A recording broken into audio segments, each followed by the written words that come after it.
Her letters, Kate Chopin. She had given orders that she wished to remain undisturbed, and moreover had locked the doors of her room. The house was very still. The rain was falling steadily from a leaden sky in which there was no gleam, no rift, no promise. A generous wood fire had been lighted in the ample fireplace, and it brightened and illumined the luxurious apartment to its furthermost corners. From some remote nook of her writing desk, the woman took a thick bundle of letters, bound tightly together with strong, coarse twine, and placed it upon the table in the center of the room. For weeks she had been schooling herself for what she was about to do. There was a strong deliberation in the lines of her long, thin, sensitive face. Her hands, too, were long and delicate and blue-veined. With a pair of scissors she snapped the cord binding the letters together.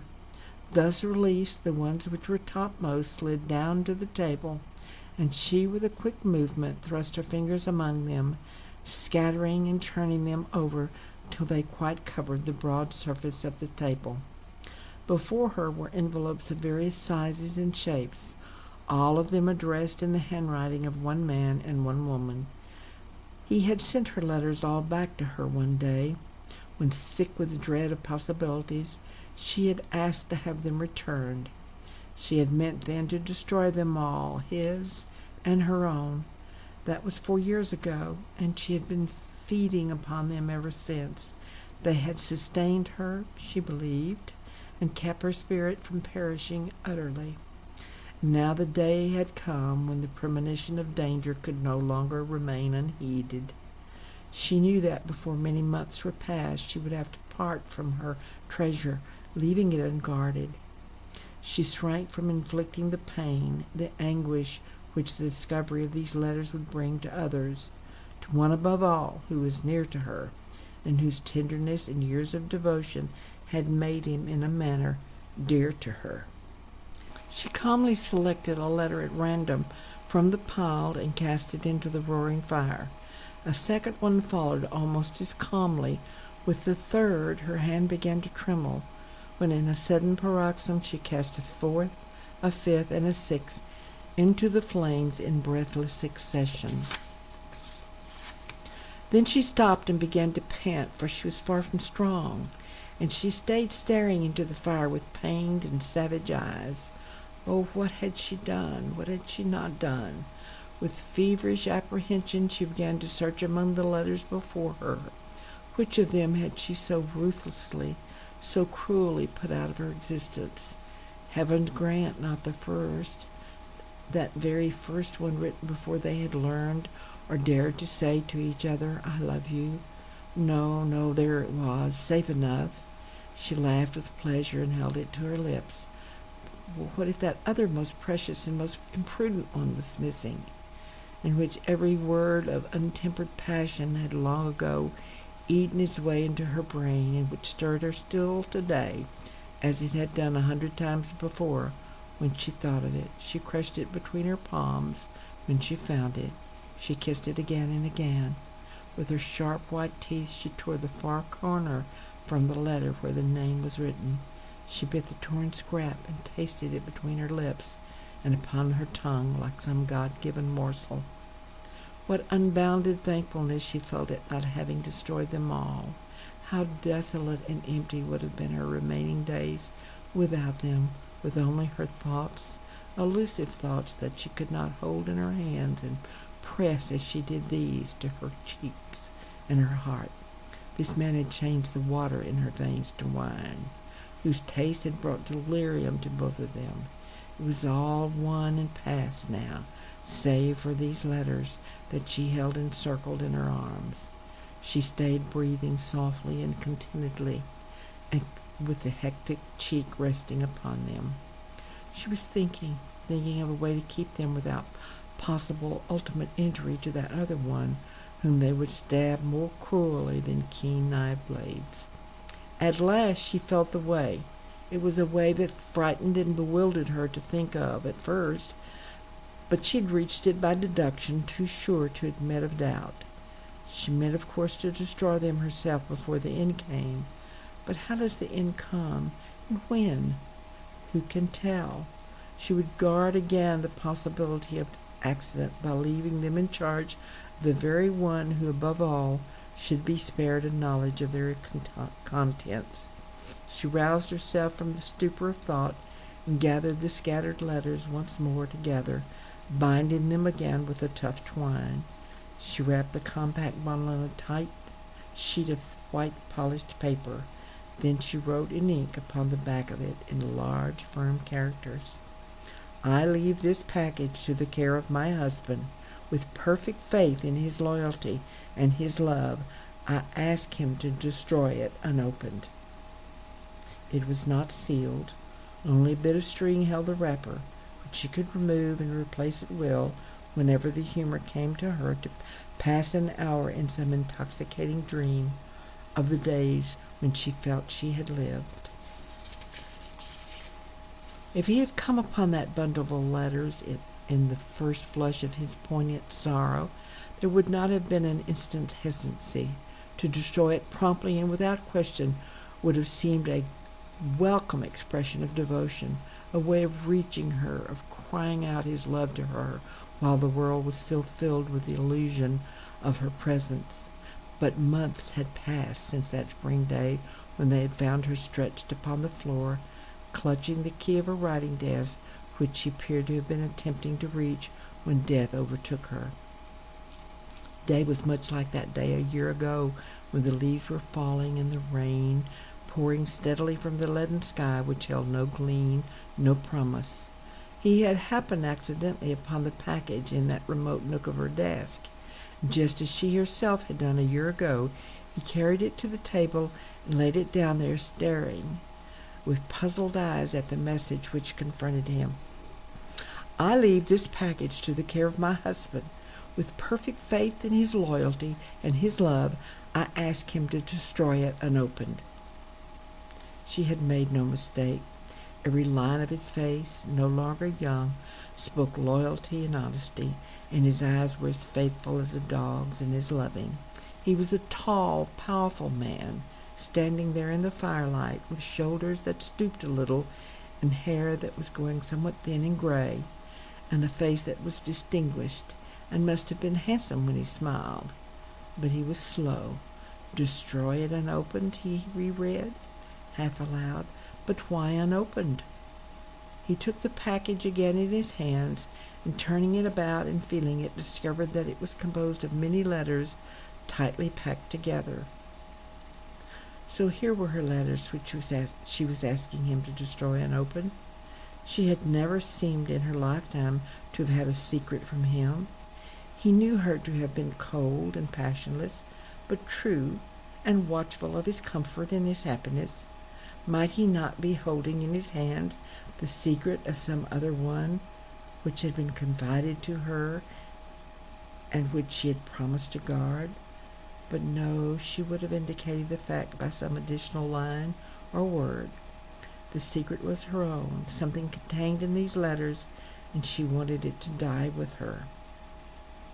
If he could have thought of her as on some distant, shadowy shore waiting for him throughout the years with outstretched hands to come and join her again, he would not have hesitated. With hopeful confidence he would have thought, in that blessed meeting time, soul to soul, she would tell me all. Till then I can wait and trust. But he could not think of her in any far-off paradise awaiting him. He felt that there was no smallest part of her anywhere in the universe more than there had been before she was born into the world. But she had embodied herself with terrible significance in an intangible wish, uttered when life still coursed through her veins, knowing that would reach him when the annihilation of death was between them, but uttered with all confidence in its power and potency. He was moved by the splendid daring, the magnificence of the act, which at the same time exalted him and lifted him above the head of common mortals. What secret save one could a woman choose to have die with her? As quickly as the suggestion came to his mind, so swiftly did the man instinct of possession creep into his blood. His fingers cramped about the package in his hands, and he sank into a chair beside the table. The agonizing suspicion that perhaps another hand shared with him her thoughts, her affection, her life, deprived him for a swift instant of honor and reason. He thrust the end of his strong thumb beneath the string, which with a single turn would have yielded with perfect faith in your loyalty and your love. It was not the written characters addressing themselves to the eye. It was like a voice speaking to his soul. With a tremor of anguish, he bowed his head down upon the letters. He had once seen a clairvoyant hold a letter to his forehead, and purport in doing so to discover its contents. He wondered for a wild moment if such a gift for force of wishing might come to him, but he was only conscious of the smooth surface of the paper, cold against his brow like a touch of a dead woman's hand. A half-hour passed before he lifted his head. An unspeakable conflict had raged within him, but his loyalty and his love had conquered. His face was pale and deep-lined with suffering, but there was no more hesitancy to be seen there. He did not for a moment think of casting the package into the flames, to be licked by the fiery tongue and charred and half revealed to his eyes. That was not what she meant. He arose, and taking a heavy bronze paperweight from the table, bound it securely to the package. He walked to the window, looked out into the street below. Darkness had come, and it was still raining. He could hear the rain dashing against the window panes, and could see it falling through the dull yellow rim of light cast by the lighted street lamp. He prepared himself to go out, and when quite ready to leave the house, thrust the weighted package into the deep pocket of his topcoat. He did not hurry along the street as most people were doing at that hour, but walked with long, slow, deliberate steps, not seeming to mind the penetrating chill and rain driving into his face despite the shelter of his umbrella. His dwelling was not far removed from the business section of the city, and it was not a great while before he found himself at the entrance of the bridge that spanned the river, the deep, broad, swift, black river dividing two states. He walked on and out to the very center of the structure. The wind was blowing fiercely and keenly. The darkness where he stood was impenetrable. The thousand of lights in the city he had left seemed like all the stars of heavens massed together, sinking into some distant, mysterious horizon, leaving him alone in a black, boundless universe. He drew the package from his pocket, and leaning as far as he could over the broad stone rail of the bridge, cast it from him into the river. It fell straight and swiftly from his hand. He could not follow its descent from the darkness, nor hear its dip into the water far below. It vanished silently, seemingly into some inky, unfathomable space. He felt as if he were flinging it back to her in that unknown world whither she had gone. An hour or two later he sat at his table in the company of several men whom he had invited that day to dine with him. A secret had settled upon his spirit, a conviction, a certitude that there could be but one secret which a woman would choose to have die with her. This one thought was possessing him. It occupied his brain, keeping it nimble and alert with suspicion. It clutched his heart, making every breath of existence a fresh moment of pain. The men about him were no longer the friends of yesterday. In each one he discerned a possible enemy. He attended absently to their talk. He was remembering how she had conducted herself toward this one and that one, striving to recall conversation, subtleties of facial expressions that might have meant what he did not suspect at the moment, shades of meaning in words that seemed the ordinary interchange of social amenities. He led the conversation to the subject of women, probing those men for their opinions and experiences. There was not one but claimed some infallible power to command the affections of any woman whom his fancy might select. He had heard the empty boast before from the same group, and had always met it with good-humored contempt. But tonight every flagrant, inane utterance was charged with a new meaning. revealing possibilities that he had hitherto never taken into account. He was glad when they were gone. He was eager to be alone, not from any desire or intention to sleep. He was impatient to regain her room, that room in which she had lived a large portion of her life, and where he had found these letters. There must surely be some of them somewhere, he thought, some forgotten scrap, some written thought or expression lying unguarded by an invisible command. At the hour when he usually retired for the night, he set himself down before her writing desk and began the search of drawers, slides, pigeonholes, nooks, and corners. He did not leave a scrap of anything unread. Many of the letters which he found were old. Some he had read before, others were new to him. But in none did he find the faintest evidence that his wife had not been the true and loyal woman he had always believed her to be. The night was nearly spent before the fruitless search ended. The brief, troubled sleep which he snatched before his hour for rising was freighted with feverish, grotesque dreams, though all of which he could hear and could see dimly the dark river rushing by, carrying away his heart, his ambitions, his life. But it was not alone in letters that women betrayed their emotions, he thought.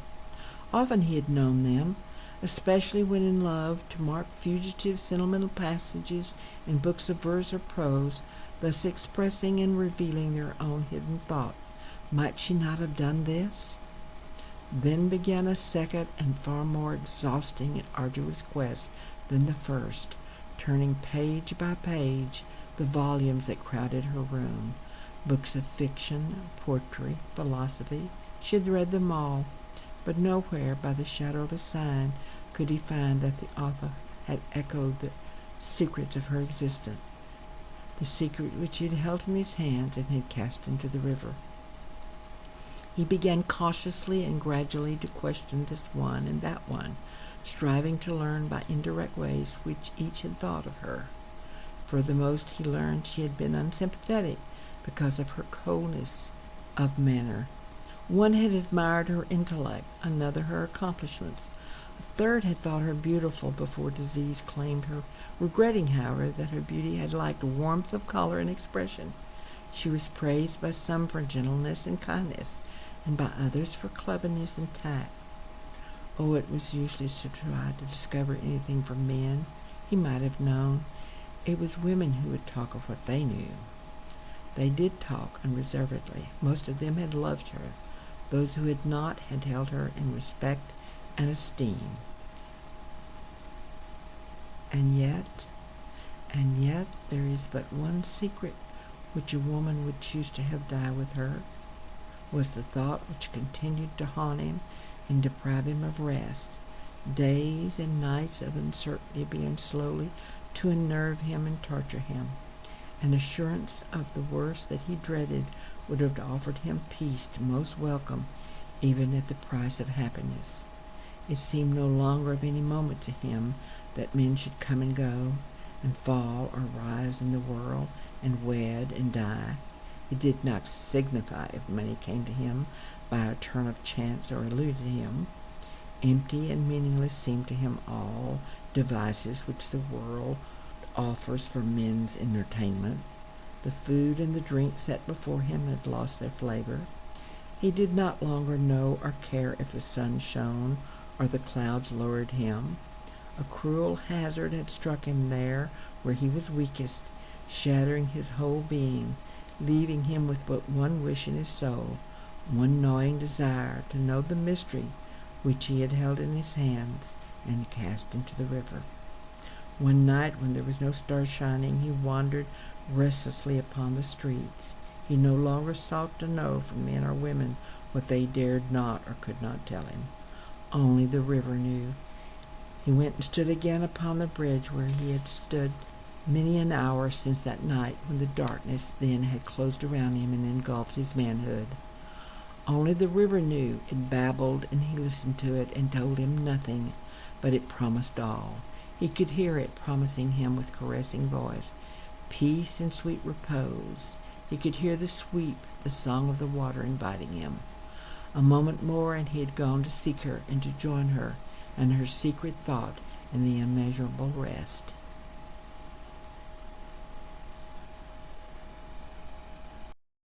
Jonathan Trachtenberg, The Lost Duchess, edited by Julian Hawthorne. Chapter 1. "Has the Duchess returned?" "No, Your Grace." Knowles came farther into the room. He had a letter on a salver. When the Duke had taken it, Knowles still lingered. The Duke glanced at him. "Is an answer required?" "No, Your Grace." Still Knowles lingered. "Something a little singular has happened. The carriage has returned without the Duchess, and the men say that they thought her Grace was in it." "What do you mean?" "I hardly understand myself, Your Grace. Perhaps you would like to see Barnes?" Barnes was the coachman. "Send him up." When Knowles had gone, and he was alone, his Grace showed signs of being slightly annoyed. He looked at his watch. "I told her she'd better be in by 4. She says that she's not feeling well, and yet one would think that she was not aware of the fatigue entailed in having the prince come to dinner, and a mob of people to follow. I particularly wished her to lie down for a couple of hours." Knowles ushered in not only Barnes, the coachman, but Moisey, the footman, too. Both these persons seemed to be ill at ease. The Duke glanced at them sharply. In his voice there was a suggestion of impatience. "What is the matter?" Barnes explained as best he could. "If you please, Your Grace, we waited for the Duchess outside Kane and Wilson's, the drapers.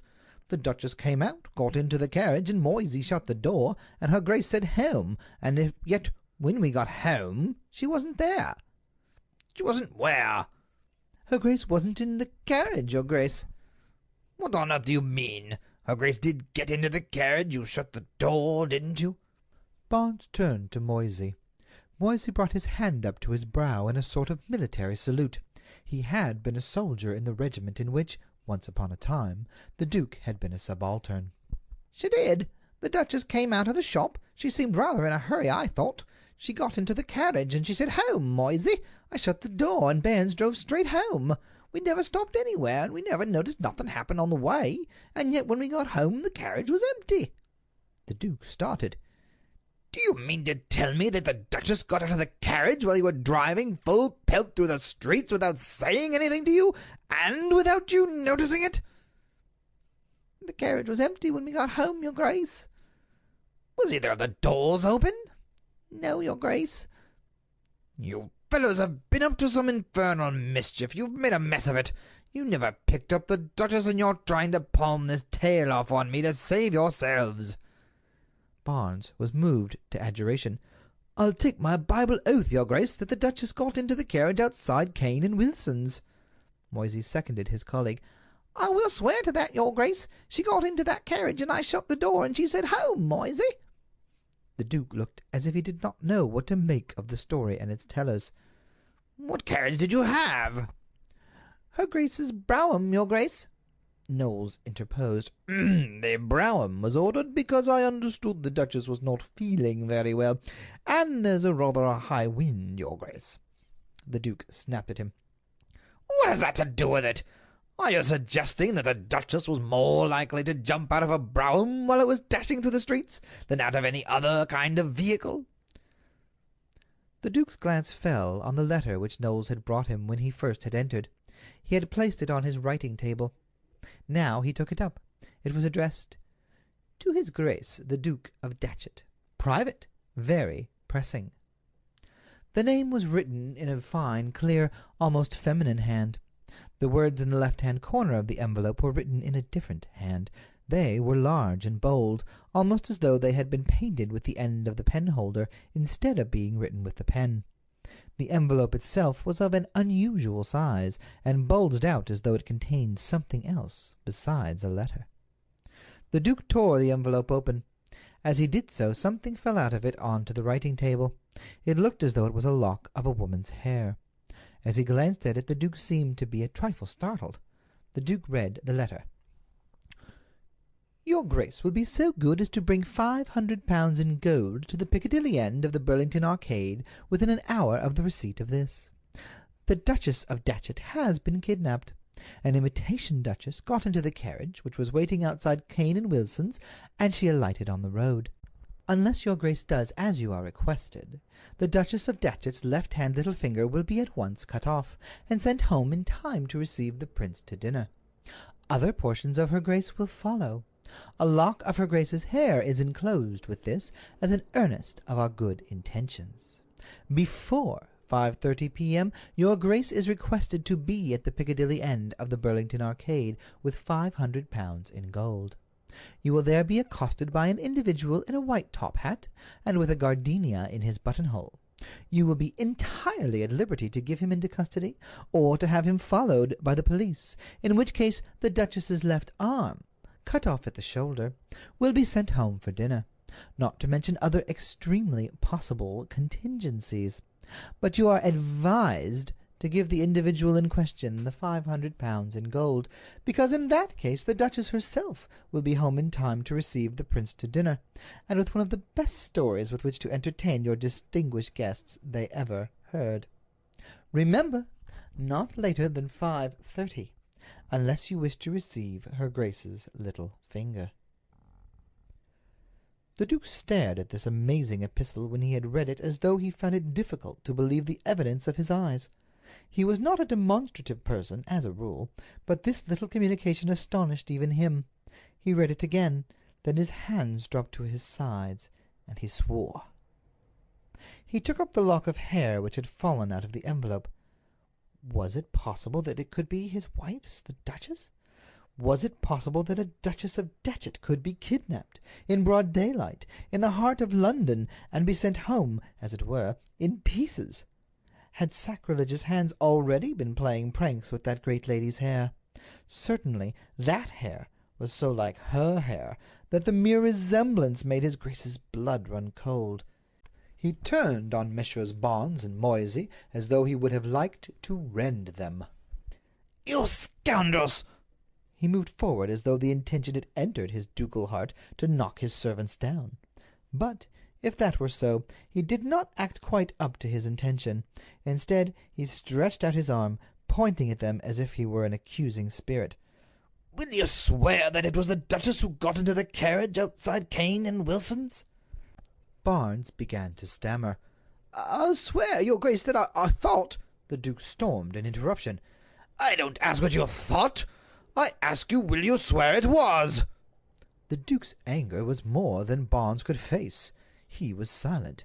Moysey showed a larger courage. "I could have sworn that it was at the time, your grace, but now it seems to me that it's a rummy go." "A rummy go?" The peculiarity of the phrase did not seem to strike the Duke just then. At least, he echoed it as if it didn't. "You call it a rummy go? Do you know that I am told in this letter that the woman who entered the carriage was not the Duchess? What you are thinking about, or what case you will be able to make out for yourselves, you know better than I. But I can tell you this, that in an hour you will leave my service, and you may esteem yourselves fortunate if, tonight, you are not both of you sleeping in jail." One might almost have suspected that the words were spoken in irony, but before they could answer, another servant entered, who also brought a letter for the Duke. When his grace's glance fell on it, he uttered an exclamation. The writing on the envelope was the same writing that had been on the envelope which had contained the very singular communication, like it in all respects, down to the broomstick end thickness of the private and very pressing in the corner. "Who brought this?" stormed the Duke. The servant appeared to be a little startled by the violence of his grace's manner. "A lady, or at least, your grace, she seemed to be a lady." "Where is she?" "She came in a hansom, your grace. She gave me that letter and said, 'Give that to the Duke of Datchet at once, without a moment's delay.' Then she got into the hansom again and drove away." "Why didn't you stop her?" "Your grace." The man seemed surprised, as though the idea of stopping chance visitors to the ducal mansion via Army had not, until that moment, entered into his philosophy. The Duke continued to regard the man as if he could say a good deal if he chose. Then he pointed to the door. His lips said nothing, but his gesture much. The servant vanished. "Another hoax," the Duke said grimly as he tore the envelope open. This time the envelope contained a sheet of paper, and in the sheet of paper another envelope. The Duke unfolded the sheet of paper. On it some words were written. these. "The Duchess appears so particularly anxious to drop you a line that one really hasn't the heart to refuse her. Her Grace's communication, written amidst blinding tears, you will find enclosed with this." "Knowles," said the Duke, in a voice which actually trembled. "Knowles, hoax or no hoax, I will be even with the gentleman who wrote that." Handing the sheet of paper to Mr. Knowles, his Grace turned his attention to the envelope which had been enclosed. It was a small square envelope, of the finest quality, and it reeked with perfume. The Duke's countenance assumed an added frown. He had no fondness for envelopes which were scented. In the center of the envelope were the words, "To the Duke of Datchet," written in the big, bold, sprawling hand which he knew so well. "Mabel's writing," he said, half to himself, as with shaking fingers he tore the envelope open. The sheet of paper which he took out was almost as stiff as cardboard. It, too, emitted what his Grace deemed the nauseous odor of the perfumer's shop. On it was written this letter. "My dear Hereward, for heaven's sake do what these people require. I don't know what has happened or where I am, but I am nearly distracted. They have already cut off some of my hair, and they tell me that if you don't let them have £500 in gold by 5:30, they will cut off my little finger too. I would sooner die than lose my little finger, and I don't know what else besides. By the token which I send you, and which has never, until now, been off my breast, I conjure you to help me. Hereward, help me." When he read that letter, the Duke turned white, very white as the paper on which it was written. He passed the epistle on to Knowles. "I suppose that also is a hoax?" Mr. Knowles was silent. He still yielded to his constitutional disrelish to commit himself. At last he asked, "What is it that your Grace proposes to do?" The Duke spoke with a bitterness which almost suggested a personal animosity toward the inoffensive Mr. Knowles. "I propose, with your permission, to release the Duchess from the custody of my estimable correspondent. I propose, always with your permission, to comply with his modest request, and to take him his £500 in gold." He paused, then continued in a tone which, coming from him, meant volumes. "Afterwards, I propose to cry quits with the concocter of this petty little hoax, even if it costs me every penny I possess. He shall pay more for that £500 than he supposes." End of Chapter 1. Chapter 2. The Duke of Datchet, coming out of the bank, lingered for a moment on the steps. In one hand he carried a canvas bag which seemed well weighted. On his countenance there was an expression which, to a casual observer, might have suggested that his Grace was not completely at his ease. That casual observer happened to come strolling by. It took the form of Ivor Dacre.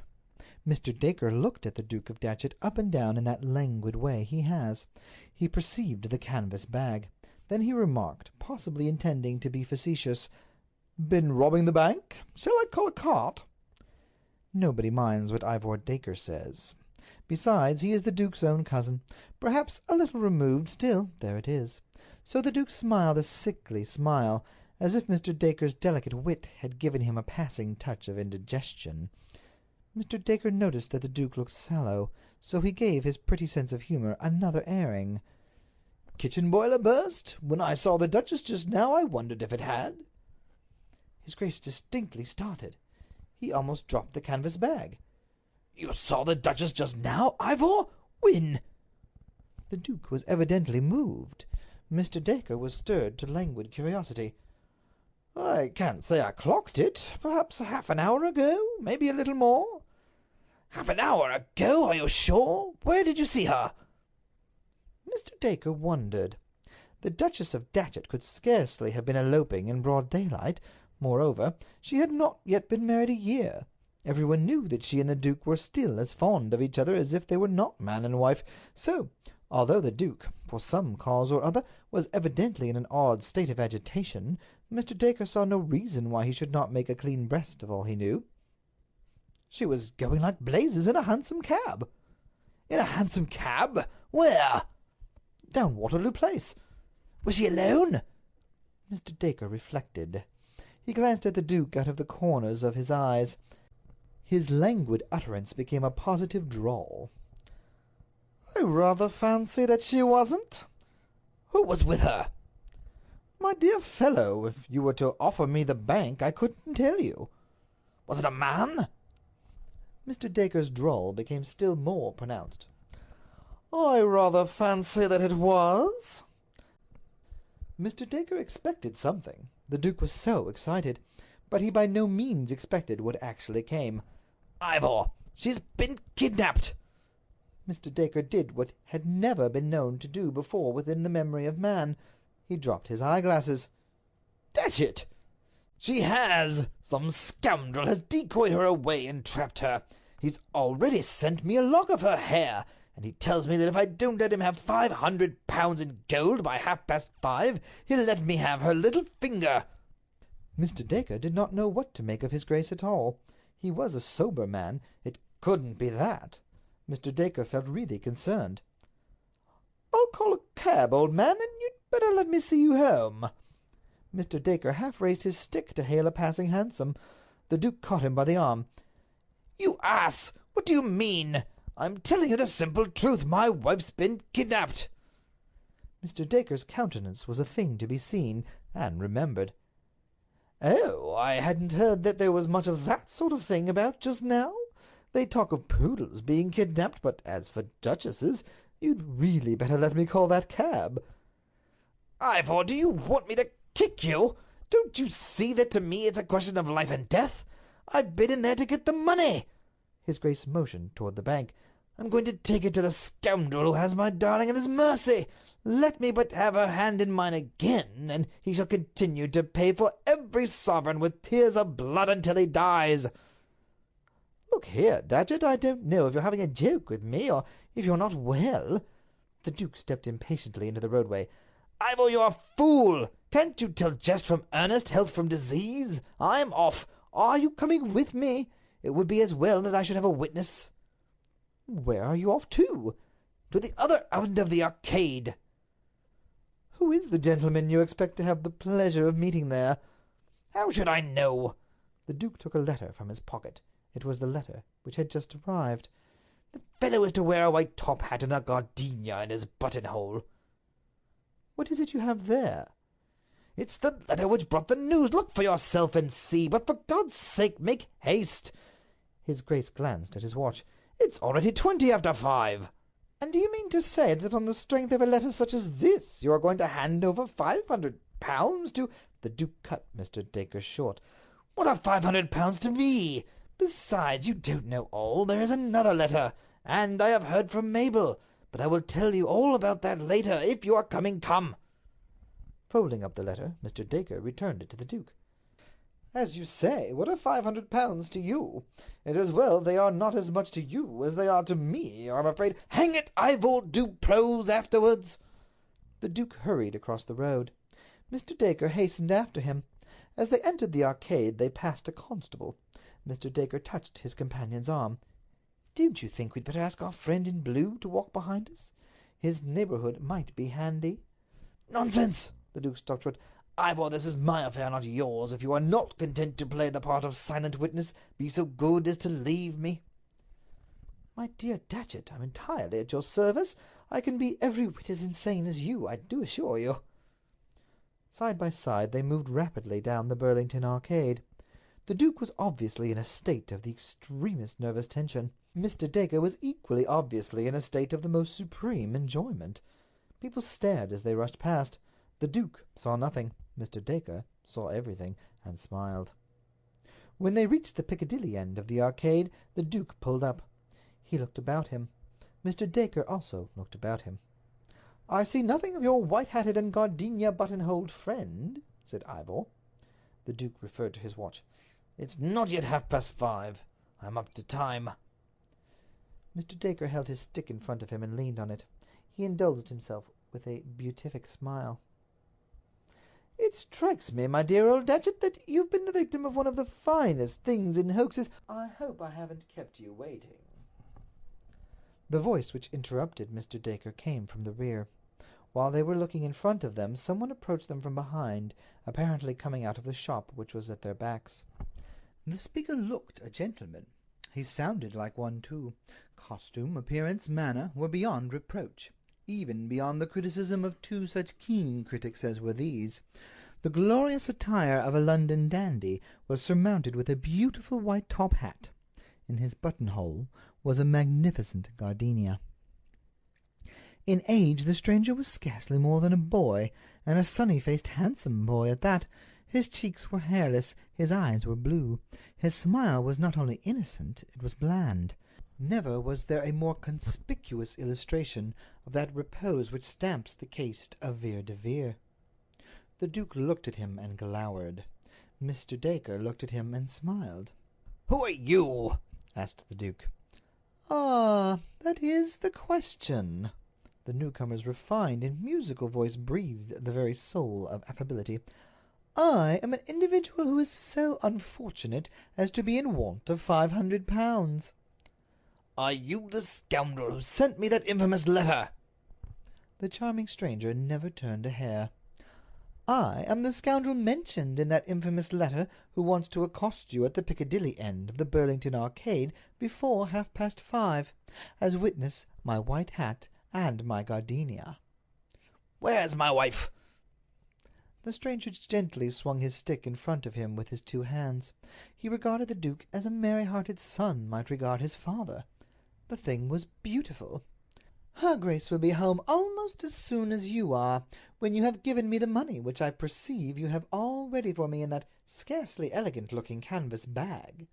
He shrugged his shoulders quite gracefully. "Unfortunately, in these matters one has no choice. One is forced to ask for gold."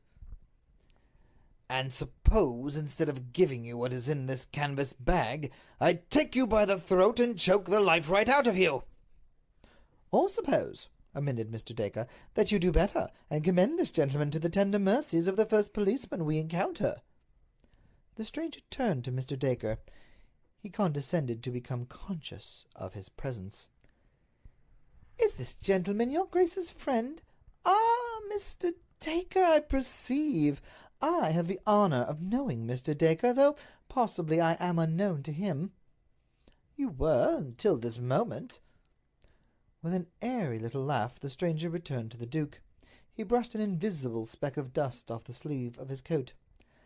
"As has been intimated in this infamous letter, his Grace is at perfect liberty to give me into custody. Why not? Only," he said it with his boyish smile, "if a particular communication is not received from me in certain quarters, within a certain time, the Duchess of Datchet's beautiful white arm will be hacked off at the shoulder." "You hound!" The Duke would have taken the stranger by the throat, and have done his best to choke the life right out of him then and there, if Mr. Dacre had not intervened. "Steady, old man!" Mr. Dacre turned to the stranger. "You appear to be a pretty sort of scoundrel." The stranger gave his shoulders that almost imperceptible shrug. "Oh, my dear Dacre, I am in want of money. I believe that you sometimes are in want of money, too." Everybody knows that nobody knows where Ivor Dacre gets his money from, so the allusion must have tickled him immensely. "You're a cool hand," he said. "Some men are born that way." "So I should imagine. Men like you must be born, not made." "Precisely as you say." The stranger turned with a graceful smile to the Duke. "But are we not wasting precious time? I can assure your Grace that, in this particular matter, moments are of value." Mr. Dacre interposed before the Duke could answer. "If you take my strongly urged advice, Datchet, you will summon this constable who is now coming down the arcade, and hand this gentleman over to his keeping. I do not think that you need fear that the Duchess will lose her arm, or even her little finger. Scoundrels of this one's kidney are most amenable to reason when they have handcuffs on their wrists." The Duke plainly hesitated. He would, and he would not. The stranger, as he eyed him, seemed much amused. "My dear Duke, by all means act on Mr. Dacre's valuable suggestion. As I said before, why not? It would at least be interesting to see if the Duchess does or does not lose her arm. Almost as interesting to you as to Mr. Dacre. Those blackmailing, kidnapping scoundrels do use such empty menaces. Besides, you would have the pleasure of seeing me locked up. My imprisonment for life will recompense you even for the loss of her Grace's arm, and £500 is such a sum to have to pay merely for a wife. Why not, therefore, act on Mr. Dacre's suggestion? Here comes the constable." The constable referred to was advancing toward them. He was not a dozen yards away. "Let me beckon to him. I will with pleasure." He took out his watch, a gold chronograph repeater. "There are scarcely 10 minutes left during which it will be possible for me to send the communication which I spoke of, so that it may arrive in time, as it will then be too late, and the instruments are already prepared for the little operation which her Grace is eagerly anticipating. It would perhaps be as well, after all, that you should give me into charge. You would have saved your £500, and you would, at any rate, have something in exchange for her Grace's mutilated limb. Ah, here is the constable. Officer!" The stranger spoke with such a pleasant little air of easy geniality that it was impossible to tell if he were in jest or in earnest. This fact impressed the Duke much more than if he had gone in for a liberal indulgence of the, under the circumstances, orthodox melodramatic scowling. And, indeed, in the face of his own common sense, it impressed Mr. Ivor Dacre, too. This well-bred, well-groomed youth was just the being to realize, au bout des ongles, a modern type of the devil, the type which depicts himself as a perfect gentleman, who keeps smiling all the time. The constable whom this audacious rogue had signaled approached the little group. He addressed the stranger. "Do you want me, sir?" "No, I do not want you. I think it is the Duke of Datchet." The constable, who knew the Duke very well by sight, saluted him as he turned to receive instructions. The Duke looked white, even savage. There was not a pleasant look in his eyes and about his lips. He appeared to be endeavoring to put a great restraint upon himself. There was a momentary silence. Mr. Dacre made a movement as if to interpose. The Duke caught him by the arm. He spoke. "No, constable, I do not want you. This person is mistaken." The constable looked as if he could not quite make out how such a mistake could have arisen, hesitated, then, with another salute, he moved away. The stranger was still holding his watch in his hand. "Only 8 minutes," he said. The Duke seemed to experience some difficulty in giving utterance to what he had to say. "If I give you this £500, you—" As the Duke paused, as if at a loss for language which was strong enough to convey his meaning, the stranger laughed. "Let us take adjectives for granted. Besides, it is only boys who call each other names. Men do things. If you give me the 500 sovereigns which you have in that bag, at once, in 5 minutes it will be too late. I will promise, I will not swear. If you do not credit my simple promise, you will not believe my solemn affirmations. I will promise that, possibly within an hour, certainly within an hour and a half, the Duchess of Datchet shall return to you absolutely uninjured, except, of course, as you are already aware, with regard to a few of the hairs on her head. I will promise this on the understanding that you do not yourself attempt to see where I go, and that you will allow no one else to do so." This with a glance at Ivor Dacre. "I shall know at once if I am followed. If you entertain such intentions, you had better, on all accounts, remain in possession of your £500. The Duke eyed him very grimly. "I entertain no such intentions until the Duchess returns." Again the stranger indulged in that musical laugh of his. "Ah, until the Duchess returns! Of course, then the bargain's at an end. When you are at once more in the enjoyment of her Grace's society, you will be at liberty to set all the dogs in Europe at my heels. I assure you I fully expect that you will do so. Why not?" The Duke raised the canvas bag. "My dear Duke, 10,000 thanks. You shall see her Grace at Datchet House, upon my honor, possibly within the hour." "Well," commented Ivor Dacre, when the stranger had vanished, with the bag, into Piccadilly, and as the Duke and himself moved toward Burlington Gardens, "if a gentleman is to be robbed, it is as well that he should have another gentleman rob him." End of Chapter 2. Chapter 3. Mr. Dacre eyed his companion covertly as they progressed. His Grace of Datchet appeared to have some fresh cause for uneasiness. All at once he gave it utterance. in a tone of voice which was extremely sombre. Ivor, do you think that scoundrel will dare to play me false? "I think," murmured Mr. Dacre, "that he has dared to play you pretty false already."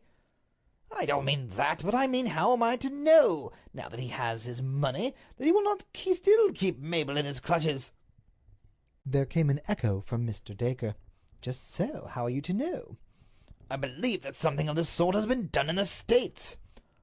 "I thought that there they were content to kidnap them after they were dead. I was not aware that they had as yet got so far as the living."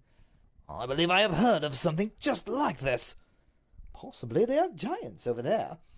And in that case the scoundrels, when their demands were met, refused to keep to the letter of their bargain and asked for more. The Duke stood still. He clenched his fists and swore. Ivor, if that villain doesn't keep his word and Mabel isn't home within the hour, I shall go mad. "My dear Datchet," Mr. Dacre loved strong language as little as he loved a scene, "let us trust to time and a little to your white-hatted and gardenia buttonholed friend's word of honor. You should have thought of possible eventualities before you showed your confidence, really. Suppose, instead of going mad, we first of all go home." A hansom stood waiting for a fare at the end of the arcade. Mr. Dacre had handed the Duke into it before his Grace had quite realized that the vehicle was there. "Tell the fellow to drive faster." That was what the Duke said when the cab had started. "My dear Datchet, the man's already driving his gearage off its legs. If a bobby catches sight of him, he'll take his number." A moment later, a murmur from the Duke. "I don't know if you're aware that the Prince is coming to dinner." "I am perfectly aware of it." "You take it uncommonly cool. How easy it is to bear our brother's burdens. Ivor, if Mabel doesn't turn up, I shall feel like murder." "I sympathize with you, Datchet, with all my heart, though I may observe, parenthetically, that I very far from realize the situation even yet. Take my advice. If the Duchess does not show quite as soon as we both of us desire, don't make a scene. Just let me see what I can do." Judging from the expression of his countenance, the Duke was conscious of no overwhelming desire to witness an exhibition of Mr. Dacre's prowess. When the cab reached Datchet House, his Grace dashed up the steps 3 at a time. The door flew open. "Has the Duchess returned?" "Hereward!" A voice floated downward from above. Someone came running down the stairs. It was her Grace of Datchet. "Mabel!" She actually rushed into the Duke's extended arms, and he kissed her, and she kissed him, before the servants. "So you're not quite dead?" she cried. "I am almost," he said. She drew herself a little away from him. "Hereward, were you seriously hurt?" "Do you suppose that I could have been otherwise than seriously hurt?" "My darling, was it a Pickford's van?" The Duke stared. "A Pickford's van? I don't understand, but come in here. Come along, Ivor. Mabel, you don't see Ivor." "How do you do, Mr. Dacre?" Then the trio withdrew into a little anteroom. It was really time. Even then the pair conducted themselves as if Mr. Dacre had been nothing and no one. The Duke took the lady's 2 hands in his. He eyed her fondly. "So you are uninjured, with the exception of that lock of hair. Where did the villain take it from?" The lady looked a little puzzled. "What lock of hair?" From an envelope which he took from his pocket, the Duke produced a shining tress. It was the lock of hair which had arrived in the first communication. "I will have it framed." "You will have what framed?" The Duchess glanced at what the Duke was so tenderly caressing, almost, as it seemed, a little dubiously. "Whatever is it you have there?" "It is the lock of hair which that scoundrel sent me." Something in the lady's face caused him to ask a question. "Didn't he tell you he had sent it to me?" "Hereward!" "Did the brute tell you he meant to cut off your finger?" A very curious look came into the lady's face. She glanced at the Duke as if she, all at once, was half afraid of him. She cast at Mr. Dacre what really seemed to be a look of inquiry. Her voice was tremulously anxious. "Hereward, did the accident affect you mentally?" "How could it not have affected me mentally? Do you think my mental organization is of steel?" "But you look so well." "Of course I look well now that I have you back again. Tell me, darling, did that hound actually threaten you with cutting off your arm? If he did, I shall feel half inclined to kill him yet." The Duchess seemed positively to shrink from her better half's near neighborhood. "Hereward, was it a Pickford's van?" The Duke seemed puzzled. Well, he might be. Was what a Pickford van? The lady turned to Mr. Dacre. In her voice there was a ring of anguish. "Mr. Dacre, tell me, was it a Pickford's van?" Ivor could only imitate his relative's repetition of her inquiry. "I didn't quite catch you. Was what a Pickford's van?" The Duchess clasped her hands in front of her. "What is it you're keeping from me? What is it you're trying to hide? I implore you to tell me the worst, whatever it may be. Do not keep me any longer in suspense. You do not know what I have already endured. Mr. Dacre, is my husband mad?" One need scarcely observe that the lady's amazing appeal to Mr. Dacre as to her husband's sanity was received with something like surprise. As the Duke continued to stare at her, a dreadful fear began to loom in his brain. "My darling, your brain is unhinged." He advanced to take her 2 hands again in his, but, to his unmistakable distress, she shrank away from him. "Hereward, don't touch me. How is it that I missed you? Why did you not wait until I came?" "Wait until you came?" The Duke's bewilderment increased. "Surely, if your injuries turned out after all to be slight, that was all the more reason why you should have waited after sending for me like that." "I sent for you, I?" The Duke's tone was grave. "My darling, perhaps you had better come upstairs." "Not until we've had an explanation. You must have known that I should come. Why did you not wait for me after you had sent me that?" The Duchess held out something to the Duke. He took it. It was a card, his own visiting card. Something was written on the back of it. He read aloud what was written. "Mabel, come to me at once with the bearer. They tell me that they cannot take me home." It looks like my own writing. "Looks like it? It is your writing." "It looks like it, and written with a shaky pen." "Dear child, one's hand would shake at such a moment as that." "Mabel, where did you get this?" "It was brought to me at Cane and Wilson's." "Who brought it?" "Who brought it? Why, the man you sent." "The man I sent?" A light burst upon the Duke's brain. He fell back a pace. "It's the decoy!" Her Grace echoed the words. "The decoy?" "The scoundrel to set the trap with such a bait. My poor innocent darling, did you think it came from me? Tell me, Mabel, where did he cut off your hair?" "Cut off my hair?" Her Grace put her hand to her head as if to make sure that her hair was there. "Where did he take you to?" "He took me to Draper's Buildings." "Draper's Buildings?" "I have never been in the city before, but he told me it was Draper's Buildings. Isn't that near the Stock Exchange?" "Near the Stock Exchange?" It seemed rather a curious place to which to take a kidnapped victim. The man's audacity. "He told me that you were coming out of the Stock Exchange when a van knocked you over. He said that he thought it was a Pickford's van. Was it a Pickford's van?" "No, it was not a Pickford's van. Mabel, were you in Draper's Buildings when you wrote that letter?" "Wrote what letter?" "Have you forgotten it already? I do not believe that there was a word in it which will not be branded on my brain until I die." "Hereward, what do you mean?" "Surely you cannot have written me such a letter as that and then forgotten it already." He handed her the letter which had arrived in the second communication. She glanced at it askance. Then she took it with a little gasp. "Hereward, if you don't mind, I think I'll take a chair." She took a chair. Whatever's this?" As she read the letter, the varying expressions which passed across her face were, in themselves, a study in psychology. "Is it possible that you can imagine that under any conceivable circumstances I could have written such a letter as this?" "Mabel!" She rose to her feet with emphasis. "Hereward, don't say you thought this came from me." "Not from you?" He remembered Noel's diplomatic reception of the epistle on its first appearance. "I suppose you will say next that this is not a lock of your hair." "My dear child, what bee have you got in your bonnet?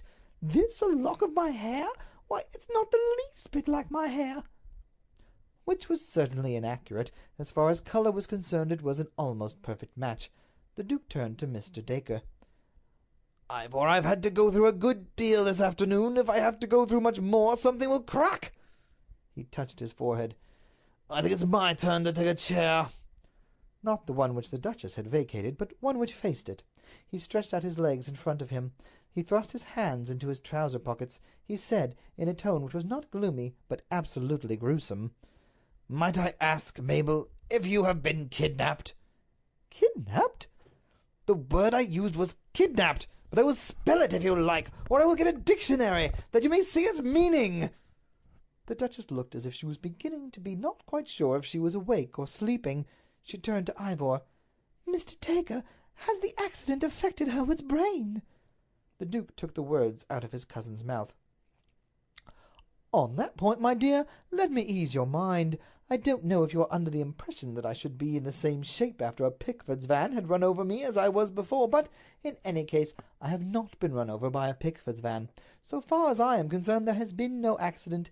Dismiss that delusion from your mind." "Oh!" "You appear surprised. One might even think you were sorry. But may I now ask what you did when you arrived at Draper's Buildings?" "Did? I looked for you." "Indeed. And when you had looked in vain, what was the next item in your programme?" The lady shrank still farther from him. "Hereward, have you been having a jest at my expense? Can you have been so cruel?" Tears stood in her eyes. Rising, the Duke laid his hand upon her arm. "Mabel, tell me, what did you do when you had looked for me in vain?" "I looked for you upstairs and downstairs and everywhere. It was quite a large place. It took me ever such a time. I thought that I should go distracted. Nobody seemed to know anything about you, or even that there had been an accident at all. It was all officers. I couldn't make it out in the least, and the people didn't seem to be able to make me out either. So, when I couldn't find you anywhere, I came straight home again." The Duke was silent for a moment. Then, with a funeral gravity, he turned to Mr. Dacre. He put to him this question. "Ivor, what are you laughing at?" Mr. Dacre drew his hand across his mouth with a rather suspicious gesture. "My dear fellow, only a smile." The Duchess looked from one to the other. "What have you two been doing? What is the joke?" With an air of preternatural solemnity, the Duke took 2 letters from the breast pocket of his coat. "Mabel, you have already seen your letter. You have already seen the lock of your hair. Just look at this and that." He gave her the 2 very singular communications which had arrived in such a mysterious manner, and so quickly one after the other. She read them with wide open eyes. "Hereward, wherever did these come from?" The Duke was standing with his legs apart and his hands in his trouser pockets. I would give another £500 to know. Shall I tell you, madam, what I have been doing? I have been presenting 500 golden sovereigns to a perfect stranger with a top hat and a gardenia in his buttonhole." "Whatever for?" "If you have perused these documents which you have in your hand, you will have some faint idea. Ivor, when it's your funeral, I'll smile. Mabel, Duchess of Datchet, it is beginning to dawn upon the vacuum which represents my brain that I've been the victim of one of the prettiest things and practical jokes that ever yet was planned. When that fellow brought you that card at Cane and Wilson's, which I need scarcely tell you never came from me, someone walked out the front entrance who was so exactly like you. Both Barnes and Moysey took her for you. Moysey showed her into the carriage, and Barnes drove her home. But when the carriage reached home, it was empty. Your double had got out upon the road." The Duchess uttered a sound which was half gasp, half sigh. "Hereward!" "Barnes and Moysey, with beautiful and childlike innocence, when they found that they had brought the thing home empty, they came straight away and told me you had jumped out of the brougham while it had been driving full pelt through the streets. While I was digesting that piece of information, there came the first epistle, with the lock of your hair. Before I had time to digest that, there came the second epistle, with yours inside." "It seems incredible." "It sounds incredible, but unfathomable is the folly of man, especially of a man who loves his wife." The Duke crossed to Mr. Dacre. "I don't want, Ivor, to suggest anything in the way of bribery and corruption, but if you could keep this matter to yourself, not mention it to your friends, a white-hatted and gardenia buttonholed acquaintance is welcome to his £500, and— Mabel, what on earth are you laughing at?" The Duchess appeared all at once to be seized with inextinguishable laughter. "Hereward, just think how that man must be laughing at you!" And the Duke of Datchet thought of it. End of The Lost Duchess.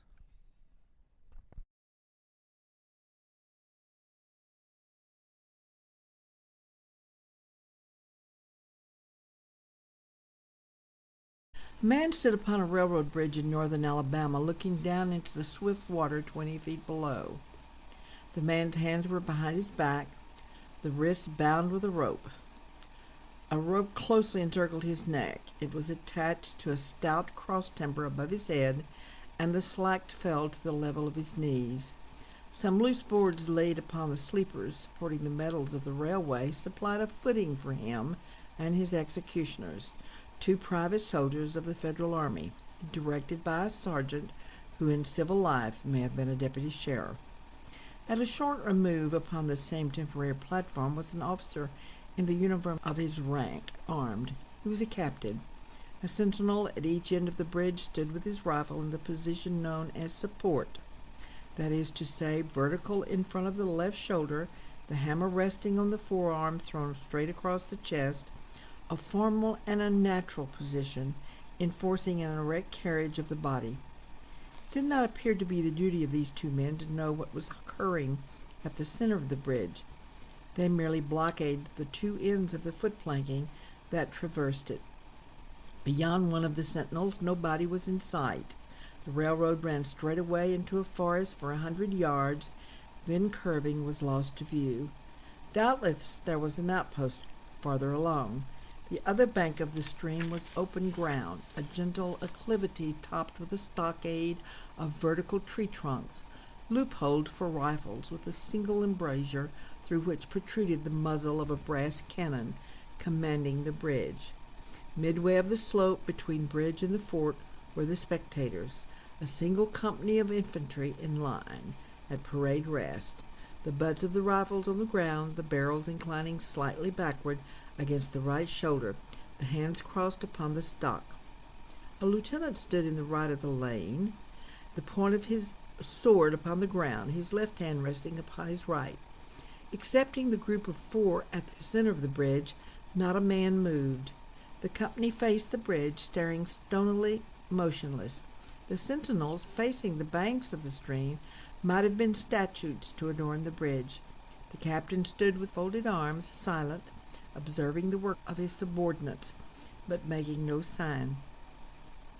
Death is a dignitary who, when he comes announced, is to be received with formal manifestations of respect, even by those most familiar with him.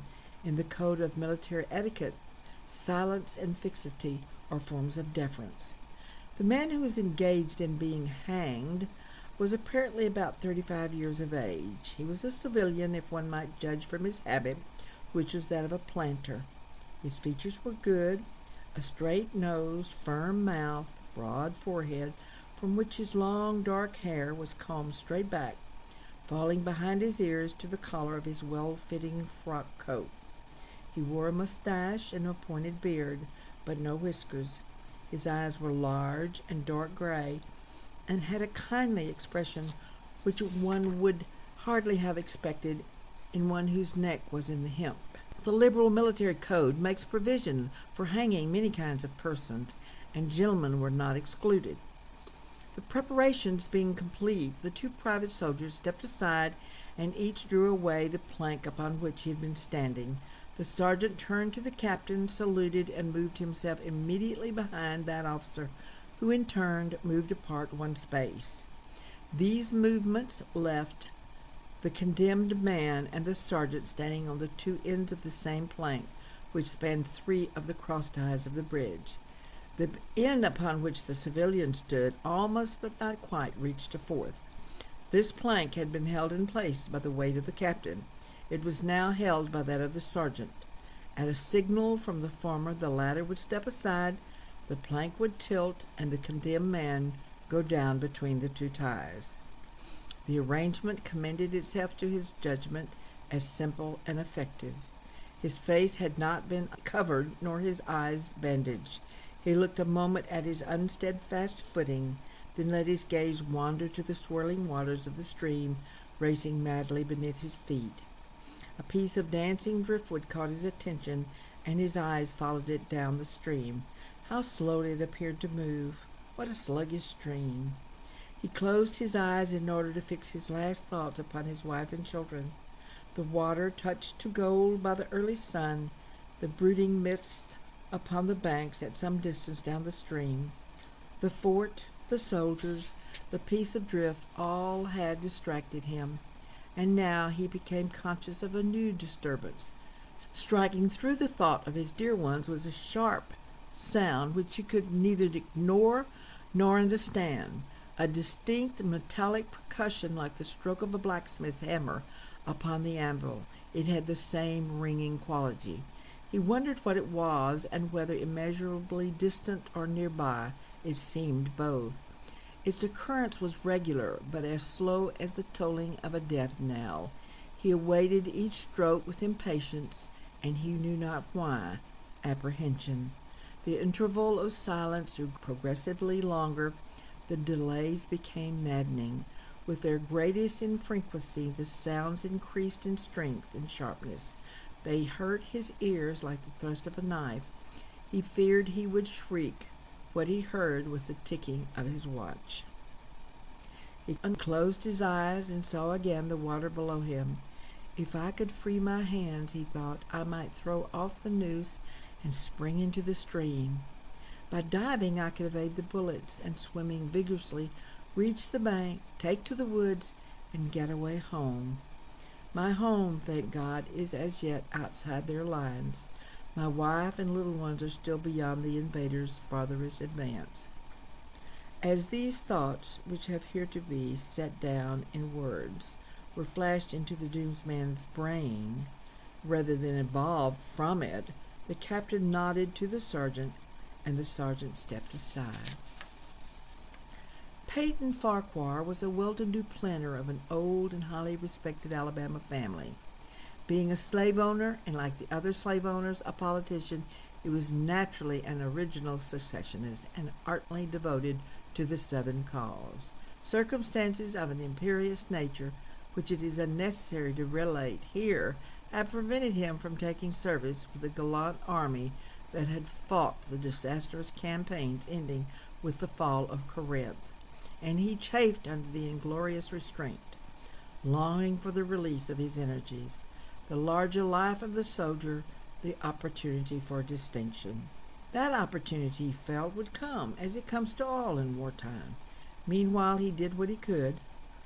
No service was too humble for him to perform in aid of the South, no adventure too perilous for him to undertake, if consistent with the character of a civilian who was at heart a soldier, and who in good faith and without too much qualification assented to at least a part of the frankly villainous dictum that all is fair in love and war.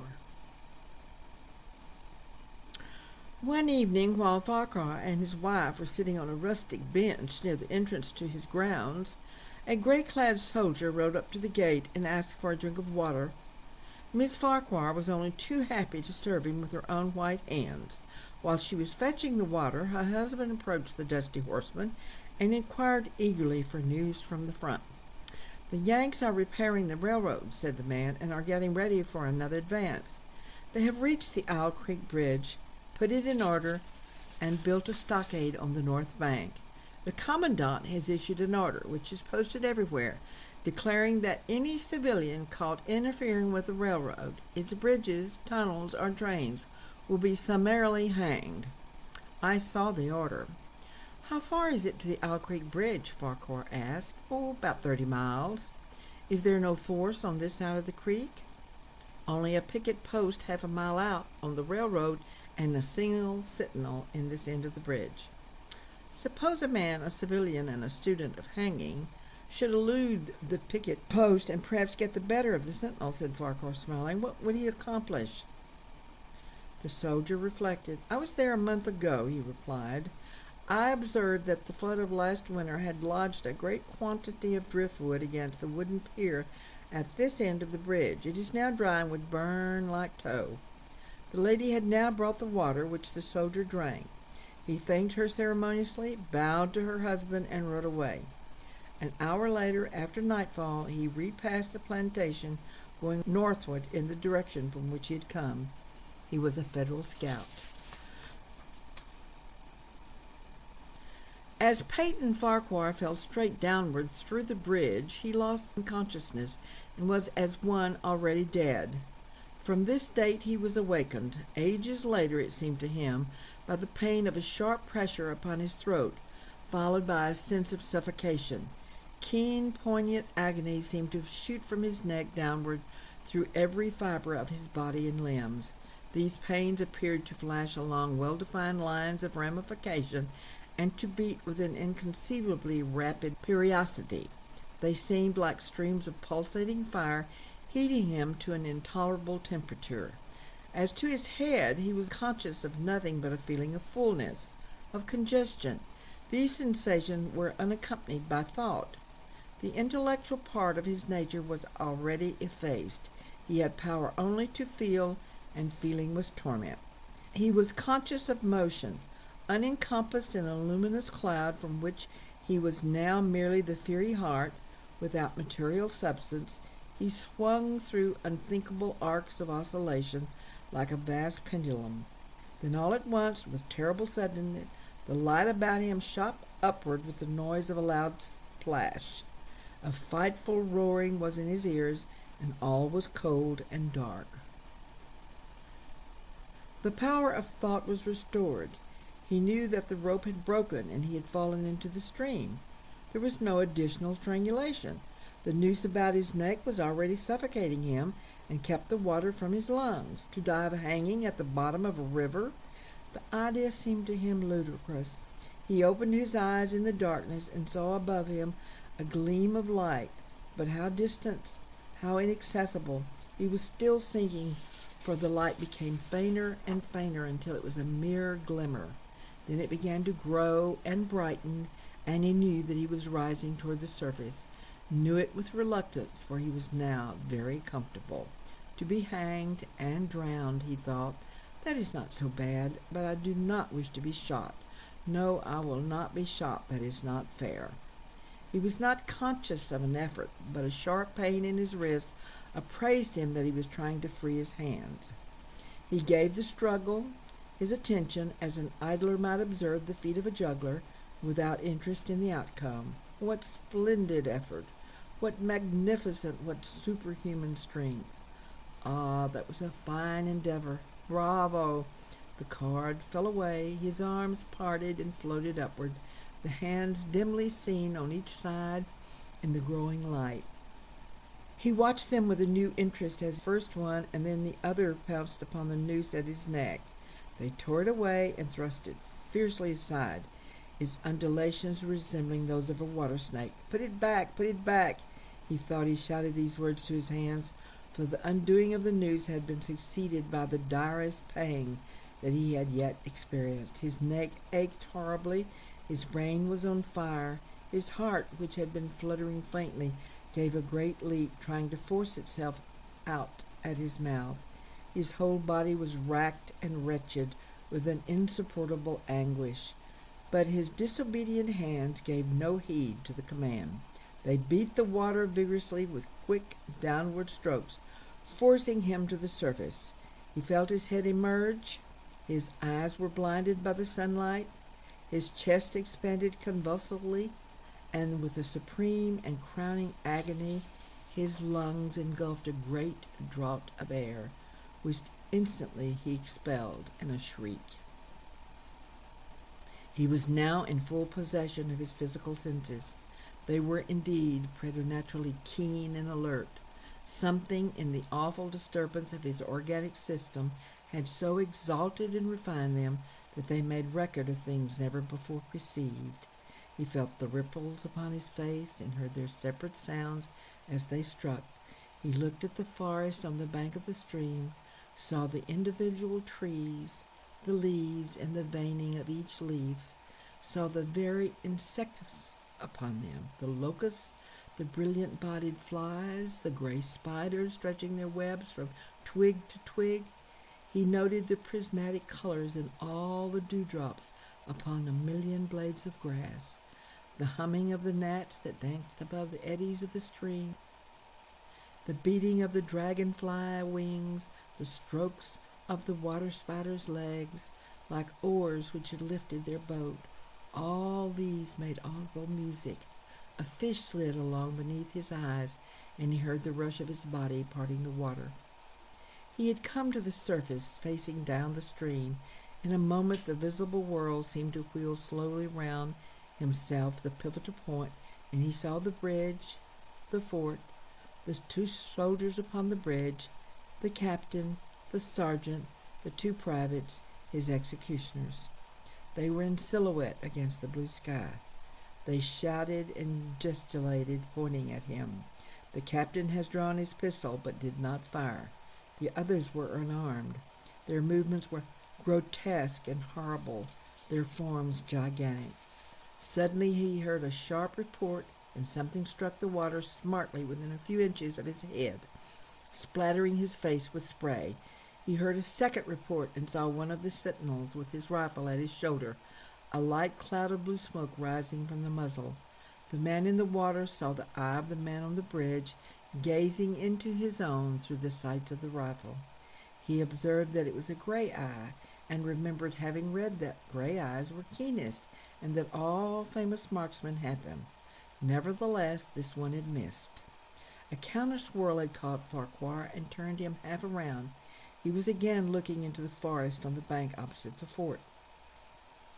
The sound of a clear, high voice in a monotonous sing-song now rang out behind him and came across the water with a distinctness that pierced and subdued all other sounds, even the beating of the ripples in his ear. Although no soldier, he had frequented camps enough to know the dread significance of that deliberate, drawling, aspirated chant. The lieutenant on shore was taking a part in the morning's work. How coldly and piteously, with what an even, calm intonation, presaging and enforcing tranquility in the men, with what accurately measured intervals fell those cruel words. "Attention, company! Soldiers, arms! Ready, aim, fire!" Farquhar dived as deeply as he could. The water roared in his ears like the voice of Niagara, yet he heard the dull thunder of the volley, and rising again toward the surface, met shining bits of metal, singularly flattened, oscillating slowly downward. Some of them touched him on the face and hands and fell away, continuing their descent. One lodged between his collar and his neck. It was uncomfortably warm, and he snatched it out. As he rose to the surface, gasping for breath, he saw that he had been a long time under water. He was perceptibly further downstream, nearer to safety. The soldiers had almost finished reloading. The metal ramrods flashed all at once in the sunshine as they were drawn from the barrels, turned in the air, and thrust into their sockets. The two sentinels fired again, independently and ineffectually. The hunted man saw all this over his shoulder. He was now swimming vigorously with the current. His brain was as energetic as his arms and legs. He thought with the rapidity of lightning. The officer, he reasoned, will not make that martinet's error a second time. It is as easy to dodge a volley as a single shot. He has probably already given the command to fire at will. God help me, I cannot dodge them all.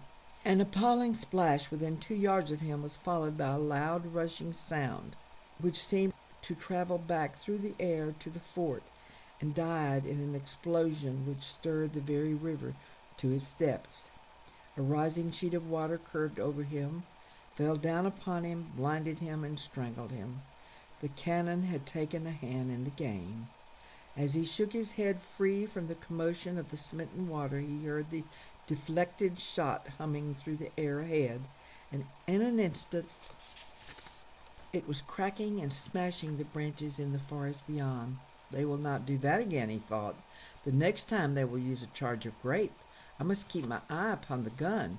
The smoke will apprise me. The report arrives too late. It lags behind the missile. That is a good gun. Suddenly he felt himself whirled round and round, spinning like a top. The water, the banks, the forest, the now distant bridge, fort, and men, all were commingled and blurred. Objects were represented by their colors only, circular horizontal streaks of color. That was all he saw. He had been caught in a vortex and was being whirled on with a velocity of advance and gyration that made him giddy and sick. In a few moments he was flung upon the gravel at the foot of the left bank of the stream, the southern bank, and behind projecting points which concealed him from his enemies. The sudden arrest of his motion, the abrasion of one of his hands on the gravel restored him, and he wept with delight. He dug his fingers into the sand, threw it over himself in handfuls, and audibly blessed it. It looked like diamonds, rubies, emeralds. He could think of nothing beautiful which it did not resemble. The trees upon the banks were giant garden plants.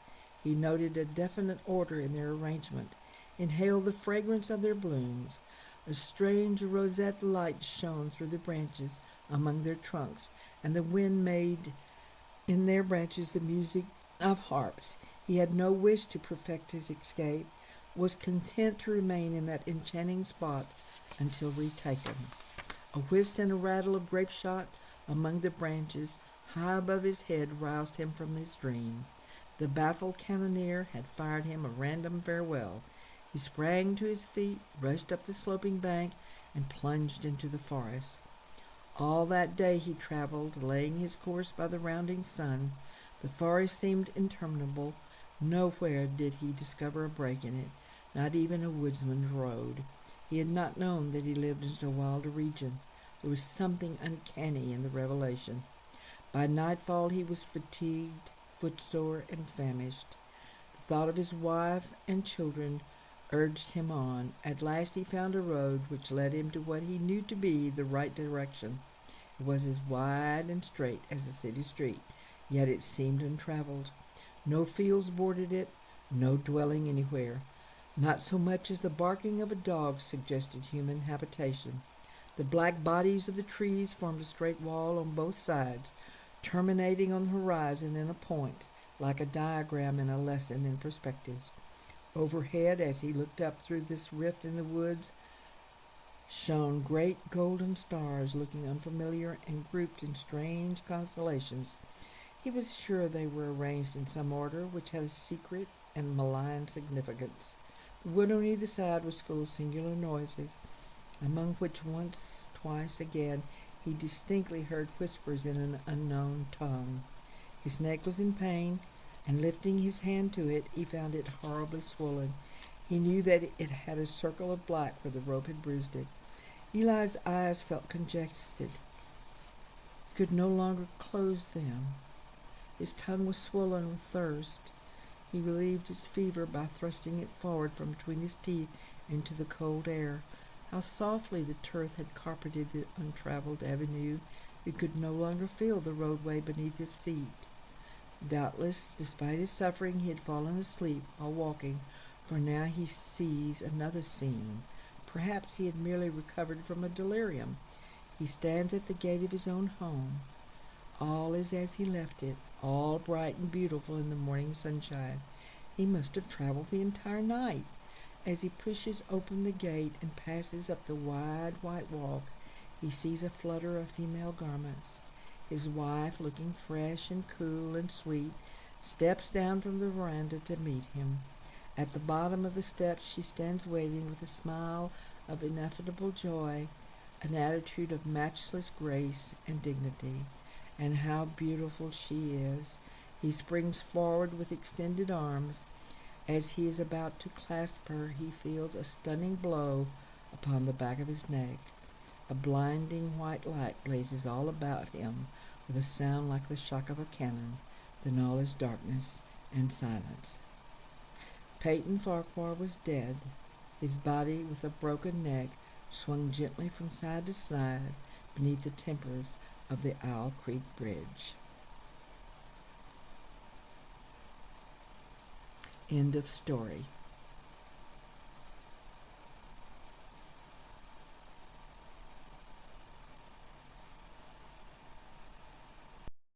Light Cipher by R. Austin Freeman. A large and motley crowd lined the pavements of Oxford Street as Thorndyke and I made our way leisurely eastward. Floral decorations and drooping bunting announced one of those functions inaugurated from time to time by a benevolent government for the entertainment of fashionable loungers and the relief of distressed pickpockets. For a Russian Grand Duke, who had torn himself away amidst valedictory explosions from a loving if too demonstrative people, was to pass anon on his way to the Guildhall, and a British prince, heroically indiscreet, was expected to occupy a seat in the ducal carriage. Near Rathbone Place, Thorndyke halted, and drew my attention to a smart-looking man who was lounging in a doorway, cigarette in hand. "Our old friend, Inspector Badger," said Thorndyke. "He seems mightily interested in that gentleman in the light overcoat. How do you do, Badger?" For at this moment the detective caught his eye and bowed. "Who is your friend?" "That's what I'd like to know, sir," replied the inspector. "I've been shadowing him for the last half hour, but I can't make him out, though I believe I've seen him somewhere. He don't look like a foreigner, but he has something bulky in his pocket, so I must keep him in sight until the Duke is safely past. I wish," he added gloomily, "these beastly Russians would stop at home. They give us no end of trouble." "Are you expecting any occurrences, then?" asked Thorndyke. "Bless you, sir," exclaimed Badger, "the whole route is lined with plainclothesmen. You see, it is known that several desperate characters followed the Duke to England, and there are a good many exiles living here who would like to have a rap at him. Hallo! What's he up to now?" The man in the light overcoat had suddenly caught the inspector's too inquiring eye, and forthwith dived into the crowd at the edge of the pavement. In his haste he trod heavily on the foot of a big, rough-looking man, by whom he was in a moment hustled out into the road with such violence that he fell sprawling face downwards. It was an unlucky moment. A mounted constable was just then backing in upon the crowd, and before he could gather the meaning of the shout that arose from the bystanders, his horse had set down one hind hoof firmly on the prostrate man's back. The inspector signalled to a constable, who forthwith made a way for us through the crowd, but even as we approached the injured man he rose stiffly and looked round with a pale, vacant face. "Are you hurt?" Thorndyke asked gently, with an earnest look into the frightened, wondering eyes. "No, sir," was the reply, "only I feel queer, sinking, just here." He laid a trembling hand on his chest, and Thorndyke, still eyeing him anxiously, said in a low voice to the inspector, "Cab or ambulance, as quickly as you can." A cab was led round from Newman Street, and the injured man put into it. Thorndyke, Badger, and I entered, and we drove off up Rathbone Place. As we proceeded, our patient's face grew more and more ashen, drawn, and anxious. His breathing was shallow and uneven, and his teeth chattered slightly. The cab swung round into Goodge Street, and then, suddenly, in the twinkling of an eye, there came a change. The eyelids and jaw relaxed, the eyes became filmy, and the whole form subsided into the corner, in a shrunken heap, with the strange gelatinous limpness of a body that is dead as a whole, while its tissues are still alive. "God save us, the man's dead!" exclaimed the inspector in a shocked voice, for even policemen have their feelings. He sat staring at the corpse, as it nodded gently with the jolting of the cab, until we drew up inside the courtyard of the Middlesex Hospital, when he got out briskly, with suddenly renewed cheerfulness, to help the porter to place the body on the wheeled couch. "Well, we shall know who he is now, at any rate," said he, as we followed the couch to the casualty room. Thorndyke nodded unsympathetically. The medical instinct in him was for the moment stronger than the legal. The house surgeon leaned over the couch and made a rapid examination as he listened to our account of the incident. Then he straightened himself up and looked at Thorndyke. "Internal hemorrhage, I expect," said he. "At any rate, he's dead, poor beggar, as dead as Nebuchadnezzar. Ah, here comes the bobby. It's his affair now." A sergeant came into the room, breathing quickly, and looked in surprise from the corpse to the inspector. But the latter, without loss of time, proceeded to turn out the dead man's pockets, commencing with the bulky object which had first attracted his attention, which proved to be a brown paper parcel tied up with red tape. "Pork pie, begad!" he exclaimed, with a crestfallen air, as he cut the tape and opened the package. "You had better go through his other pockets, sergeant." The small heap of odds and ends that resulted from this process tended, with a single exception, to throw little light on the man's identity, the exception being a letter, sealed but not stamped, addressed in an exceedingly illiterate hand to Mr. Adolf Schonberg, 213 Greek Street, Soho. "He was going to leave it by hand, I expect," observed the inspector, with a wistful glance at the sealed envelope. "I think I'll take it round myself, and you had better come with me, sergeant." He slipped the letter into his pocket, and leaving the sergeant to take possession of the other effects, made his way out of the building. "I suppose, Doctor," said he, as we crossed into Berner Street, "you are not coming our way? Don't want to see Mr. Schonberg, Thornburg reflected for a moment. "Well, it isn't very far, and we may as well see the end of the incident. Yes, let's go together." Number 213, Greek Street, was one of those houses that irresistibly suggest to the observer the idea of a church organ, either jamb of the doorway being adorned with a row of brass bell handles corresponding to stop-knobs. These the sergeant examined with the air of an expert musician, and having, as it were, gauged the capacity of the instrument, selected the middle knob on the right side and pulled it briskly, whereupon a first-floor window was thrown up and a head protruded. But it afforded us a momentary glimpse only, for having caught the sergeant's upturned eye, it retired with surprising precipitancy, and before we had time to speculate on the apparition, the street door was opened and a man emerged. He was about to close the door after him when the inspector interposed. "Does Mr. Adolf Schonberg live here?" The newcomer, a very typical Jew of the red-haired type, surveyed us thoughtfully through his gold-rimmed spectacles as he repeated the name. "Schonberg? Schonberg? Ah, yes, I know. He lives on the 3rd floor. I saw him go up a short time ago. 3rd floor, back." And indicating the open door with a wave of the hand, he raised his hat and passed into the street. "I suppose we had better go up," said the inspector, with a dubious glance at the row of bell-pulls. He accordingly started up the stairs, and we all followed in his wake. There were 2 doors at the back of the 3rd floor, but as the one was open, displaying an unoccupied bedroom, the inspector rapped smartly on the other. It flew open almost immediately, and a fierce-looking little man confronted us with a hostile stare. "Well?" said he. "Mr. Adolf Schonberg?" inquired the inspector. "Well, what about him?" snapped our new acquaintance. "I wish to have a few words with him," said Badger. "Then what the deuce do you come banging at my door for?" demanded the other. "Why, doesn't he live here?" "No. 1st floor front," replied our friend, preparing to close the door. "Pardon me," said Thorndyke, "but what is Mr. Schonberg like? I mean—" "Like?" interrupted the resident. "He's like a blooming sheeny, with a carroty beard and gold gig lamps." And having presented this impressionist sketch, he brought the interview to a definite close by slamming the door and turning the key. With a wrathful exclamation, the inspector turned toward the stairs, down which the sergeant was already clattering in hot haste, and made his way back to the ground floor, followed, as before, by Thorndyke and me. On the doorstep we found the sergeant breathlessly interrogating a smartly dressed youth, whom I had seen alight from a hansom as we entered the house, and who now stood with a notebook tucked under his arm, sharpening a pencil with deliberate care. "Mr. James saw him come out, sir," said the sergeant. "He turned up towards the square." "Did he seem to hurry?" asked the inspector. "Rather," replied the reporter. "As soon as you were inside he went off like a lamplighter. You won't catch him now." "We don't want to catch him," the detective rejoined gruffly.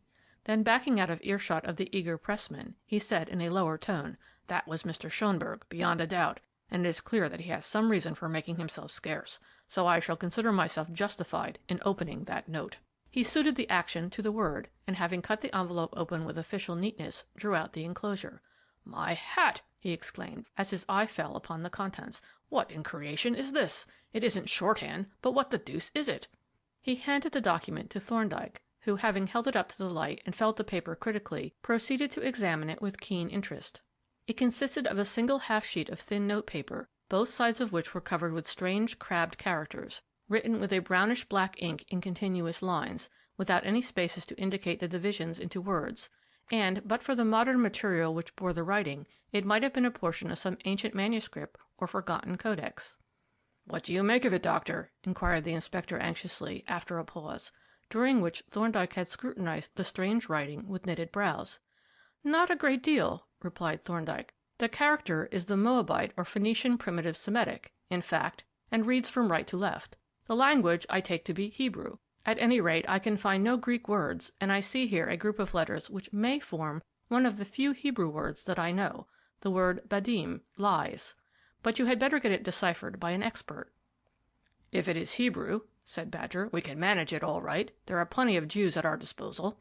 "You had better take that paper to the British Museum," said Thorndyke, "and submit it to the keeper of the Phoenician antiquities for decipherment." Inspector Badger smiled a foxy smile as he deposited the paper in his pocketbook. "We'll see what we can make of it ourselves first," he said. "But many thanks for your advice all the same, Doctor. No, Mr. James, I can't give you any information just at present. You had better apply at the hospital. I suspect, said Thorndyke, as we took our way homewards, that Mr. James has collected enough material for his purpose already. He must have followed us from the hospital, and I have no doubt that he has his report with full details mentally arranged at this moment. And I am not sure that he didn't get a peep at the mysterious paper in spite of the inspector's precautions. By the way, I said, what do you make of the document? A cipher, most probably, he replied. It is written in the primitive Semitic alphabet, which, as you know, is practically identical with primitive Greek. It is written from right to left like the Phoenician, Hebrew, and Moabite, as well as the earliest Greek inscriptions. The paper is common cream-laid notepaper, and the ink is ordinary indelible Chinese ink, such as is used by draftsmen. Those are the facts, and without further study of the document itself, they don't carry us very far. Why do you think it is a cipher rather than a document in straightforward Hebrew? Because it is obviously a secret message of some kind.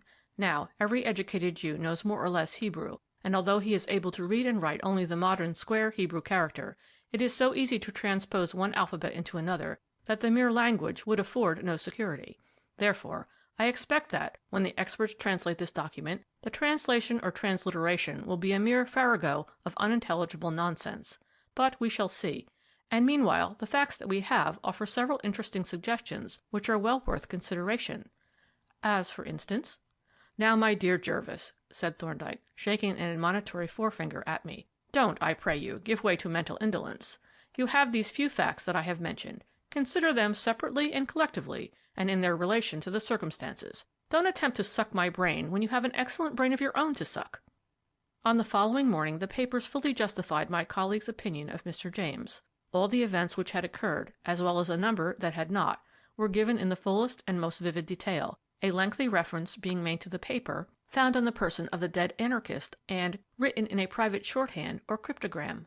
The report concluded with the gratifying, though untrue, statement that, in this intricate and important case, the police have wisely secured the assistance of Dr. John Thorndyke, to whose acute intellect and vast experience the portentous cryptogram will doubtless soon deliver up its secret.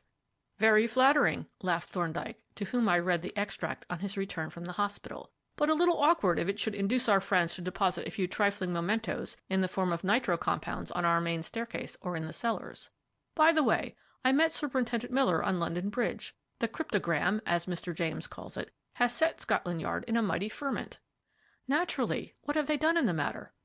They adopted my suggestion, after all, finding that they could make nothing of it themselves, and took it to the British Museum. The museum people referred them to Professor Popelbaum, the great paleographer, to whom they accordingly submitted it. Does he express any opinion about it? Yes, provisionally. After a brief examination, he found it to consist of a number of Hebrew words sandwiched between apparently meaningless groups of letters. He furnished the superintendent offhand with a translation of the words, and Miller forthwith struck off a number of hectograph copies of it, which he has distributed among the senior officials of his department, so that at present, here Thorndyke gave a vent to a soft chuckle, Scotland Yard is engaged in a sort of missing word, or rather missing sense competition. Miller invited me to join in the sport, and to that end presented me with one of the hectograph copies on which to exercise my wits, together with a photograph of the document. And shall you? I asked. Not I, he replied, laughing. In the first place, I have not been formally consulted, and consequently am a passive though interested spectator. In the second place, I have a theory of my own which I shall test if the occasion arises. But if you would like to take part in the competition, I am authorized to show you the photograph and the translation. I will pass them on to you, and I wish you joy of them. He handed me the photograph and a sheet of paper that he had just taken from his pocketbook, and watched me with grim amusement as I read out the first few lines. Woe, city, lies, robbery, prey, noise, whip, rattling, wheel, horse, chariot, day, darkness, gloominess, clouds, darkness, morning, mountain, people, strong, fire, them, flame. It doesn't look very promising at first sight, I remarked. What is the professor's theory? His theory, provisionally of course, is that the words form the message, and the groups of letters represent mere filled-up spaces between the words. But surely, I protested, that would be a very transparent device. Thorndyke laughed. There is a childlike simplicity about it, said he, that is highly attractive, but discouraging. It is much more probable that the words are dummies, and that the letters contain the message. Or again, the solution may lie in an entirely different direction. But listen, is that a cab coming here? It was. It drew up opposite our chambers, and a few moments later a brisk step ascending the stairs heralded a smart rat-tat at our door. Flinging open the latter, I found myself confronted by a well-dressed stranger, who, after a quick glance at me, peered inquisitively over my shoulder into the room. "I am relieved, Dr. Jervis," said he, "to find you and Dr. Thorndyke at home, as I have come on somewhat urgent professional business. My name," he continued, entering in response to my invitation, "is Barton, but you don't know me, though I know you both by sight.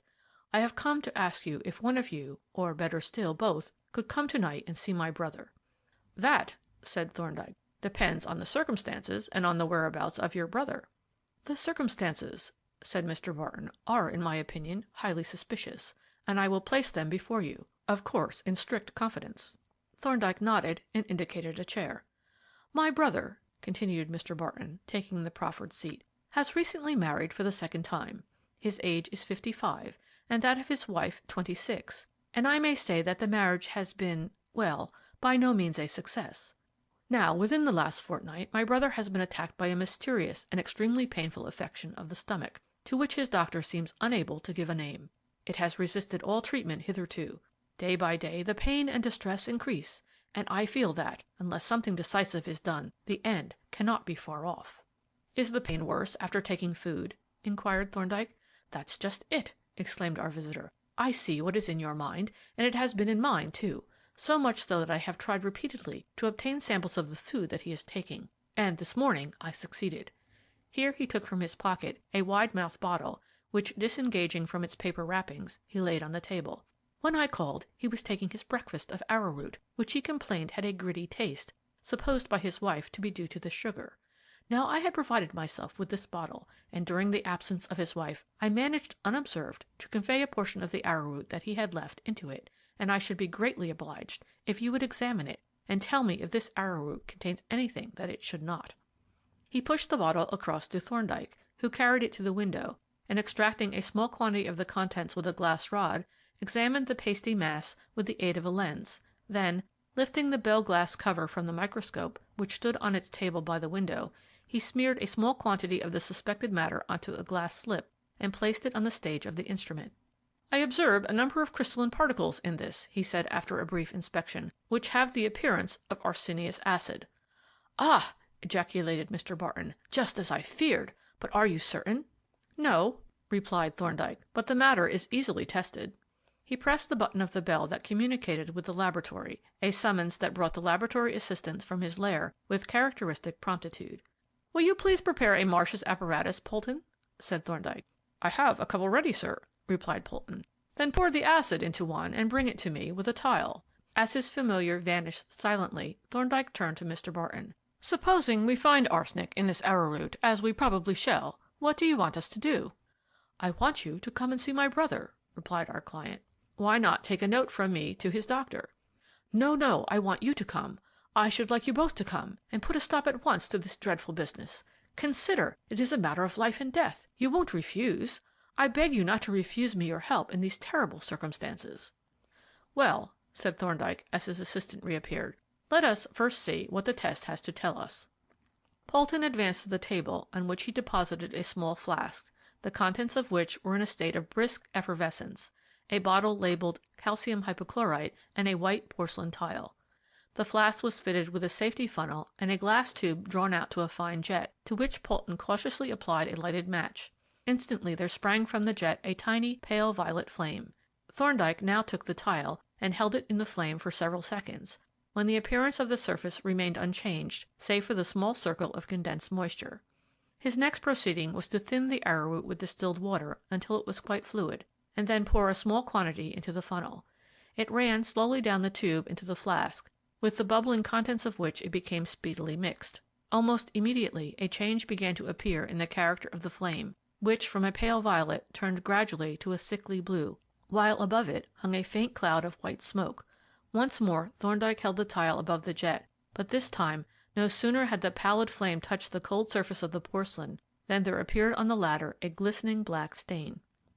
"That is pretty conclusive," observed Thorndyke, lifting the stopper out of the reagent bottle, "but we will apply the final test." He dropped a few drops of the hypochlorite solution onto the tile, and immediately the black stain faded away and vanished. "We can now answer your question, Mr. Barton," said he, replacing the stopper as he turned to our client. "The specimen that you brought us certainly contains arsenic, and in very considerable quantities." "Then," exclaimed Mr. Barton, starting from his chair, "you will come and help me to rescue my brother from this dreadful pearl. Don't refuse me, Dr. Thorndyke. For mercy's sake, don't refuse." Thorndyke reflected for a moment. "Before we decide," said he, "we must see what engagements we have." With a quick, significant glance at me, he walked into the office, whither I followed in some bewilderment, for I knew that we had no engagements for the evening. "Now, Jervis," said Thorndyke, as he closed the office door, "what are we to do?" "We must go, I suppose," I replied. "It seems a pretty urgent case." "It does," he agreed. "Of course, the man may be telling the truth, after all." "You don't think he is, then?" "No. It is a plausible tale, but there is too much arsenic in that arrowroot. Still, I think I ought to go. It is an ordinary professional risk, but there is no reason why you should put your head into the noose." "Thank you," I said somewhat huffily. "I don't see what risk there is, but if any exists, I claim the right to share it." "Very well," he answered with a smile. "We will both go. I think we can take care of ourselves." He re-entered the sitting room and announced his decision to Mr. Barton, whose relief and gratitude were quite pathetic. "But," said Thorndyke, "you have not yet told us where your brother lives." "Rexford," was the reply. "Rexford in Essex. It is an out-of-the-way place, but if we catch the 7:15 from Liverpool Street, we shall be there in an hour and a half." "And as to the return, you know the trains, I suppose?" "Oh, yes," replied our client. "I will see that you don't miss your train back." "Then I will be with you in a minute," said Thorndyke, and taking the still bubbling flask, he retired to the laboratory, whence he returned in a few minutes carrying his hat and overcoat. The cab which had brought our client was still waiting, and we were soon rattling through the streets toward the station, where we arrived in time to furnish ourselves with dinner baskets and select our compartment at leisure. During the early part of the journey our companion was in excellent spirits. He dispatched the cold fowl from the basket and quaffed the rather indifferent claret with as much relish as if he had not had a single relation in the world, and after dinner he became genial to the verge of hilarity. But as the time went on, there crept into his manner a certain anxious restlessness. He became silent and preoccupied, and several times furtively consulted his watch. "The train is confoundedly late," he exclaimed irritably. 7 minutes behind time already." "A few minutes more or less are not of much consequence," said Thorndyke. "No, of course not, but still. Ah, thank heaven, here we are." He thrust his head out of the off-side window and gazed eagerly down the line. Then, leaping to his feet, he bustled out onto the platform while the train was still moving. Even as we alighted, a warning bell rang furiously on the up platform, and as Mr. Barton hurried us through the empty booking office to the outside of the station, the rumble of the approaching train could be heard above the noise made by our own train moving off. "My carriage does not seem to have arrived yet," exclaimed Mr. Barton, looking anxiously up the station approach. "If you will wait here a moment, I will go and make inquiries."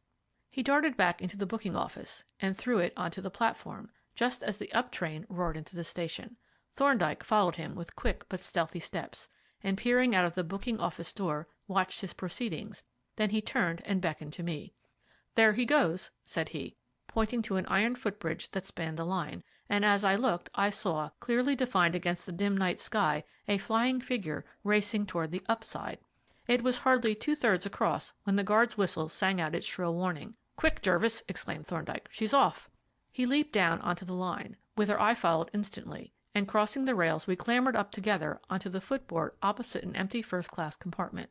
Thorndyke's magazine knife, containing, among other implements, a railway key, was already in his hand. The door was speedily unlocked, and as we entered, Thorndyke ran through and looked out onto the platform. "Just in time!" he exclaimed. "He is in one of the forward compartments." He relocked the door, and seating himself, proceeded to fill his pipe. "And now," said I, as the train moved out of the station, "perhaps you will explain this little comedy." "With pleasure," he replied, "if it needs any explanation. But you can hardly have forgotten Mr. James's flattering remarks in his report of the Greek Street incident, clearly giving the impression that the mysterious document was in my possession. When I read that, I knew I must look out for some attempt to recover it, though I hardly expected such promptness. Still, when Mr. Barton called without credentials or appointment, I viewed him with some suspicion. That suspicion deepened when he wanted us both to come. It deepened further when I found an impossible quantity of arsenic in his sample, and it gave place to certainty when, Having allowed him to select the trains by which we were to travel, I went up to the laboratory and examined the timetable, for I then found that the last train for London left Rexford 10 minutes after we were due to arrive. Obviously, this was a plan to get us both safely out of the way while he and some of his friends ransacked our chambers for the missing document. I see, and that accounts for his extraordinary anxiety at the lateness of the train. But why did you come, if you knew it was a plant? My dear fellow, said Thorndyke, I never miss an interesting experience if I can help it. There are possibilities in this, too, don't you see? But supposing his friends have broken into our chambers already? That contingency has been provided for, but I think they will wait for Mr. Barton and us. Our train, being the last one up, stopped at every station, and crawled slothfully in the intervals, so that it was past 11 o'clock when we reached Liverpool Street. Here we got out cautiously, and mingling with the crowd, followed the unconscious Barton up the platform, through the barrier, and out into the street. He seemed in no special hurry, for after pausing to light a cigar, he set off at an easy pace up New Broad Street. Thorndyke hailed a hansom, and motioning me to enter, directed the cabman to drive to Clifford's Inn Passage. "Sit well back," said he, as we rattled away up New Broad Street. "We shall be passing our gay deceiver presently. In fact, there he is, a living, walking illustration of the folly of underrating the intelligence of one's adversary."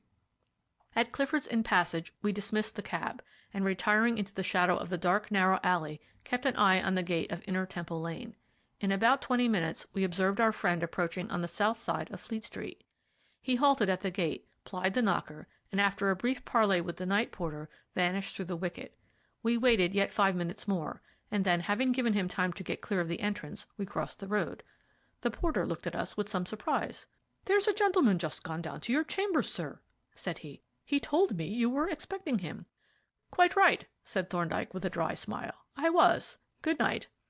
We slunk down the lane, past the church, and through the gloomy cloisters, giving a wide berth to all lamps and lighted entries, until, emerging into paper buildings, we crossed at the darkest part to King's Bench Walk, where Thorndyke made straight for the chambers of our friend Anstey, which were 2 doors above our own. "Why are we coming here?" I asked as we ascended the stairs. But the question needed no answer when we reached the landing, for through the open door of our friend's chambers I could see in the darkened room Anstey himself with 2 uniformed constables and a couple of plainclothesmen. "There has been no signal yet, sir," said one of the latter, whom I recognized as a detective sergeant of our division. "No," said Thorndyke, "but the M.C. has arrived. He came in 5 minutes before us." "Then," exclaimed Anstey, "the ball will open shortly, ladies and gents. The boards are waxed, the fiddlers are tuning up, and—" "Not quite so loud, if you please, sir," said the sergeant. "I think there is somebody coming up Crown Office Row." The ball had, in fact, opened. As we peered cautiously out of the open window, keeping well back in the darkened room, a stealthy figure crept out of the shadow, crossed the road, and stole noiselessly into the entry of Thorndyke's chambers. It was quickly followed by a second figure, and then by a third, in which I recognized our elusive client. "Now, listen for the signal," said Thorndyke. "They won't waste time. Confound that clock!"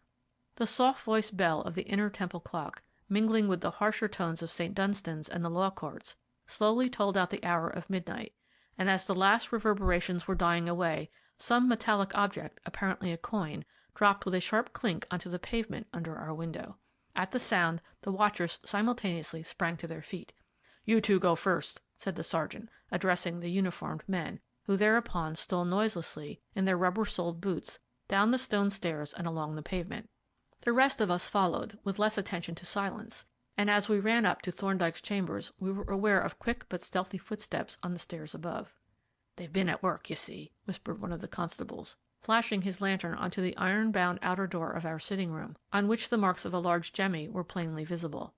The sergeant nodded grimly, and bidding the constables to remain on the landing, led the way upwards. As we ascended, faint rustlings continued to be audible from above, and on the second-floor landing we met a man descending briskly, but without hurry, from the third. It was Mr. Barton, and I could not but admire the composure with which he passed the 2 detectives. But suddenly his glance fell on Thorndyke, and his composure vanished.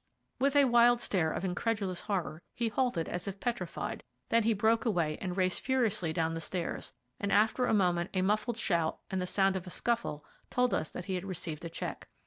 On the next flight we met 2 more men, who, more hurried and less self-possessed, endeavoured to push past, but the sergeant barred the way. "Why, bless me," exclaimed the latter, "it's Moky, and isn't that Tom Harris?" "It's all right, Sergeant," said Moky plaintively, striving to escape from the officer's grip. "We've come to the wrong house, that's all." The sergeant smiled indulgently. "I know," he replied, "but you're always coming to the wrong house, Moky, and now you're just coming along with me to the right house." He slipped his hand inside his captive's coat and adroitly fished out a large folding jemmy, whereupon the discomforted burglar abandoned all further protest. On our return to the first floor, we found Mr. Barton sulkily awaiting us, handcuffed to one of the constables, and watched by Polton with pensive disapproval. "I needn't trouble you tonight, Doctor," said the sergeant, as he marshaled his little troop of captors and captives. "You'll hear from us in the morning. Good night, sir." The melancholy procession moved off down the stairs, and we retired to our chambers with Anstey to smoke a last pipe. "A capable man, that Barton," observed Thorndyke. "Ready, plausible, and ingenious, but spoilt by prolonged contact with fools. I wonder if the police will perceive the significance of this little affair." "They'll be more acute than I am if they do," said I. "Naturally," interposed Anstey, who loved to cheek his revered senior, "because there isn't any. It's only Thorndyke's bounce. He is really in a deuce of a fog himself." However this may have been, the police were a good deal puzzled by the incident, for, on the following morning, we received a visit from no less a person than Superintendent Miller of Scotland Yard. "This is a queer business," said he, coming to the point at once. "This burglary, I mean. Why should they want to crack your place? Right here in the Temple, too. You've got nothing of value here, have you? No hard stuff, as they call it, for instance?" "Not so much as a silver teaspoon," replied Thorndyke, who had a conscientious objection to plate of all kinds. "It's odd," said the superintendent. "Deuced odd. When we got your note, we thought that anarchist idiots had mixed you up with the case. You saw the papers, I suppose, and wanted to go through your rooms for some reason.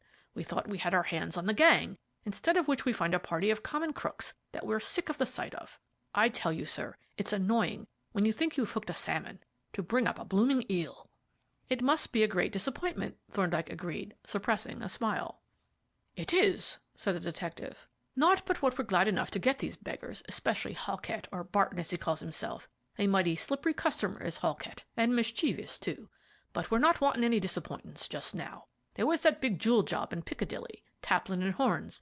I don't mind telling you that we've not got a ghost of the clue. Then there's this anarchist affair. We're all in the dark there, too."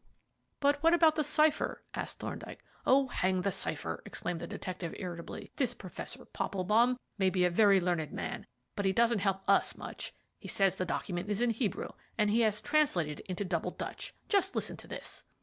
He dragged out of his pocket a bundle of papers, and dabbing down a photograph of the document before Thorndyke, commenced to read the professor's report. "The document is written in the characters of the well-known inscription of Mesha, king of Moab. Who the devil's he? Never heard of him. Well known indeed. The language is Hebrew, and the words are separated by groups of letters which are meaningless and obviously introduced to mislead and confuse the reader. The words themselves are not strictly consecutive, but by the interpolation of certain other words, a series of intelligible sentences is obtained, the meaning of which is not very clear, but is no doubt allegorical. The method of decipherment is shown in the accompanying tables, and the full rendering suggested on the enclosed sheet. It is to be noted that the writer of this document was apparently quite unacquainted with the Hebrew language, as appears from the absence of any grammatical construction. That's the professor's report, Doctor, and here are the tables showing how he worked it out. It makes my head spin to look at 'em." He handed to Thorndyke a bundle of ruled sheets, which my colleague examined attentively for a while, and then passed on to me. "This is very systematic and thorough," said he, "but now let us see the final result at which he arrives." "It may be all very systematic," growled the superintendent, sorting out his papers, "but I tell you, sir, it's all bosh." The latter word he jerked out viciously, as he slapped down on the table the final product of the professor's labours. "There," he continued, "that's what he calls the full rendering, and I reckon it'll make your hair curl. It might be a message from Bedlam." Thorndyke took up the first sheet, and as he compared the constructed renderings with the literal translation, the ghost of a smile stole across his usually immovable countenance. "The meaning is certainly a little obscure," he observed, "though the reconstruction is highly ingenious, and moreover, I think the professor is probably right. That is to say, the words which he has supplied are probably the omitted parts of the passages from which the words of the cryptogram were taken. What do you think, Jervis?" He handed me the two papers, of which one gave the actual words of the cryptogram and the other a suggested reconstruction, with omitted words supplied. The first read, "Whip, noise, prey, robbery, lies, city. Woe, horse, wheel, rattling, darkness. Day, chariot, mountain, morning, darkness, cloud, gloominess, flame. Them, fire, strong, people. Turning to the second paper, I read out the suggested rendering. Woe to the bloody city! It is full of lies and robbery. The prey departeth not. The noise of a whip, and the noise of the rattling of the wheels, and of the prancing horses, and of the jumping chariots. A day of darkness and of gloominess, a day of clouds and of thick darkness, as the morning spread upon the mountains, a great people and a strong. A fire devoureth before them, and behind them a flame burneth. Here the first sheet ended, and as I laid it down, Thorndyke looked at me inquiringly. There is a good deal of reconstruction in proportion to the original matter, I objected. The Professor has supplied more than 3/4 of the final rendering. Exactly, burst in the Superintendent. It's all Professor and no cryptogram. Still, I think the reading is correct, said Thorndyke, as far as it goes, that is. Good Lord! Exclaimed the dismayed detective. Do you mean to tell me, sir, that all that balderdash is the real meaning of the thing? I don't say that, replied Thorndyke. I say it is correct as far as it goes, but I doubt its being the solution of the cryptogram. Have you been studying that photograph that I gave you? Demanded Miller with sudden eagerness. I have looked at it, said Thorndyke evasively, but I should like to examine the original if you have it with you. I have, said the detective. Professor Poppelbaum sent it back with the solution. You can have a look at it, though I can't leave it with you without special authority. He drew the document from his pocketbook and handed it to Thorndyke, who took it over to the window and scrutinized it closely. From the window he drifted into the adjacent office, closing the door after him, and presently the sound of a faint explosion told me that he had lighted the gas fire. Of course, said Miller, taking up the translation again. This gibberish is the sort of stuff you might expect from a parcel of crack-brained anarchists, but it doesn't seem to mean anything. Not to us, I agreed, but the phrases may have some prearranged significance. And then there are the letters between the words. It is possible that they may really form a cipher. I suggested that to the Professor, said Miller, but he wouldn't hear of it. He is sure they are only dummies. I think he is probably mistaken, and so, I fancy, does my colleague, but we shall hear what he has to say presently. Oh, I know what he will say, growled Miller. He will put the thing under the microscope and tell us who made the paper and what the ink is composed of, and then we shall be just where we are. The superintendent was evidently deeply depressed. We sat for some time pondering in silence on the vague sentences of the Professor's translation, until at length Thorndyke reappeared, holding the document in his hand. He laid it quietly on the table by the officer, and then inquired, "Is this an official consultation?" "Certainly," replied Miller. "I was authorized to consult you respecting the translation, but nothing was said about the original. Still, if you want it for further study, I will get it for you." "No, thank you," said Thorndyke. "I have finished with it. My theory turned out to be correct." "Your theory!" exclaimed the superintendent eagerly. "Do you mean to say—" "And as you are consulting me officially, I may as well give you this." He held out a sheet of paper, which the detective took from him and began to read. "What is this?" he asked, looking up at Thorndyke with a puzzled frown. "Where did it come from?" "It is the solution of the cryptogram," replied Thorndyke. The detective reread the contents of the paper, and with the frown of perplexity deepening, once more gazed at my colleague. "This is a joke, sir. You are fooling me," he said sulkily. "Nothing of the kind," answered Thorndyke. "That is the genuine solution." "But it is impossible!" exclaimed Miller. "Just look at it, Dr. Jervis." I took the paper from his hand, and as I glanced at it, I had no difficulty in understanding his surprise. It bore a short inscription in printed Roman capitals, thus: "The Piccadilly stuff is up the chimbley, 416 Wardour Street, second floor back. It was hid because of old Mokey's Jude. Mokey is a blighter." "Then that fellow wasn't an anarchist at all?" I exclaimed. "No," said Miller. "He was one of Mokey's gang. We suspected Mokey of being mixed up with that job, but we couldn't fix it on him. By Jove!" he added, slapping his thigh, "if this is right, and I can lay my hands on the loot. Can you lend me a bag, Doctor? I'm off to Wardour Street this very moment." We furnished him with an empty suitcase, and from the window watched him making for Mitre Court at a smart double. "I wonder if he will find the booty," said Thorndyke. "It just depends on whether the hiding place was known to more than one of the gang." "Well, it has been a quaint case, and instructive, too. I suspect our friend Barton and the evasive Schönberg were the collaborators who produced that curiosity of literature." "May I ask how you deciphered the thing?" I said. "It didn't appear to take long." "It didn't. It was merely a matter of testing a hypothesis. And you ought not to have to ask that question," he added with marked severity, "seeing that you had what turned out to have been all the necessary facts 2 days ago. But I will prepare a document and demonstrate to you tomorrow morning." "So Miller was successful in his quest," said Thorndyke, as we smoked our morning pipes after breakfast. "The entire swag, as he calls it, was up the chimbley undisturbed." He handed me a note which had been left with the empty suitcase by a messenger shortly before, and I was about to read it when an agitated knock was heard at our door. The visitor, whom I admitted, was a rather haggard and dishevelled elderly gentleman, who, as he entered, peered inquisitively through his concave spectacles from one of us to the other. "Allow me to introduce myself, gentlemen," he said. "I am Professor Popplebaum." Thorndyke bowed and offered a chair. "I called yesterday afternoon," our visitor continued, "at Scotland Yard, where I heard of your remarkable decipherment and of the convincing proof of its correctness. Thereupon I borrowed the cryptogram, and have spent the entire night in studying it, but I cannot connect your solution with any of the characters. I wonder if you would do me the great favour of enlightening me as to your method of decipherment, and so save me further sleepless nights? You may rely on my discretion." "Have you the document with you?" asked Thorndyke. The Professor produced it from his pocketbook and passed it to my colleague. "You observe, Professor," said the latter, "that this is a laid paper and has no watermark?" "Yes, I noticed that." "And that the writing is in indelible Chinese ink?" "Yes, yes," said the savant impatiently. "But it is the inscription that interests me, not the paper and ink." "Precisely," said Thorndyke. "Now, it was the ink that interested me when I caught a glimpse of the document 3 days ago.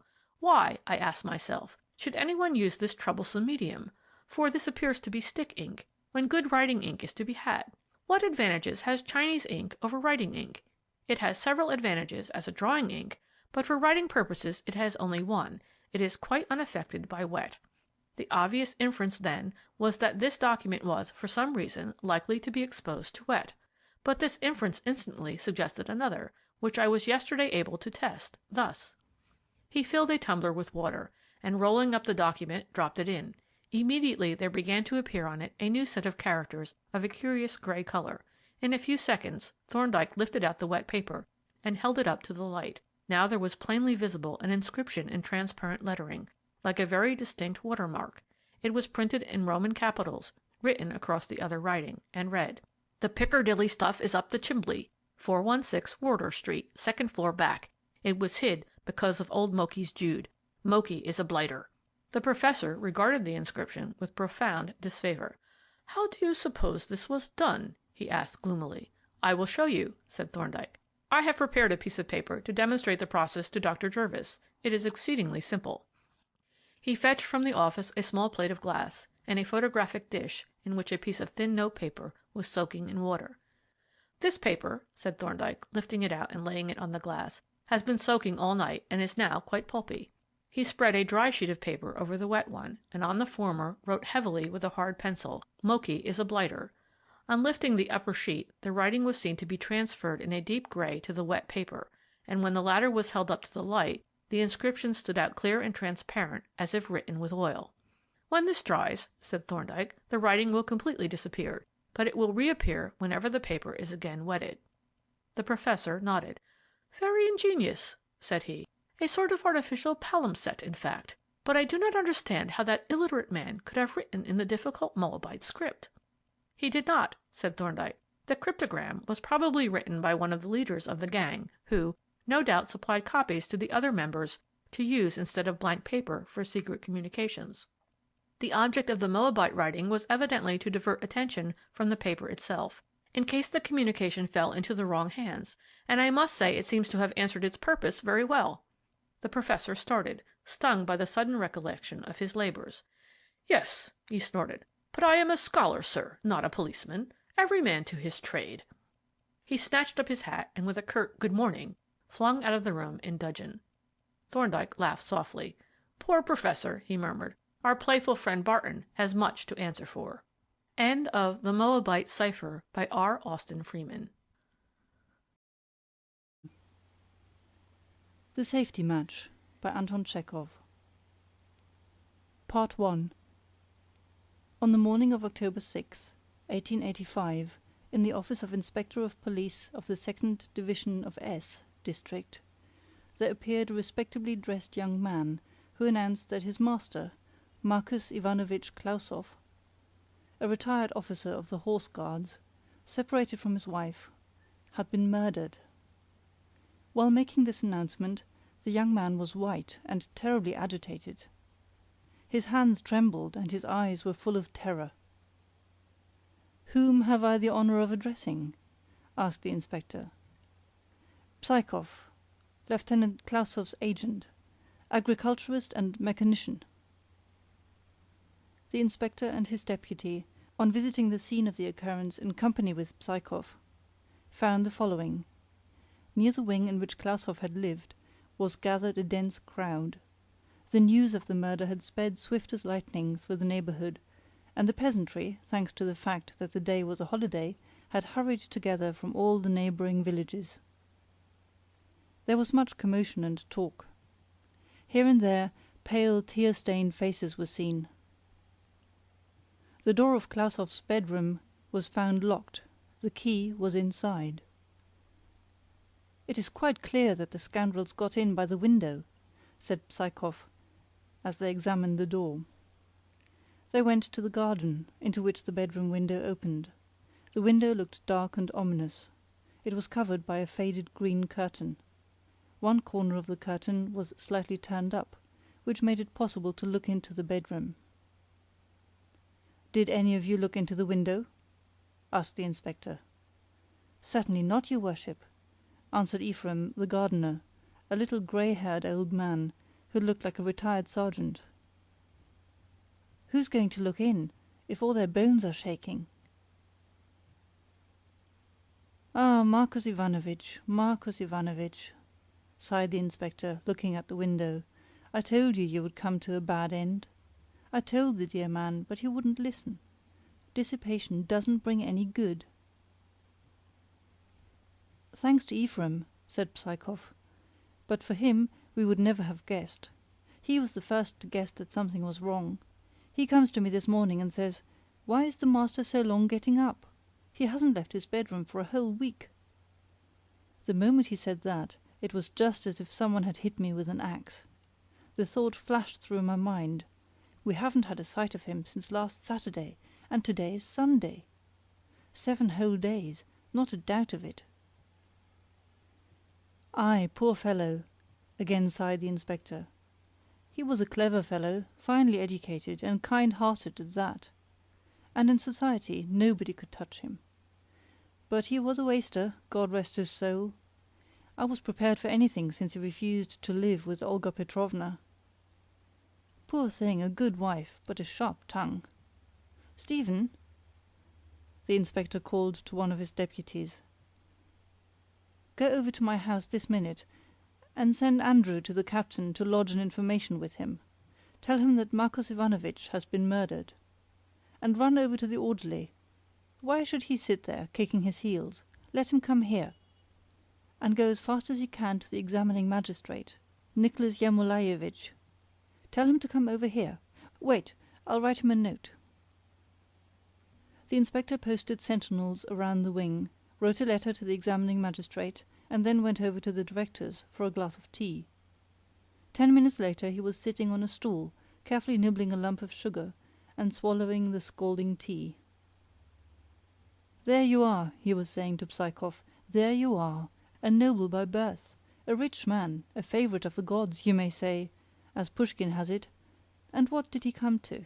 He drank and dissipated, and there you are, he's murdered." After a couple of hours the examining magistrate drove up.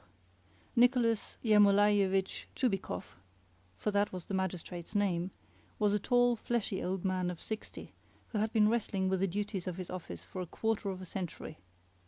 Everyone in the district knew him as an honest man, wise, energetic, and in love with his work. He was accompanied to the scene of the murder by his inveterate companion, fellow worker, and secretary, Dukovsky, a tall young fellow of 26. "Is it possible, gentlemen?" cried Chubikov, entering Psychov's room and quickly shaking hands with everyone. "Is it possible? Marcos Ivanovich murdered? No, it is impossible. Impossible!"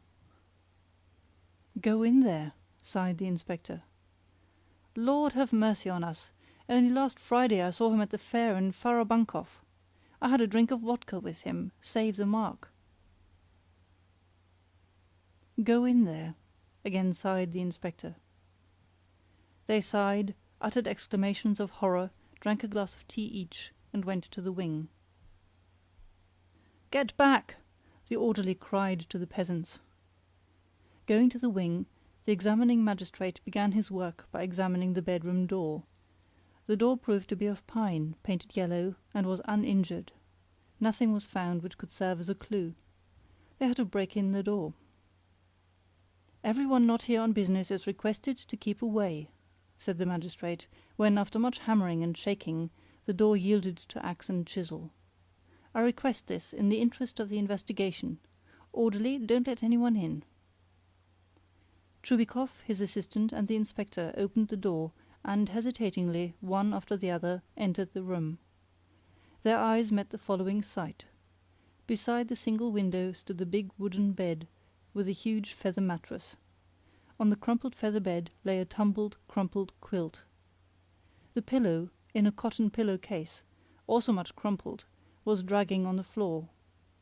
On the table beside the bed lay a silver watch and a silver 20-kopeck piece. Beside them lay some sulphur matches. Beside the bed, the little table, and the single chair, there was no furniture in the room. Looking under the bed, the inspector saw a couple of dozen empty bottles, an old straw hat, and a quart of vodka. Under the table lay one top boot, covered with dust. Casting a glance around the room, the magistrate frowned and grew red in the face. "Scoundrels!" he muttered, clenching his fists. "And where is Marcus Ivanovitch?" asked Dukovsky in a low voice. "Mind your own business," Chubikov answered roughly. "Be good enough to examine the floor. This is not the first case of the kind I have had to deal with. Eugraph Kuzmich," he said, turning to the inspector and lowering his voice, "in 1870 I had another case like this. But you must remember it, the murder of the merchant Potraitov. It was just the same there. The scoundrels murdered him and dragged the corpse out through the window." Chubikov went up to the window, pulled the curtain to one side, and carefully pushed the window. The window opened. "It opens, you see? It wasn't fastened. There are tracks under the window. Look! There is the track of a knee. Somebody got in there. We must examine the window thoroughly." "There is nothing special to be found on the floor," said Dukovsky. "No stains or scratches. The only thing I found was a struck safety match. Here it is. So far as I remember, Marcus Ivanovitch did not smoke. And he always used sulphur matches, never safety matches. Perhaps this safety match may serve as a clue." "Oh, do shut up!" cried the magistrate deprecatingly. "You go on about your match. I can't abide these dreamers. Instead of chasing matches, you had better examine the bed." After a thorough examination of the bed, Dukovsky reported: "There are no spots either of blood or of anything else.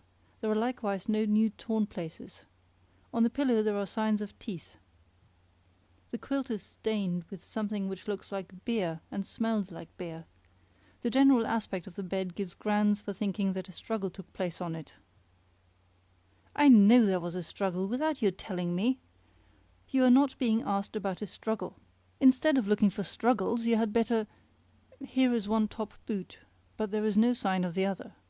"Well, and what of that?" "It proves that they strangled him while he was taking his boots off. He hadn't time to take the second boot off when—" "There you go! And how do you know they strangled him?" "There are marks of teeth on the pillow. The pillow itself is badly crumpled and thrown a couple of yards from the bed." "Listen to his foolishness. Better come into the garden. You would be better employed examining the garden than digging around here. I can do that without you." When they reached the garden, they began by examining the grass. The grass under the window was crushed and trampled. A bushy burdock growing under the window close to the wall was also trampled. Dukovsky succeeded in finding on it some broken twigs and a piece of cotton wool. On the upper branches were found some fine hairs of dark blue wool. "What color was his last suit?" Dukovsky asked Psychov. yellow crash. Excellent. You see, they were blue. A few twigs of the burdock were cut off and carefully wrapped in paper by the investigators. At this point, Police Captain Atsuyibashev Svistakovsky and Dr. Tyutyev arrived. The captain bade them good day, and immediately began to satisfy his curiosity. The doctor, a tall, very lean man with dull eyes, a long nose, and a pointed chin, without greeting anyone or asking about anything, sat down on a log, sighed, and began, "The Servians are at war again. What in heaven's name can they want now? Austria, it's all you're doing." The examination of the window from the outside did not supply any conclusive data. The examination of the grass and the bushes nearest to the window yielded a series of useful clues. For example, Dukovsky succeeded in discovering a long dark streak, made up of spots, on the grass, which led some distance into the center of the garden. The streak ended under one of the lilac bushes, in a dark brown stain. Under this same lilac bush was found the top boot, which turned out to be the fellow of the boot already found in the bedroom. "That is a blood stain made some time ago," said Dukovsky, examining the spot. At the word blood, the doctor rose, and going over lazily, looked at the spot. "Yes, it is blood," he muttered. "That shows he wasn't strangled, if there was blood," said Chubikov, looking sarcastically at Dukovsky. "They strangled him in the bedroom, and here, fearing he might come round again, they struck him a blow with some sharp-pointed instrument. The stain under the bush proves that he lay there a considerable time, while they were looking about for some way of carrying him out of the garden." "Well, and how about the boot?" "The boot confirms completely my idea that they murdered him while he was taking his boots off before going to bed. He had already taken off one boot, and the other, this one here, he had only had time to take half off. The half-off boot came off of itself, while the body was dragged over and fell—" "There's a lively imagination for you," laughed Chubikov. "He goes on and on like that. When will you learn enough to drop your deductions? Instead of arguing and deducing, it would be much better if you took some of the blood-stained grass for analysis." When they had finished their examination and drawn a plan of the locality, the investigators went to the director's office to write their report and have breakfast. While they were breakfasting, they went on talking. "The watch, the money, and so on, all untouched," Chubikov began, leading off the talk, "show as clearly as 2 and 2 are 4 that the murder was not committed for the purpose of robbery." "The murder was committed by an educated man," insisted Dukovsky. "What evidence have you of that?" "The safety match proves that to me, for the peasants hereabouts are not yet acquainted with safety matches. Only the landowners use them, and by no means all of them. And it is evident that there was not one murderer, but at least 3. 2 held him, while 1 killed him. Klausov was strong, and the murderers must have known it." "What good would his strength be, supposing he was asleep?" "The murderers came on him while he was taking off his boots. If he was taking off his boots, that proves he wasn't asleep." "Stop inventing your deductions. Better eat." "In my opinion, your worship," said the gardener Ephraim, setting the samovar on the table, "it was nobody but Nicholas who did this dirty trick." "Quite possible," said Psychov. "And who is Nicholas?" "The master's valet, your worship," answered Ephraim.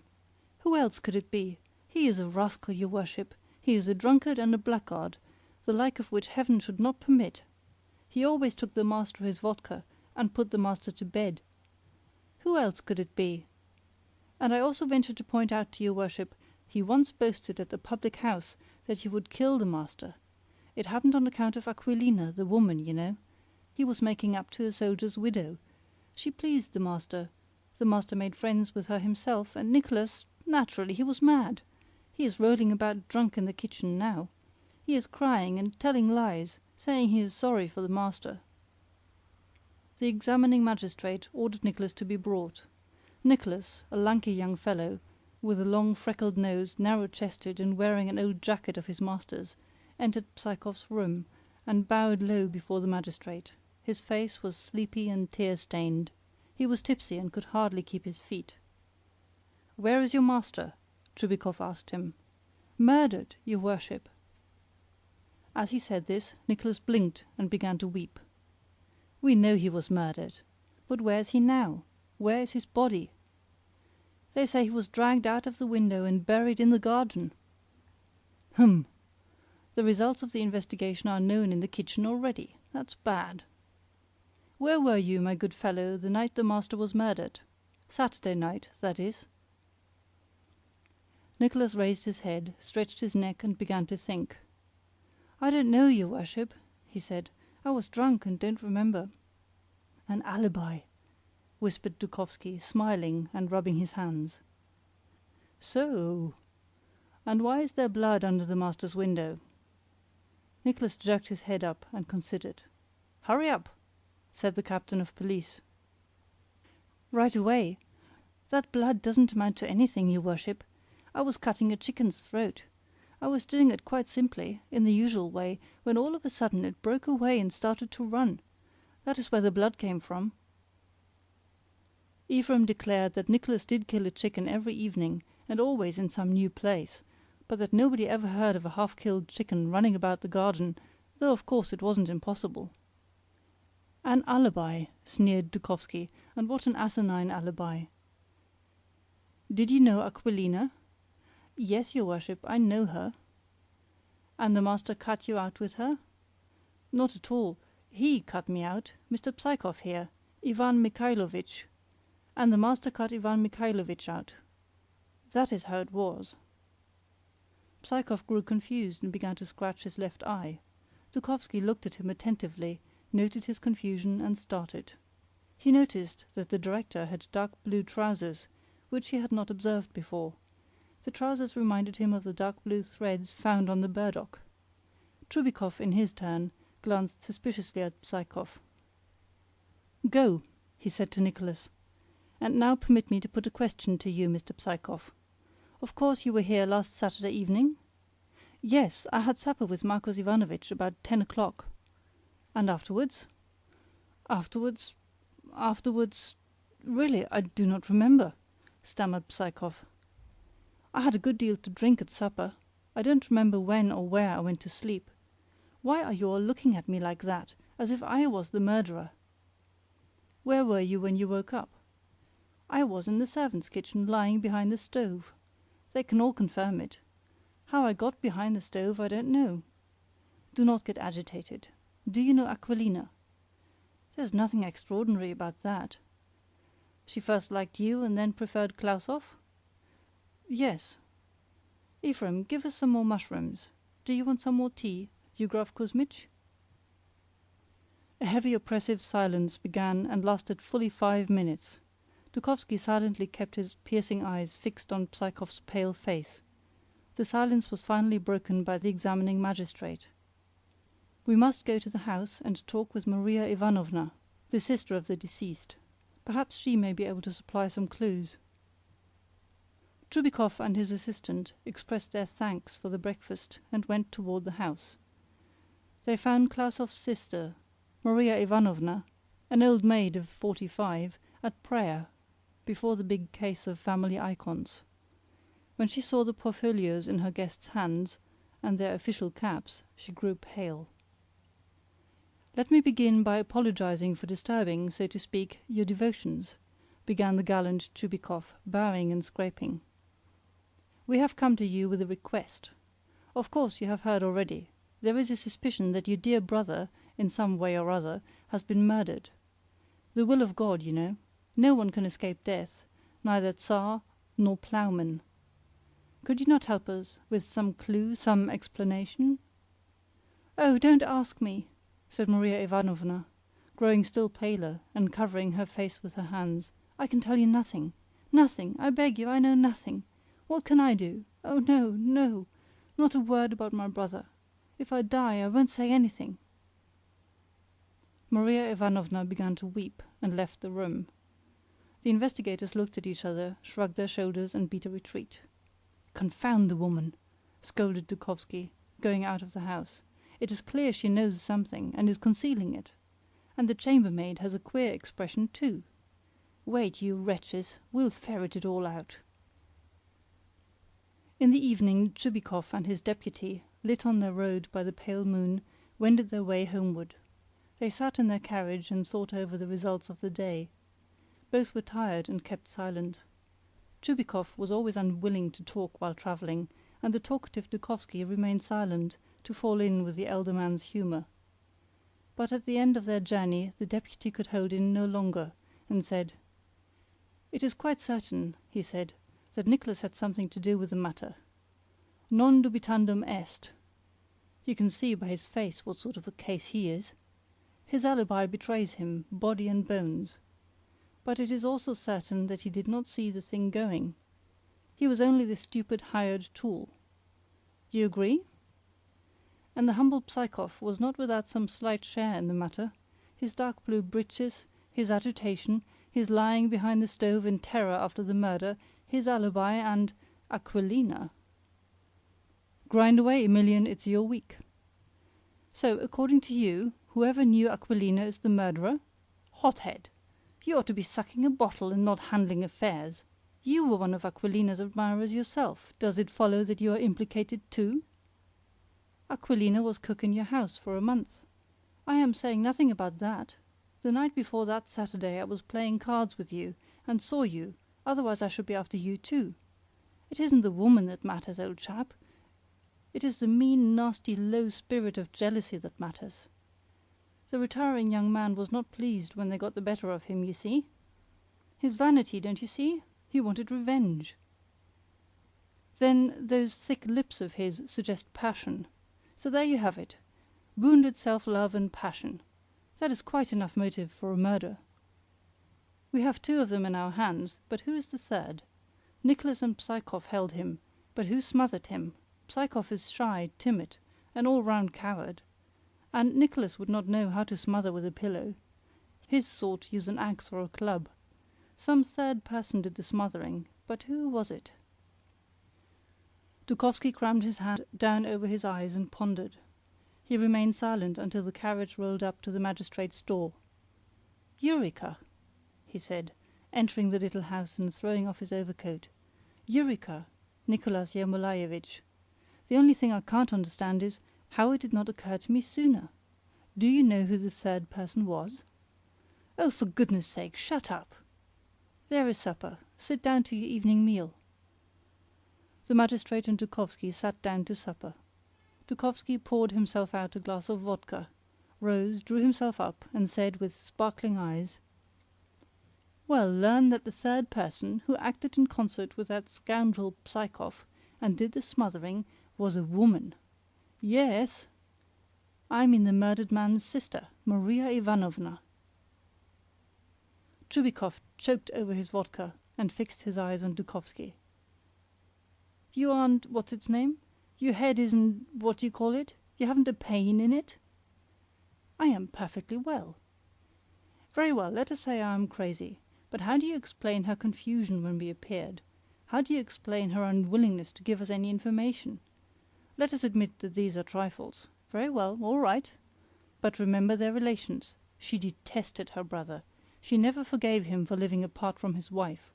She is of the old faith, while in her eyes he is a godless profligate. There is where the germ of her hate was hatched. They say he succeeded in making her believe that he was an angel of Satan. He even went in for spiritualism in her presence. Well, what of that? You don't understand? She, as a member of the old faith, murdered him through fanaticism. It was not only that she was putting to death a weed, a profligate, she was freeing the world of an antichrist. And there, in her opinion, was her service, her religious achievement. Oh, you don't know those old maids of the old faith. Read Dostoevsky. And what does Lyeskov say about them, or Pechersky? It was she, and nobody else, even if you cut me open. She smothered him. Oh, treacherous woman! Wasn't that the reason why she was kneeling before the icons when we came in? Just to take our attention away? Let me kneel down and pray, she said to herself, and they will think I am tranquil and did not expect them. That is the plan of all novices in crime. Nicholas Yermolaevich, old pal. My dear old man, won't you entrust this business to me? Let me personally bring it through. Friend, I began it, and I will finish it. Chubikoff shook his head and frowned. "We know how to manage difficult matters ourselves," he said, "and your business is not to push yourself in where you don't belong. Write from dictation when you are dictated to. That is your job." Dukovsky flared up, banged the door, and disappeared. "Clever rascal," muttered Chubikov, glancing after him. "Awfully clever, but too much of a hothead. I must buy him a cigar case at the fair as a present." The next day, early in the morning, a young man with a big head and a pursed-up mouth, who came from Klausov's place, was introduced to the magistrate's office. He said he was the shepherd Daniel, and brought a very interesting piece of information. "I was a bit drunk," he said. "I was with my pal till midnight. On my way home, as I was drunk, I went into the river for a bath. I was taking a bath when I looked up. 2 men were walking along the dam carrying something black. 'Shoo!' I cried at them. They got scared and went off like the wind toward Makarev's cabbage garden. Strike me dead if they weren't carrying away the master." That same day, toward evening, Psychov and Nicholas were arrested and brought under guard to the district town. In the town they were committed to the cells of the prison. Part 2. A fortnight passed. It was morning. The magistrate Nicholas Yamulayevich was sitting in his office before a green table, turning over the papers of the Klausov case. Dukovsky was striding restlessly up and down like a wolf in a cage. "You are convinced of the guilt of Nicholas and Psychov," he said, nervously plucking at his young beard. "Why will you not believe in the guilt of Maria Ivanovna? Are there not proofs enough for you?" "I don't say I am not convinced. I am convinced, but somehow I don't believe it. There are no real proofs, but just a kind of philosophizing, fanaticism, this and that. You can't do without an axe and blood-stained sheets. Those jurists! Very well, I'll prove it to you. You will stop sneering at the psychological side of the affair. To Siberia with your Maria Ivanovna. I will prove it. If philosophy is not enough for you, I have something substantial for you. It will show you how correct my philosophy is. Just give me permission. What are you going on about? About the safety match. Have you forgotten it? I haven't. I'm going to find out who struck it in the murdered man's room. It was not Nicholas that struck it, it was not Psychov, for neither of them had any matches when they were examined. It was the third person, Maria Ivanovna. I will prove it to you. Just give me permission to go through the district to find out. That's enough. Sit down. Let's go on with the examination." Dukovsky sat down at a little table and plunged his long nose in a bundle of papers. "Bring in Nicholas Tetekov," cried the examining magistrate. They brought Nicholas in. Nicholas was pale and thin as a rail. He was trembling. "Tetekov," began Chubikov, "in 1879 you were tried in the court of the First Division, convicted of theft and sentenced to imprisonment. In 1882 you were tried a second time for theft and were again imprisoned. We know all." Astonishment was depicted in Nicholas's face. The examining magistrate's omniscience startled him. But soon his expression of astonishment changed to extreme indignation. He began to cry and requested permission to go and wash his face and quiet down. They led him away. "Bring in Psychov," ordered the examining magistrate. They brought in Psychov. The young man had changed greatly during the last few days. He had grown thin and pale and looked haggard. His eyes had an apathetic expression. "Sit down, Psychov," said Chubikov. "I hope that today you are going to be reasonable and will not tell lies as you did before. All these days you have denied that you had anything to do with the murder of Klausov, in spite of all the proofs that testify against you. That is foolish. Confession will lighten your guilt. This is the last time I'm going to talk to you. If you do not confess today, tomorrow it will be too late. Come, tell me all." "I know nothing about it. I know nothing about your proofs," answered Psychov almost inaudibly.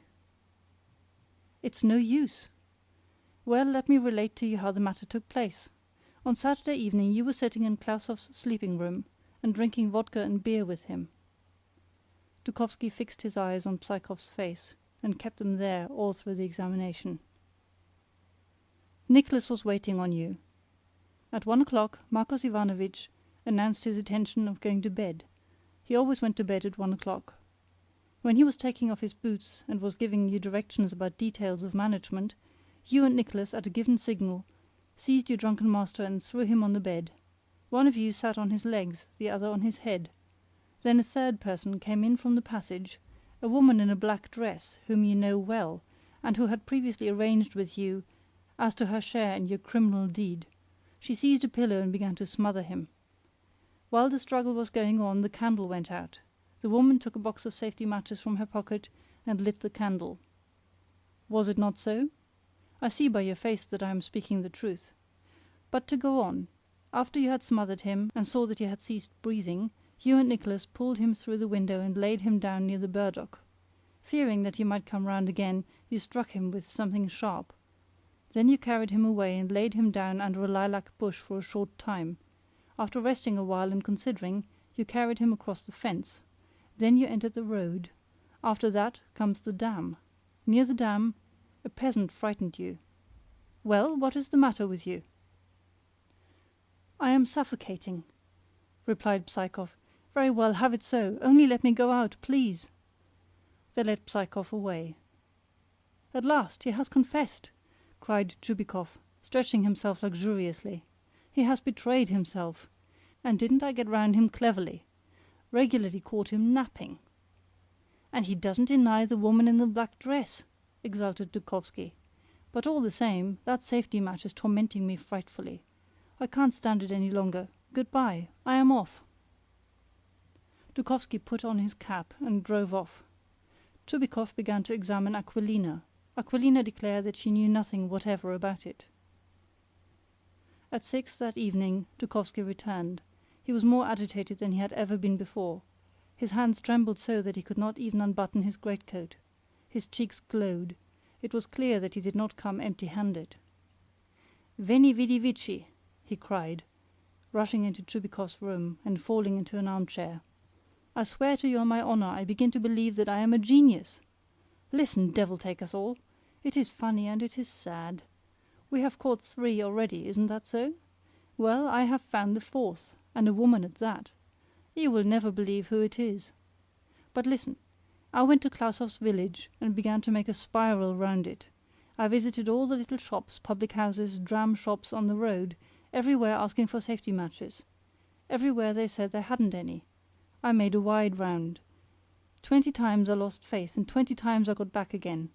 I knocked about the whole day, and only an hour ago I got on the track, 3 versts from here. They gave me a packet of 10 boxes. 1 box was missing. Immediately, who bought the other box? Such a one! She was pleased with them. Old man, Nicholas Yermolaevitch, see what a fellow who was expelled from the seminary and who has read Gaboriau can do. From today on I begin to respect myself. Oof! Well, come. Come where? To her, to number 4.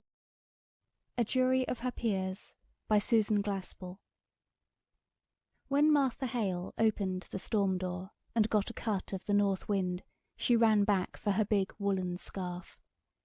As she hurriedly wound that round her head, her eye made a scandalized sweep of her kitchen. It was no ordinary thing that called her away. It was probably further from ordinary than anything that had ever happened in Dickson County. But what her eye took in was that her kitchen was in no shape for leaving, her bread all ready for mixing, half the flour sifted and half unsifted. She hated to see things half done, but she had been at that when the team from town stopped to get Mr. Hale, and then the sheriff came running in to say his wife wished Mrs. Hale would come too, adding with a grin that he guessed she was getting scary and wanted another woman along. So she had dropped everything right where it was. "Martha," now came her husband's impatient voice, "don't keep folks waiting out here in the cold." She again opened the storm door, and this time joined the 3 men and the 1 woman waiting for her in the big 2-seated buggy. After she had the robes tucked round her, she took another look at the woman who sat beside her on the back seat. She had met Mrs. Peters the year before at the county fair, and the thing she remembered about her was that she didn't seem like a sheriff's wife. She was small and thin and didn't have a strong voice. Mrs. Gorman, sheriff's wife before Gorman went out and Peters came in, had a voice that somehow seemed to be backing up the law with every word. But if Mrs. Peters didn't look like a sheriff's wife, Peters made it up in looking like a sheriff. He was to a dot the kind of man who could get himself elected sheriff, a heavy man with a big voice, who was particularly genial with the law-abiding, as if to make it plain that he knew the difference between criminals and non-criminals. And right there it came into Mrs. Hale's mind, with a stab, that this man who was so pleasant and lively with all of them was going to the rights now as a sheriff. "The country's not very pleasant this time of year," Mrs. Peters at last ventured, as if she felt they ought to be talking as well as the men. Mrs. Hale scarcely finished her reply, for they had gone up a little hill and could see the right place now, and seeing it did not make her feel like talking. It looked very lonesome this cold March morning. It had always been a lonesome-looking place. It was down in a hollow, and the poplar trees around it were lonesome-looking trees. The men were looking at it and talking about what had happened. The county attorney was bending to one side of the buggy and kept looking steadily at the place as they drew up to it. "I'm glad you came with me," Mrs. Peters said nervously, as the two women were about to follow the men in through the kitchen door. Even after she had her foot on the doorstep, her hand on the knob, Martha Hale had a moment of feeling she could not cross that threshold. And the reason it seemed she couldn't cross it now was simply because she hadn't crossed it before. Time and time again it had been in her mind, I ought to go over and see Minnie Foster. She still thought of her as Minnie Foster, though for 20 years she had been Mrs. Wright. And then there was always something to do, and Minnie Foster would go from her mind. But now she could come. The men went over to the stove. The women stood close together by the door. Young Henderson, the county attorney, turned around and said, "Come up to the fire, ladies." Mrs. Peters took a step forward, then stopped. "I'm not cold," she said. And so the two women stood by the door, at first not even so much as looking around the kitchen.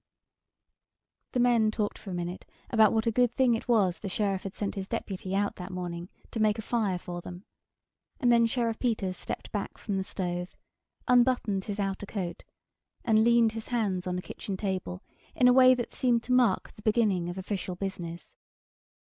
"Now, Mr. Hale," he said, in a sort of semi-official voice, "before we move things about, you tell Mr. Henderson just what it was you saw when you came here yesterday morning." The county attorney was looking around the kitchen. "By the way," he said, "has anything been moved?" He turned to the sheriff. "Are things just as you left them yesterday?" Peters looked from cupboard to sink, from that to a small worn rocker a little to one side of the kitchen table. "It's just the same." "Somebody should have been here yesterday," said the county attorney. "Oh, yesterday," returned the sheriff, with a little gesture, as of yesterday having been more than he could bear to think of. "When I had to send Frank to Morris Center for that man who went crazy, let me tell you, I had my hands full yesterday. I knew you could get back from Omaha by today, George, and as long as I went over everything here myself—" "Well, Mr. Hale," said the county attorney, in a way of letting what was past and gone go, "tell us just what happened when you came here yesterday morning." Mrs. Hale, still leaning against the door, had that sinking feeling of the mother whose child is about to speak a piece. Lewis often wandered along and got things mixed up in a story. He hoped he would tell this straight and plain, and not say unnecessary things that would just make things harder for Minnie Foster. He didn't begin at once, and she noticed that he looked queer, as if standing in that kitchen and having to tell what he had seen there yesterday morning made him almost sick. "Yes, Mr. Hale?" the county attorney reminded. "Harry and I had started to town with a load of potatoes," Mrs. Hale's husband began. Harry was Mrs. Hale's oldest boy. He wasn't with them now, for the very good reason that those potatoes never got to town yesterday, and he was taking them this morning. So he hadn't been home when the sheriff stopped to say he wanted Mr. Hale to come over to the right place and tell the county attorney his story there, where he could point it all out. With all Mrs. Hale's other emotions came the fear now that maybe Harry wasn't dressed warm enough. They hadn't any of them realised how that north wind did bite. "We come along this road," Hale was going on, with a motion of his hand to the road over which they had just come. "And as we got inside the house, I says to Harry, I'm going to see if I can't get John Wright to take a telephone. You see," he explained to Henderson, "unless I can get somebody to go in with me, they won't come out on this branch road, except for a price I can't pay. I'd spoken to Wright about it once before, but he put me off, saying folks talked too much anyway, and all he asked was peace and quiet.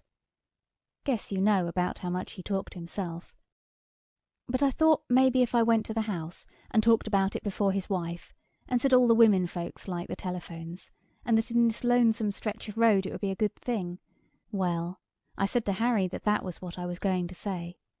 Though I said at the same time that I didn't know as what his wife wanted made much difference to John." Now there he was, saying things he didn't need to say. Mrs. Hale tried to catch her husband's eye, but fortunately the county attorney interrupted with, "Let's talk about that a little later, Mr. Hale. I do want to talk about that, but I'm very anxious now to get along to just what happened when you got here." When he began this time, it was very deliberately and carefully. "I didn't see or hear anything. I knocked at the door, and still it was all quiet inside. I knew they must be up, it was past 8 o'clock. So I knocked again, louder, and I thought I heard somebody say, 'Come in.' I wasn't sure. I'm not sure yet. But I opened the door, this door," jerking a hand toward the door by which the two women stood. And there, in that rocker, pointing to it, sat Mrs. Wright. Everyone in the kitchen looked at the rocker. It came into Mrs. Hale's mind that that rocker didn't look in the least like Minnie Foster, the Minnie Foster of 20 years before. It was a dingy red, with wooden rungs up the back, and the middle rung was gone, and the chair sagged to one side. "How did she look?" the county attorney was inquiring. "Well," said Hale, "she looked queer." "How do you mean, queer?" As he asked it, he took out a notebook and pencil. Mrs. Hale did not like the sight of that pencil. She kept her eye fixed on her husband, as if to keep him from saying unnecessary things that would go into that notebook and make trouble. Hale did speak guardedly, as if the pencil had affected him too. Well, as if she didn't know what she was going to do next. And kind of done up. "How did she seem to feel about your coming?" "Why, I don't think she minded, one way or other. She didn't pay much attention. I said, 'How do, Mrs. Wright? It's cold, ain't it?' And she said, 'Is it?' and went on pleating at her apron. Well, I was surprised. She didn't ask me to come up to the stove, or to sit down, but just sat there, not even looking at me. And so I said, 'I want to see John.' And then she laughed. I guessed you would call it a laugh. I thought of Harry and the team outside, so I said a little sharp, 'Can I see John?' 'No,' says she, kind of dull like. 'Ain't he home?' says I. Then she looked at me. 'Yes,' says she, 'he's home.' 'Then why can't I see him?' I asked her, out of patience with her now. ''Cause he's dead,' says she, just as quiet and dull, and fell to pleating her apron. 'Dead?' says I, like you do when you can't take in what you've heard. She just nodded her head, not getting a bit excited, but rocking back and forth. 'Why, where is he?' says I, not knowing what to say. She just pointed upstairs like this, pointing to the room above. I got up, with the idea of going up there myself. By this time I didn't know what to do.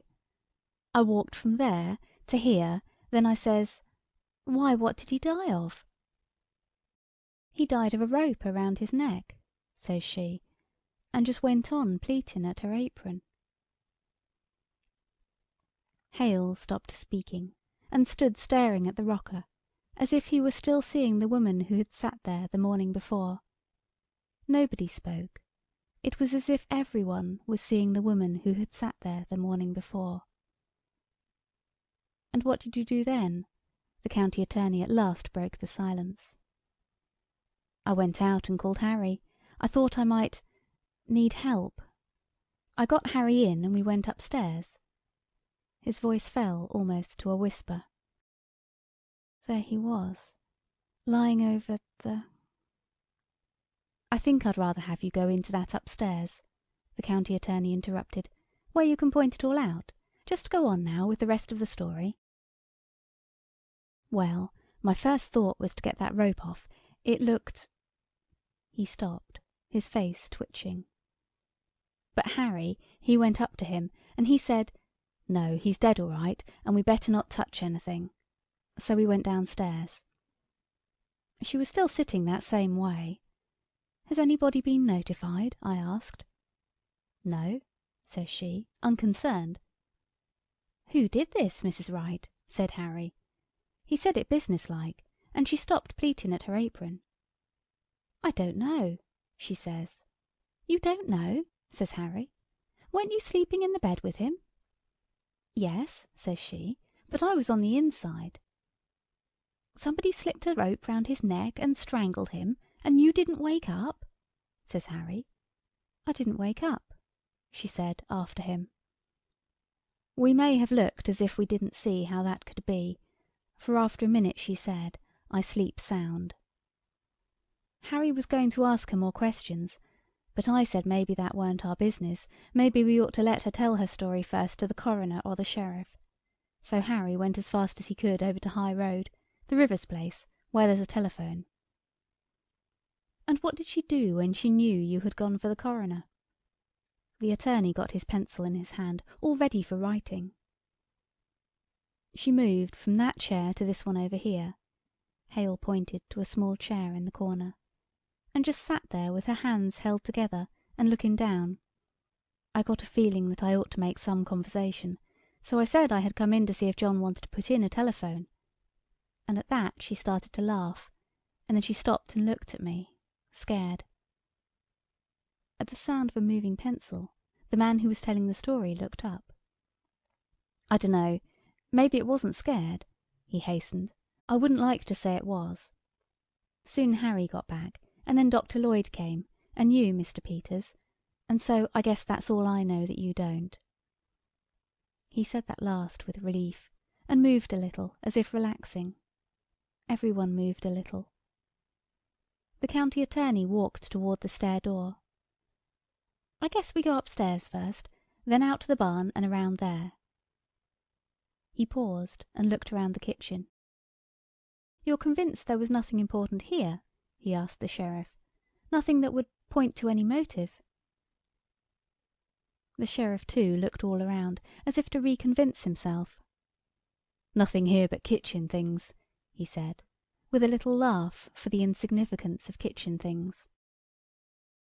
The county attorney was looking at the cupboard, a peculiar ungainly structure, half closet and half cupboard, the upper part of it being built in the wall, and the lower part just the old-fashioned kitchen cupboard. As if its queerness attracted him, he got a chair and opened the upper part and looked in. After a moment he drew his hand away, sticky. "Here's a nice mess," he said resentfully. The two women had drawn nearer, and now the sheriff's wife spoke. "Oh, her fruit," she said, looking to Mrs. Hale for sympathetic understanding. She turned back to the county attorney and explained. "She worried about that when it turned so cold last night. She said the fire would go out and her jars might burst." Mrs. Peters' husband broke into a laugh. "Well, can you beat the woman? Held for murder and worrying about her preserves." The young attorney set his lips. "I guess before we're through with her, She may have something more serious than preserves to worry about." "Oh, well," said Mrs. Hale's husband, with good-natured superiority, "women are used to worrying over trifles."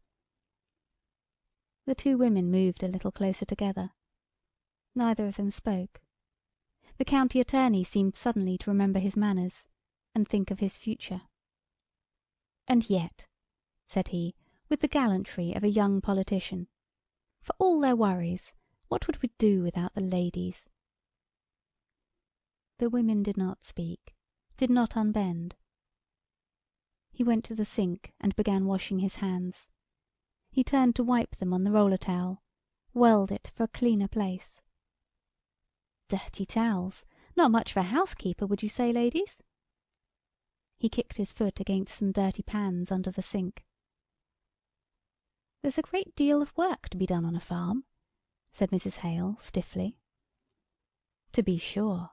And yet," with a little bow to her, "I know there are some Dixon County farmhouses that do not have such roller towels."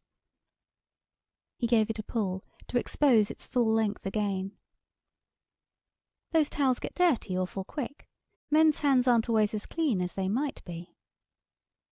"Ah, loyal to your sex, I see," he laughed.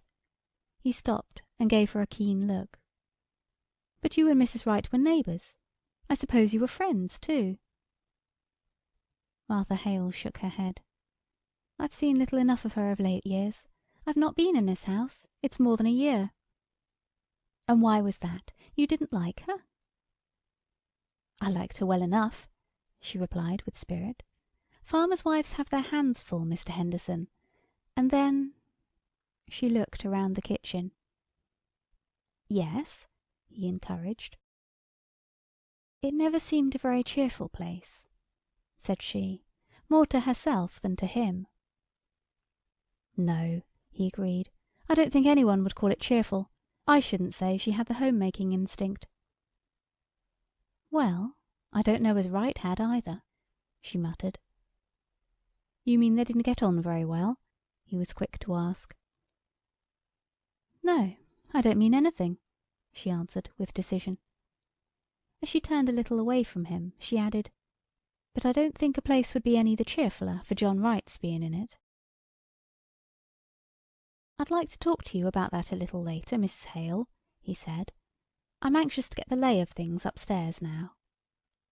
He moved toward the stair door, followed by the two men. "I suppose anything Mrs. Peters does will be all right?" the sheriff inquired. "She was to take some clothes in for her, you know, and a few little things. We left in such a hurry yesterday." The county attorney looked at the two women they were leaving there alone among the kitchen things. "Yes, Mrs. Peters?" he said, his glance resting on the woman who was not Mrs. Peters, the big farmer woman who stood behind the sheriff's wife.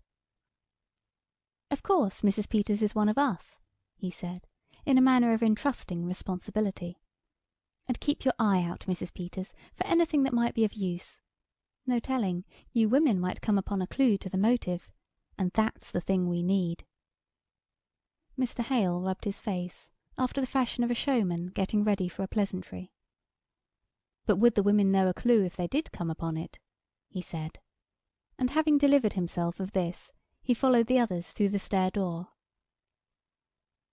The women stood motionless and silent, listening to the footsteps, first upon the stairs, then in the room above them. Then, as if releasing herself from something strange, Mrs. Hale began to arrange the dirty pans under the sink, which the county attorney's disdainful push at the foot had deranged. "I'd hate to have men coming into my kitchen," she said testily, "snooping round and criticising." "Of course it's no more than their duty," said the sheriff's wife, in her manner of timid acquiescence. "Duty's all right," replied Mrs. Hale bluffly, "but I guess that deputy sheriff that come out to make the fire might have got a little of this on." She gave the roller towel a pull. "Wish I'd thought of that sooner. Seems mean to talk about her for not having things slicked up when she had to come away in such a hurry." She looked around the kitchen. Certainly it was not slicked up. Her eye was held by a bucket of sugar on a low shelf. The cover was off the wooden bucket, and beside it was a paper bag, half full. Mrs. Hale moved toward it. She was putting this in there, she said to herself slowly. She thought of the flour in her kitchen at home, half sifted, half not sifted. She had been interrupted, and had left things half done. What had interrupted Minnie Foster? Why had that work been left half done? She made a move, as if to finish it. Unfinished things always bothered her. And then she glanced round, and saw that Mrs. Peters was watching her. And she didn't want Mrs. Peters to get that feeling she had got of work begun, and then for some reason not finished. "It's a shame about her fruit," she said, and walked toward the cupboard that the county attorney had opened, and got on the chair, murmuring, "I wonder if it's all gone." It was a sorry enough looking sight, but "Here's one that's all right," she said at last. She held it toward the light. "This is cherries, too." She looked again. "I declare I believe that's the only one." With a sigh she got down from the chair, went to the sink and wiped off the bottle. "She'll feel awful bad after all her hard work in the hot weather. I remember the afternoon I put up my cherries last summer." She set the bottle on a table, and with another sigh started to sit down in the rocker. But she did not sit down. Something kept her from sitting down in that chair. She straightened, stepped back, and, half turned away, stood looking at it, seeing the woman who had sat there, pleating at her apron. The thin voice of the sheriff's wife broke in upon her. "I must be getting those things from the front room closet." She opened the door into the other room, started in, stepped back. "You coming with me, Mrs. Hale?" she asked nervously. You could help me get them." They were soon back. The stark coldness of that shut-up room was not a thing to linger in. "My," said Mrs. Peters, dropping the things on the table and hurrying to the stove. Mrs. Hale stood examining the clothes the woman who was being detained in town had said she wanted. "Wright was close," she exclaimed, holding up a shabby black skirt that bore the marks of much making over. "I think maybe that's why she kept so much to herself. I suppose she felt she couldn't do her part, and then you don't enjoy things when you feel shabby. She used to wear pretty clothes and be lively, when she was Minnie Foster, one of the town girls, singing in the choir. But that was 20 years ago." With a carefulness in which there was something tender, she folded the shabby clothes and piled them at one corner of the table. She looked up at Mrs. Peters, and there was something in the other woman's look that irritated her. "She don't care," she said to herself. "Much difference it makes to her whether Minnie Foster had pretty clothes when she was a girl." Then she looked again, and she wasn't so sure. In fact, she hadn't at any time been perfectly sure about Mrs. Peters. She had that shrinking manner, and yet her eyes looked as if they could see a long way into things. "This all you was to take in?" asked Mrs. Hale.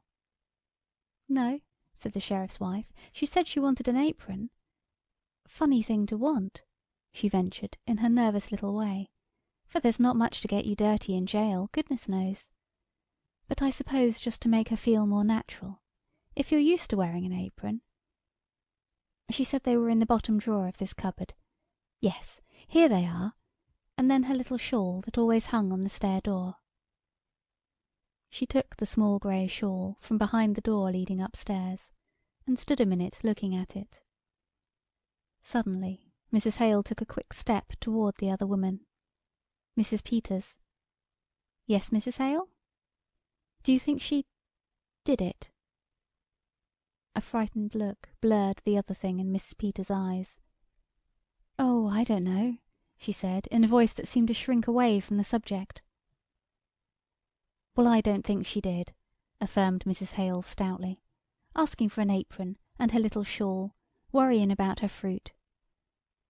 Mr. Peters says—" Footsteps were heard in the room above. She stopped, looked up, and then went on in a lowered voice. "Mr. Peters says it looks bad for her. Mr. Henderson is awful sarcastic in a speech, and he's going to make fun of her saying she didn't wake up." For a moment Mrs. Hale had no answer. Then, "Well, I guess John Wright didn't wake up when they was slipping that rope under his neck," she muttered. "No, it's strange," breathed Mrs. Peters. "They think it was such a funny way to kill a man." She began to laugh. At sound of the laugh, abruptly stopped. "That's just what Mr. Hale said," said Mrs. Hale in a resolutely natural voice. "There was a gun in the house. He says that's what he can't understand. Mr. Henderson said, coming out, that what was needed for the case was a motive, something to show anger, or sudden feeling." "Well, I don't see any signs of anger around here," said Mrs. Hale. "I don't—" She stopped. It was as if her mind tripped on something. Her eye was caught by a dish towel in the middle of the kitchen table. Slowly she moved toward the table. One half of it was wiped clean, the other half messy. Her eyes made a slow, almost unwilling turn to the bucket of sugar and the half-empty bag beside it. Things begun, and not finished. After a moment she stepped back, and said in that manner of releasing herself, "Wonder how they're finding things upstairs. I hope she had it a little more redd up there. You know—" She paused, and feeling gathered.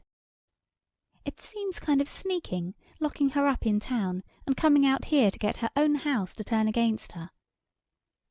"But, Mrs. Hale," said the sheriff's wife, "the law is the law." "I suppose 'tis," answered Mrs. Hale shortly. She turned to the stove, saying something about that fire not being much to brag of. She worked with it for a minute, and when she straightened up she said aggressively, "The law is the law, and a bad stove is a bad stove. How do you like to cook on this?" pointing with the poker to the broken lining. She opened the oven door and started to express her opinion of the oven, but she was swept into her own thoughts, thinking of what it would mean, year after year, to have that stove to wrestle with. The thought of Minnie Foster trying to bake in that oven, and the thought of her never going over to see Minnie Foster. She was startled by hearing Mrs. Peters say, "A person gets discouraged and loses heart." The sheriff's wife had looked from the stove to the sink, to the pail of water which had been carried in from outside. The two women stood there silent, above them the footsteps of the men who were looking for evidence against the woman who had worked in that kitchen. That look of seeing into things, of seeing through a thing to something else, was in the eyes of the sheriff's wife now. When Mrs. Hale next spoke to her, it was gently. "Better loosen up your things, Mrs. Peters. We'll not feel them when we go out." Mrs. Peters went to the back of the room to hang up the fur tippet she was wearing. A moment later she exclaimed, "Why, she was piecing a quilt!" and held up a large sewing basket piled high with quilt pieces. Mrs. Hale spread some of the blocks on a table. "It's log cabin pattern," she said, putting several of them together. "Pretty, isn't it?" They were so engaged with the quilt that they did not hear the footsteps on the stairs. Just as the stair door opened, Mrs. Hale was saying, "Do you suppose she was going to quilt it or just knot it?" The sheriff threw up his hands. "They wonder whether she was going to quilt it or just knot it." There was a laugh for the ways of women, a warming of hands over the stove, and then the county attorney said briskly, "Well, let's go right out to the barn and get that cleared up." "I don't see as there's anything so strange," Mrs. Hale said resentfully, after the outside door had closed on the three men. "Our taking up our time with little things, while we're waiting for them to get the evidence. I don't see as it's anything to laugh about." "Of course they've got awful important things on their minds," said the sheriff's wife apologetically. They returned to an inspection of the block for the quilt. Mrs. Hale was looking at the fine, even sewing, and preoccupied with thoughts of the woman who had done that sewing, when she heard the sheriff's wife say, in a queer tone, "Why, look at this one." She turned to take the block held out to her. "The sewing," said Mrs. Peters, in a troubled way. "All the rest of them have been so nice and even. But this one, why, it looks as if she didn't know what she was about." Their eyes met. Something flashed to life, passed between them. Then, as if with an effort, they seemed to pull away from each other. A moment Mrs. Hale sat there, her hands folded over that sewing, which was so unlike all the rest of the sewing. Then she had pulled a knot and drawn the threads. "Oh, what are you doing, Mrs. Hale?" asked the sheriff's wife, startled. "Just pulling out a stitch or two that's not sewed very good," said Mrs. Hale mildly. "I don't think we ought to touch things," Mrs. Peters said, a little helplessly. "I'll just finish up this end," answered Mrs. Hale, still in that mild, matter-of-fact fashion. She threaded a needle and started to replace bad sewing with good. For a little while she sewed in silence. Then, in that thin, timid voice, she heard, "Mrs. Hale?" "Yes, Mrs. Peters." "What do you suppose she was so nervous about?" "Oh, I don't know," said Mrs. Hale, as if dismissing a thing not important enough to spend much time on. "I don't know as she was nervous. I sew awful queer sometimes when I'm just tired." She cut a thread, and out of the corner of her eye looked up at Mrs. Peters. The small, lean face of the sheriff's wife seemed to have tightened up. Her eyes had that look of peering into something. But next moment she moved, and said in her thin, indecisive way, "Well, I must get those clothes wrapped. They may be through sooner than we think. I wonder where I could find a piece of paper and string." "In that cupboard, maybe," suggested Mrs. Hale, after a glance around. One piece of the crazy sewing remained unripped. Mrs. Peters' back turned, Martha Hale now scrutinized that piece, compared it with the dainty, accurate sewing of the other blocks. The difference was startling.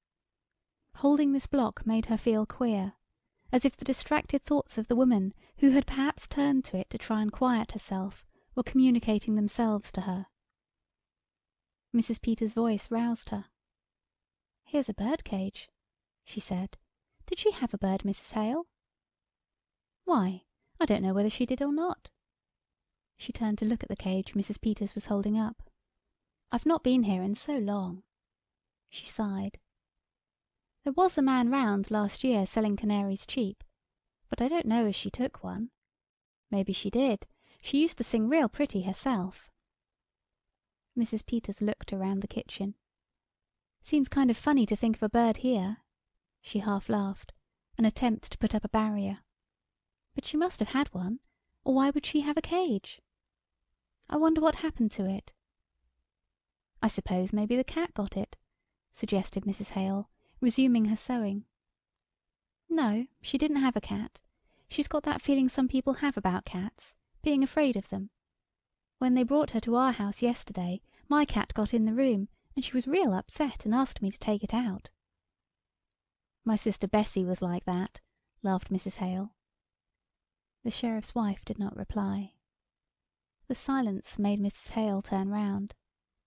Mrs. Peters was examining the bird cage. "Look at this door," she said slowly. "It's broke. One hinge has been pulled apart." Mrs. Hale came nearer. "Looks as if someone must have been rough with it." Again their eyes met, startled, questioning, apprehensive. For a moment neither spoke nor stirred. Then Mrs. Hale, turning away, said briskly, "If they're going to find any evidence, I wish there'd be about it. I don't like this place." "But I'm awful glad you came with me, Mrs. Hale." Mrs. Peters put the birdcage on the table and sat down. "It would be lonesome for me, sitting here alone." "Yes, it would, wouldn't it?" agreed Mrs. Hale, a certain determined naturalness in her voice. She had picked up the sewing, but now it dropped in her lap, and she murmured in a different voice, "But I tell you what I do wish, Mrs. Peters. I wish I had come over here sometimes when she was here. I wish I had. But of course you were awful busy, Mrs. Hale. Your house and your children. I could have come, retorted Mrs. Hale shortly. I stayed away because it weren't cheerful. And that's why I ought to have come. She looked around. I've never liked this place. Maybe because it's down in a hollow and you don't see the road. I don't know what it is, but it's a lonesome place and always was. I wish I had come over to see Minnie Foster sometimes. I can see now. She did not put it into words. Well, you mustn't reproach yourself, counselled Mrs. Peters. Sometimes we just don't see how it is with other folks till something comes up. Not having children makes less work, mused Mrs. Hale after a silence. But it makes a quiet house, and right out to work all day, and no company when he did come in. Did you know John Wright, Mrs. Peters? Not to know him. I've seen him in town. They say he was a good man. Yes, good, conceded John Wright's neighbour grimly. He didn't drink and kept his word as well as most, I guess, and paid his debts. But he was a hard man, Mrs. Peters, just to pass the time of day with him. She stopped, shivered a little, like a raw wind that gets to the bone. Her eye fell upon the cage on the table before her, and she added almost bitterly, I should think she would have wanted a bird. Suddenly she leaned forward, looking intently at the cage. But what do you suppose went wrong with it? I don't know, returned Mrs. Peters, unless it got sick and died. But after she said it, she reached over and swung the broken door. Both women watched as if somehow held by it. You didn't know her? Mrs. Hale asked, a gentler note in her voice. Not till they brought her yesterday, said the sheriff's wife. Come to think of it, she was kind of like a bird herself, real sweet and pretty, but kind of timid and fluttery. How she did change. That held her for a long time. Finally, as if struck with a happy thought, and relieved to get back to everyday things, she exclaimed, Tell you what, Mrs. Peters, why don't you take the quilt in with you? It might take up her mind.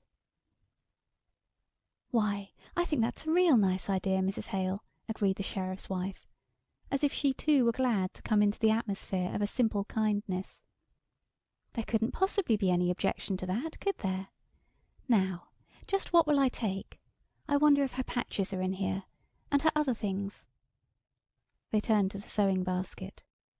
Here's some red, said Mrs. Hale, bringing out a roll of cloth. Underneath that was a box. Here, maybe her scissors are in here, and her things. She held it up. What a pretty box. I'll warrant that was something she had a long time ago, when she was a girl. She held it in her hand a moment. Then, with a little sigh, opened it. Instantly her hand went to her nose. Why! Mrs. Peters drew nearer, then turned away. There's something wrapped up in this piece of silk, faltered Mrs. Hale. This isn't her scissors, said Mrs. Peters in a shrinking voice. Her hand not steady, Mrs. Hale raised the piece of silk. Oh, Mrs. Peters, she cried, it's... Mrs. Peters bent closer. It's the bird, she whispered. But Mrs. Peters, cried Mrs. Hale, look at it. Its neck. Look at its neck. It's all other side too. She held the box away from her. The sheriff's wife again bent in closer. Somebody wrung its neck, said she, in a voice that was slow and deep. And then again the eyes of the two women met, this time clung together in a look of dawning comprehension, of growing horror. Mrs. Peters looked from the dead bird to the broken door of the cage. Again their eyes met. And just then there was a sound at the outside door. Mrs. Hale slipped the box under the quilt pieces in the basket and sank into the chair before it, Mrs. Peters stood holding the table. The county attorney and the sheriff came in from outside. "Well, ladies," said the county attorney, as one turning from serious things to little pleasantries, "have you decided whether she was going to quilt it or not it?" "We think," began the sheriff's wife in a flurried voice, "that she was going to not it." He was too preoccupied to notice the change that came in her voice on that last. "Well, that's very interesting, I'm sure," he said tolerantly. He caught sight of the birdcage. "Has the bird flown?" "We think the cat got it," said Mrs. Hale, in a voice curiously even. He was walking up and down, as if thinking something out. "Is there a cat?" he asked absently. Mrs. Hale shot a look up at the sheriff's wife. "Well, not now," said Mrs. Peters. "They're superstitious, you know. They leave." She sank into her chair. The county attorney did not heed her. "No sign at all of anyone having come in from the outside," he said to Peters, in the manner of continuing an interrupted conversation. "Their own rope. Now, let's go upstairs again and go over it piece by piece. It would have to have been someone who knew just the—" The stair door closed behind them, and their voices were lost. The two women sat motionless, not looking at each other, but as if peering into something, and at the same time holding back. When they spoke now, it was as if they were afraid of what they were saying, but as if they could not help saying it. "She liked the bird," said Martha Hale, low and slowly. "She was going to bury it in that pretty box." "When I was a girl," said Mrs. Peters, under her breath, "my kitten, there was a boy took a hatchet, and before my eyes, before I could get there—" She covered her face an instant. "If they hadn't held me back, I would have—" She caught herself, looked upstairs where footsteps were heard, and finished weakly, "hurt him." Then they sat without speaking or moving. "I wonder how it would seem," Mrs. Hale at last began, as if feeling her way over strange ground, "never to have had any children around." Her eyes made a slow sweep of the kitchen, as if seeing what that kitchen had meant through all the years. "No, Wright wouldn't like the bird," she said after that. "A thing that sang. She used to sing. He killed that too." Her voice tightened. Mrs. Peters moved uneasily. "Of course we don't know who killed the bird." "I knew John Wright," was Mrs. Hale's answer. "It was an awful thing was done in this house that night, Mrs. Hale," said the sheriff's wife. "Killing a man while he slept. Slipping a thing round his neck that choked the life out of him." Mrs. Hale's hand went out to the bird cage. "We don't know who killed him," whispered Mrs. Peters wildly. "We don't know." Mrs. Hale had not moved. "If there had been years and years of nothing, then a bird to sing to you, it would be awful.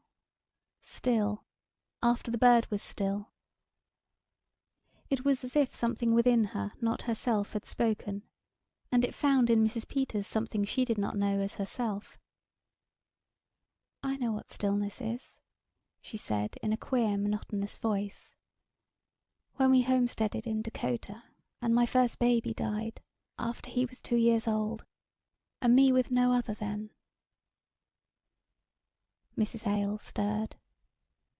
"How soon do you suppose they'll be through looking for the evidence?" "I know what stillness is," repeated Mrs. Peters in just that same way. Then she too pulled back. "The law has got to punish crime, Mrs. Hale," she said in her tight little way. "I wish you'd seen Minnie Foster," was the answer, "when she wore a white dress with blue ribbons and stood up there in the choir and sang." The picture of that girl, the fact that she had lived neighbour to that girl for 20 years, and had let her die for lack of life, was suddenly more than she could bear. "Oh, I wish I'd come over here once in a while," she cried. "That was a crime. Who's going to punish that?" "We mustn't take on," said Mrs. Peters, with a frightened look toward the stairs. "I might 'a' known she needed help. I tell you, it's queer, Mrs. Peters. We live close together, and we live far apart. We all go through the same things. It's all just a different kind of the same thing.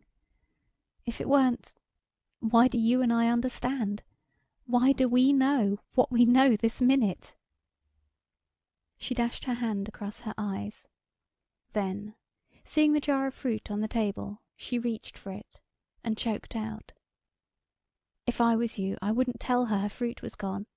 Tell her it ain't. Tell her it's all right, all of it. Here, take this in to prove it to her. She may never know whether it was broke or not." She turned away. Mrs. Peters reached out for the bottle of fruit as if she were glad to take it, as if touching a familiar thing, having something to do, could keep her from something else.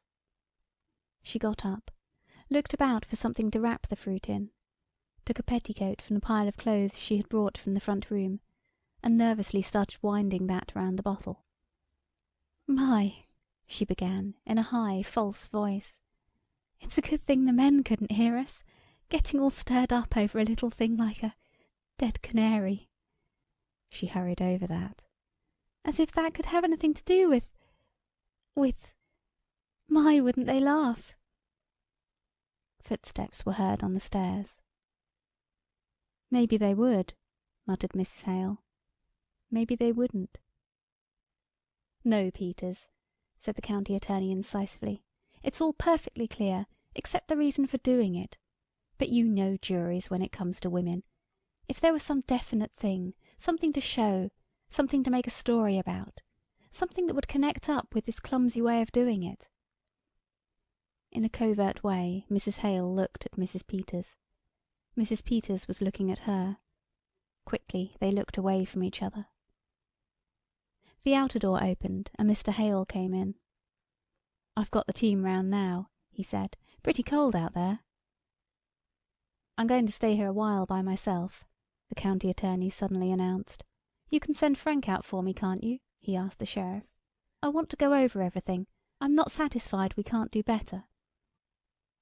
Again, for one brief moment, the two women's eyes found one another. The sheriff came up to the table. "Did you want to see what Mrs. Peters was going to take in?" The county attorney picked up the apron. He laughed. "Oh, I guess they're not very dangerous things the ladies have picked out." Mrs. Hale's hand was on the sewing basket in which the box was concealed. She felt that she ought to take her hand off the basket. She did not seem able to. He picked up one of the quilt blocks which she had piled on to cover the box. Her eyes felt like fire. She had a feeling that if he took up the basket she would snatch it from him. But he did not take it up. With another little laugh he turned away, saying, "No, Mrs. Peters doesn't need supervising. For that matter, a sheriff's wife is married to the law. Ever think of it that way, Mrs. Peters?" Mrs. Peters was standing beside the table. Mrs. Hale shot a look up at her, but she could not see her face. Mrs. Peters had turned away. When she spoke, her voice was muffled. "Not just that way," she said. "Married to the law," chuckled Mrs. Peters' husband. He moved toward the door into the front room and said to the county attorney, "I just want you to come in here a minute, George. We ought to take a look at these windows." "Oh, windows," said the county attorney scoffingly. "We'll be right out, Mr. Hale," said the sheriff to the farmer, who was still waiting by the door. Hale went to look after the horses. The sheriff followed the county attorney into the other room. Again, for one final moment, the two women were alone in that kitchen. Martha Hale sprang up, her hands tight together, looking at that other woman with whom it rested. At first she could not see her eyes, for the sheriff's wife had not turned back since she had turned away at that suggestion of being married to the law. But now Mrs. Hale made her turn back. Her eyes made her turn back. Slowly, unwillingly, Mrs. Peters turned her head until her eyes met the eyes of the other woman. There was a moment when they held each other in a steady, burning look, in which there was no evasion or flinching. Then Martha Hale's eyes pointed the way to the basket, in which was hidden the thing that would make certain the conviction of the other woman, that woman who was not there, and yet who had been there with them all through that hour. For a moment Mrs. Peters did not move. And then she did it. With a rush forward she threw back the quilt pieces, got the box, tried to put it in her handbag. It was too big. Desperately she opened it, started to take the bird out. But there she broke. She could not touch the bird. She stood there, helpless, foolish. There was the sound of a knob turning in the inner door. Martha Hale snatched the box from the sheriff's wife and got it in the pocket of her big coat just as the sheriff and the county attorney came back into the kitchen. "Well, Henry," said the county attorney facetiously, "at least we found out that she was not going to quilt it. She was going to— what is it you call it, ladies?" Mrs. Hale's hand was against the pocket of her coat. "We call it Not It, Mr. Henderson." End of A Jury of Her Peers by Susan Glaspell.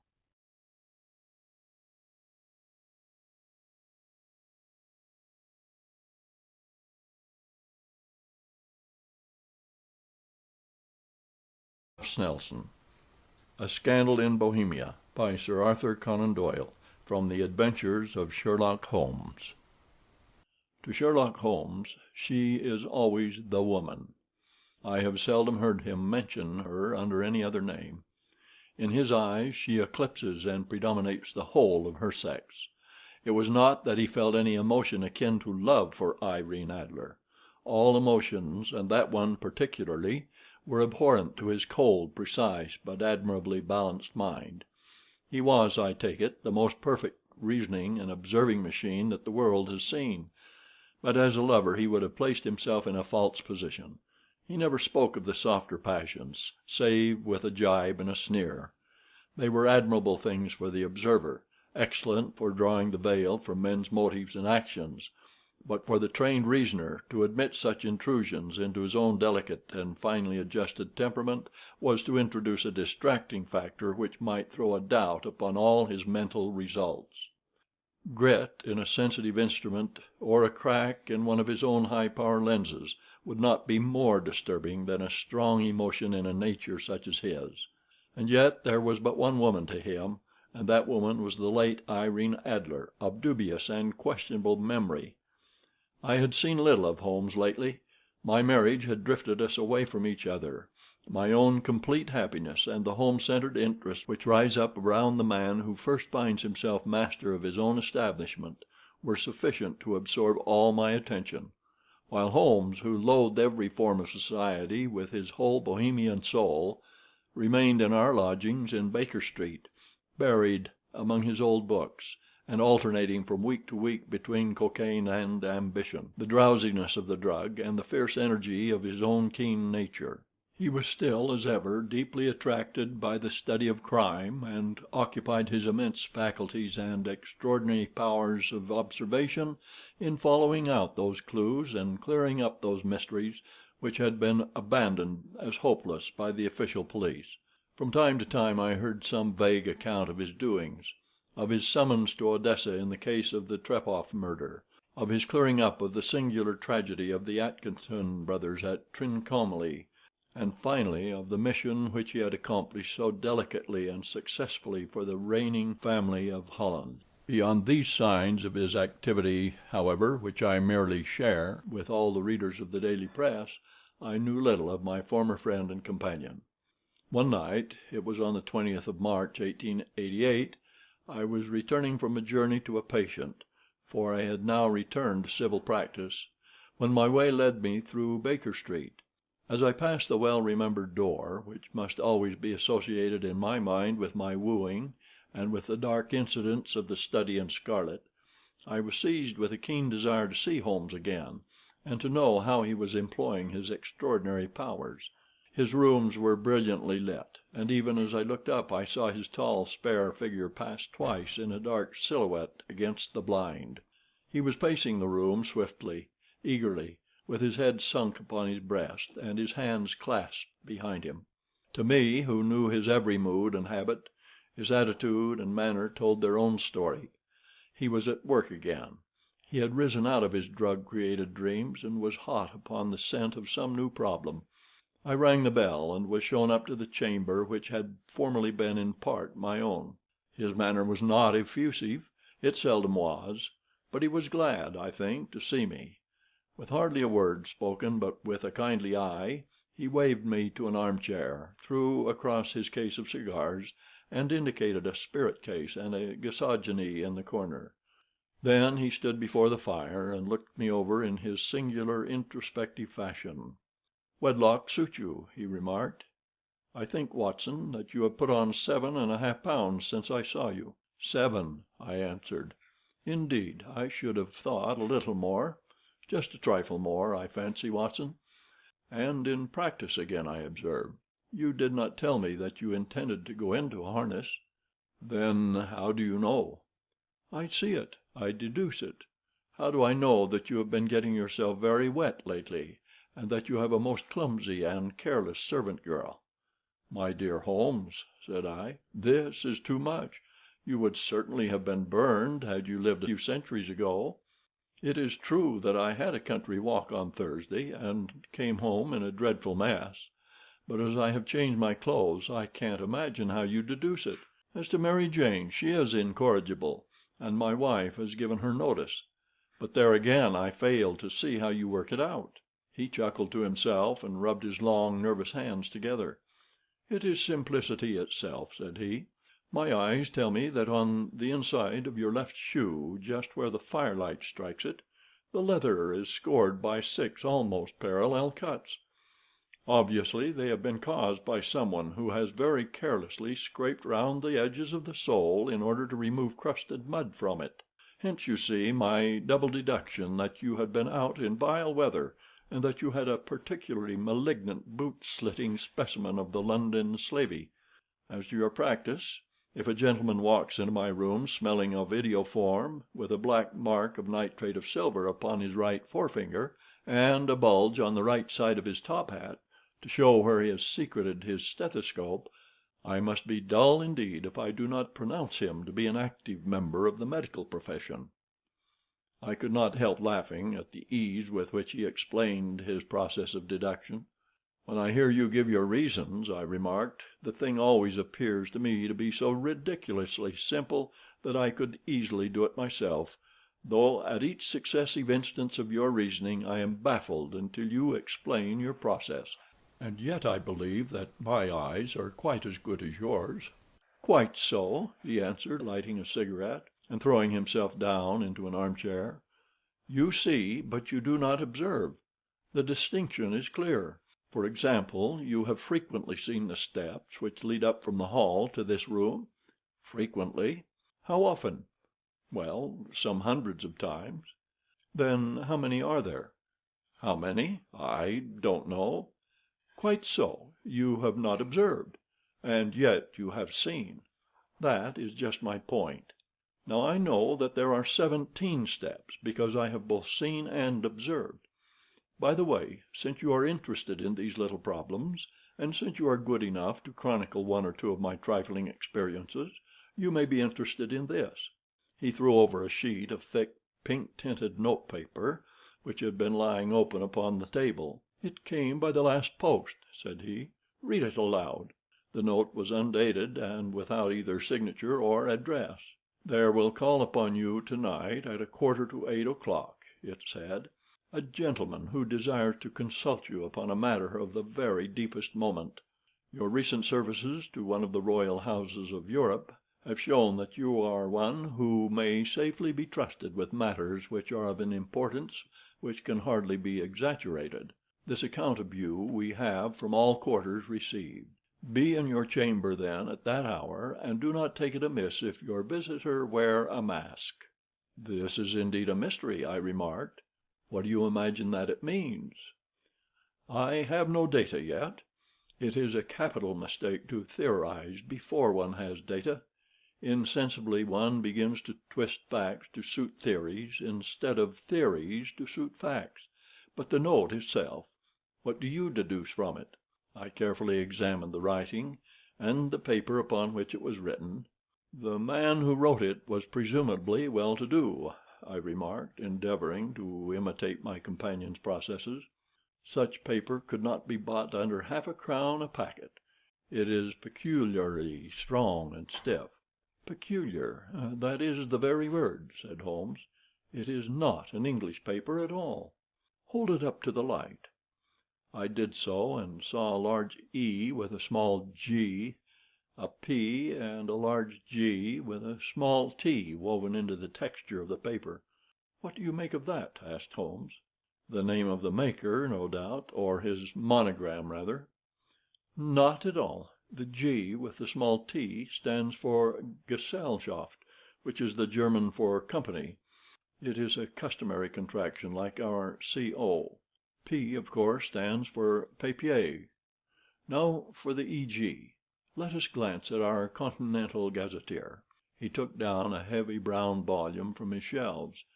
Iglo, Eglonitz, here we are, Egria. It is in a German-speaking country, in Bohemia, not far from Carlsbad. Remarkable as being the scene of the death of Wallenstein, and for its numerous glass factories and paper mills. Ha, my boy, what do you make of that? His eyes sparkled, and he sent up a great blue triumphant cloud from his cigarette. The paper was made in Bohemia, I said. Precisely. And the man who wrote the note is a German. Do you note the peculiar construction of the sentence? This account of you we have from all quarters received. A Frenchman or Russian could not have written that. It is the German who is so uncourteous to his verbs. It only remains, therefore, to discover what is wanted by this German who writes upon Bohemian paper and prefers wearing a mask to showing his face. And here he comes, if I am not mistaken, to resolve all our doubts. As he spoke, there was the sharp sound of horses' hoofs and grating wheels against the curb, followed by a sharp pull at the bell. Holmes whistled. "A pair, by the sound," said he. "Yes," he continued, glancing out the window. "A nice little brougham, and a pair of beauties, 150 guineas apiece. There's money in this case, Watson, if there is nothing else. I think that I had better go, Holmes." "Not a bit, Doctor. Stay where you are. I am lost without my Boswell, and this promises to be interesting. It would be a pity to miss it. But your client—" "Never mind him. I may want your help, and so may he. Here he comes. Sit down in that armchair, Doctor, and give us your best attention."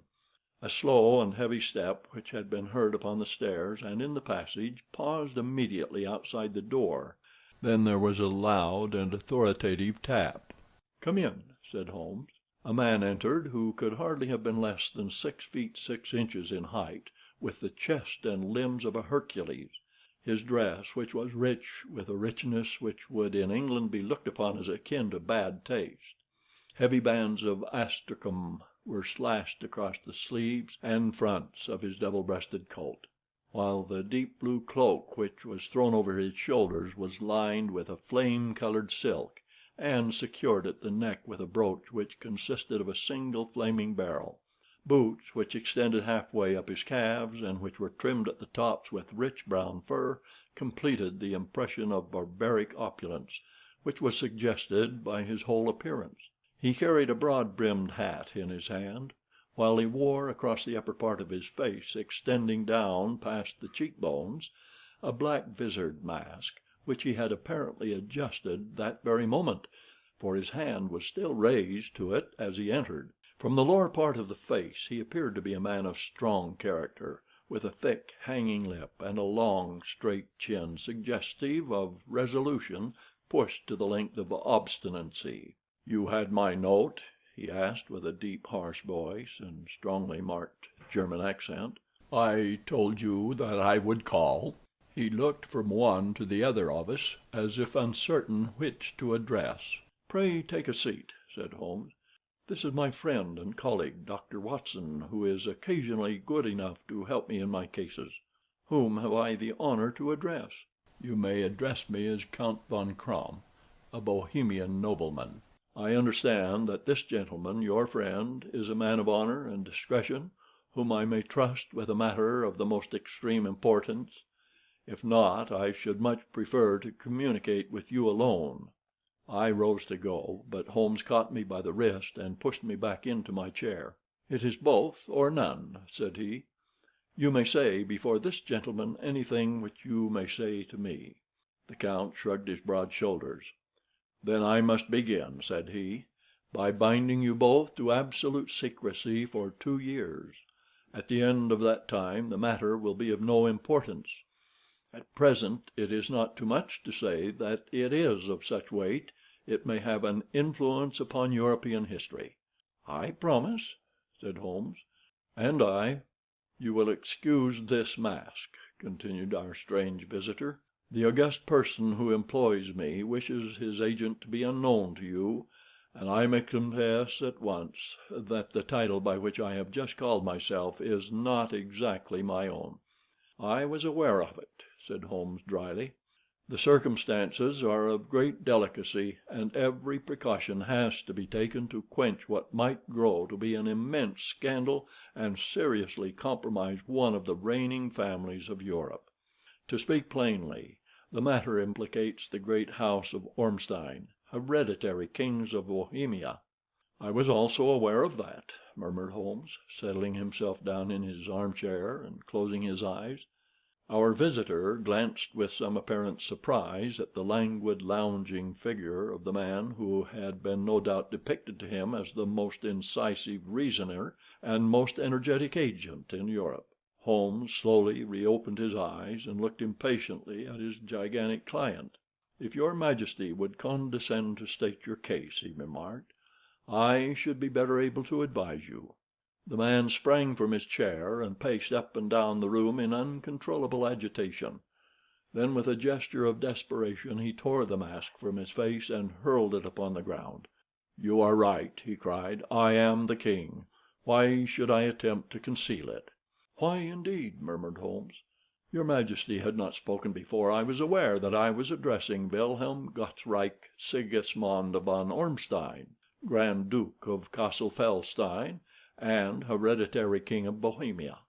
"But you can understand," said our strange visitor, sitting down once more and passing his hand over his high, white forehead, "you can understand that I am not accustomed to doing such business in my own person.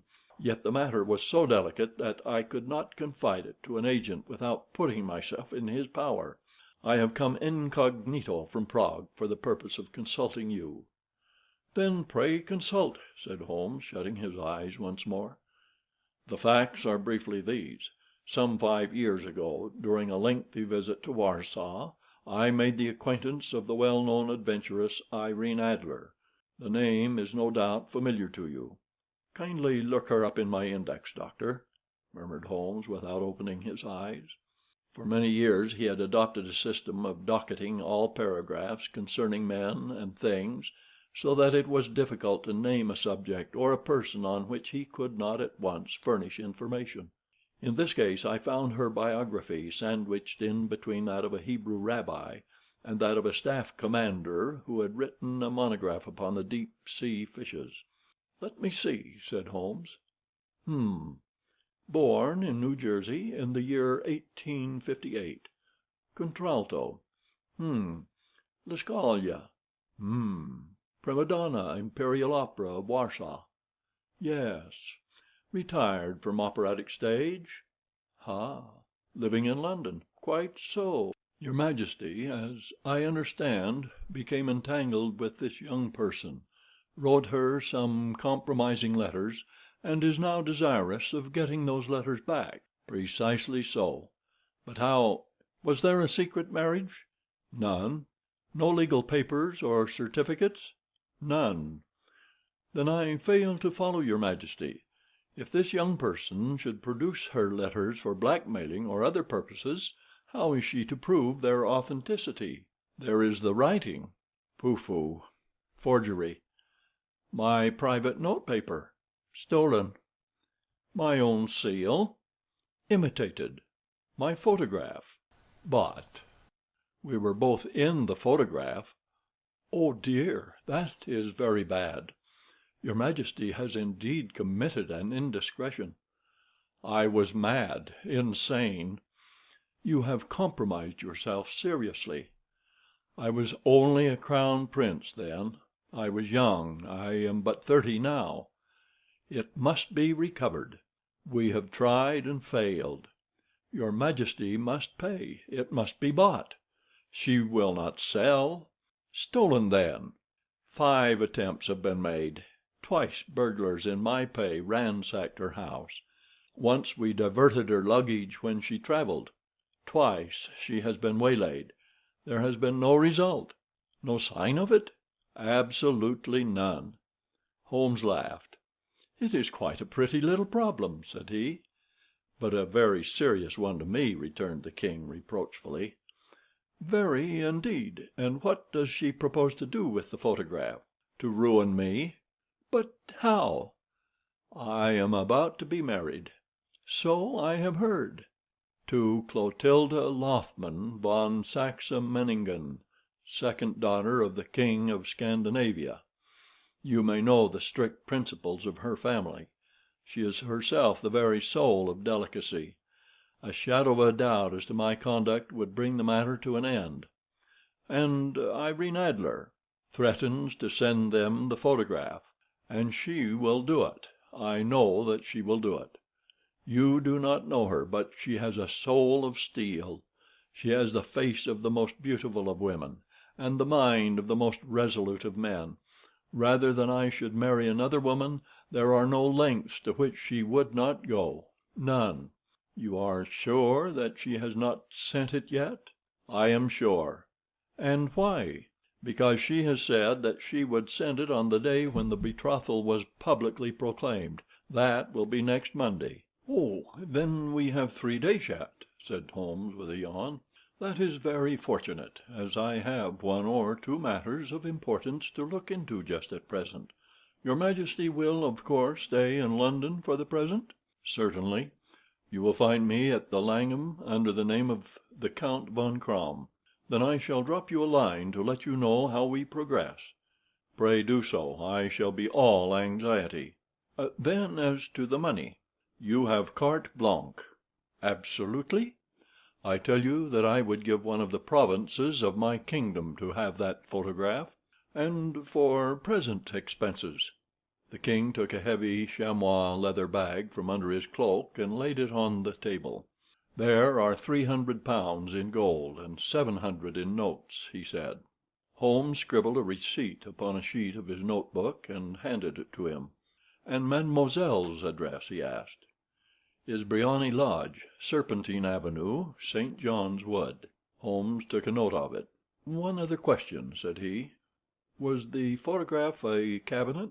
"It was." "Then good night, your Majesty, and I trust that we shall soon have some good news for you. And good night, Watson," he added, as the wheels of the royal brougham rolled down the street.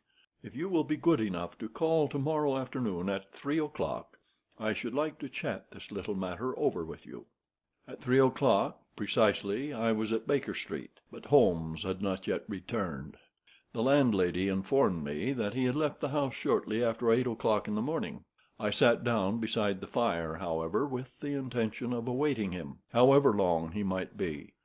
I was already deeply interested in his inquiry, for though it was surrounded by none of the grim and strange features which were associated with the 2 crimes which I have already recorded, still the nature of the case and the exalted station of his client gave it a character of its own. Indeed, apart from the nature of the investigation which my friend had on hand, there was something in his masterly grasp of a situation, and his keen, incisive reasoning, which made it a pleasure to me to study his system of work, and to follow the quick, subtle methods by which he disentangled the most inextricable mysteries.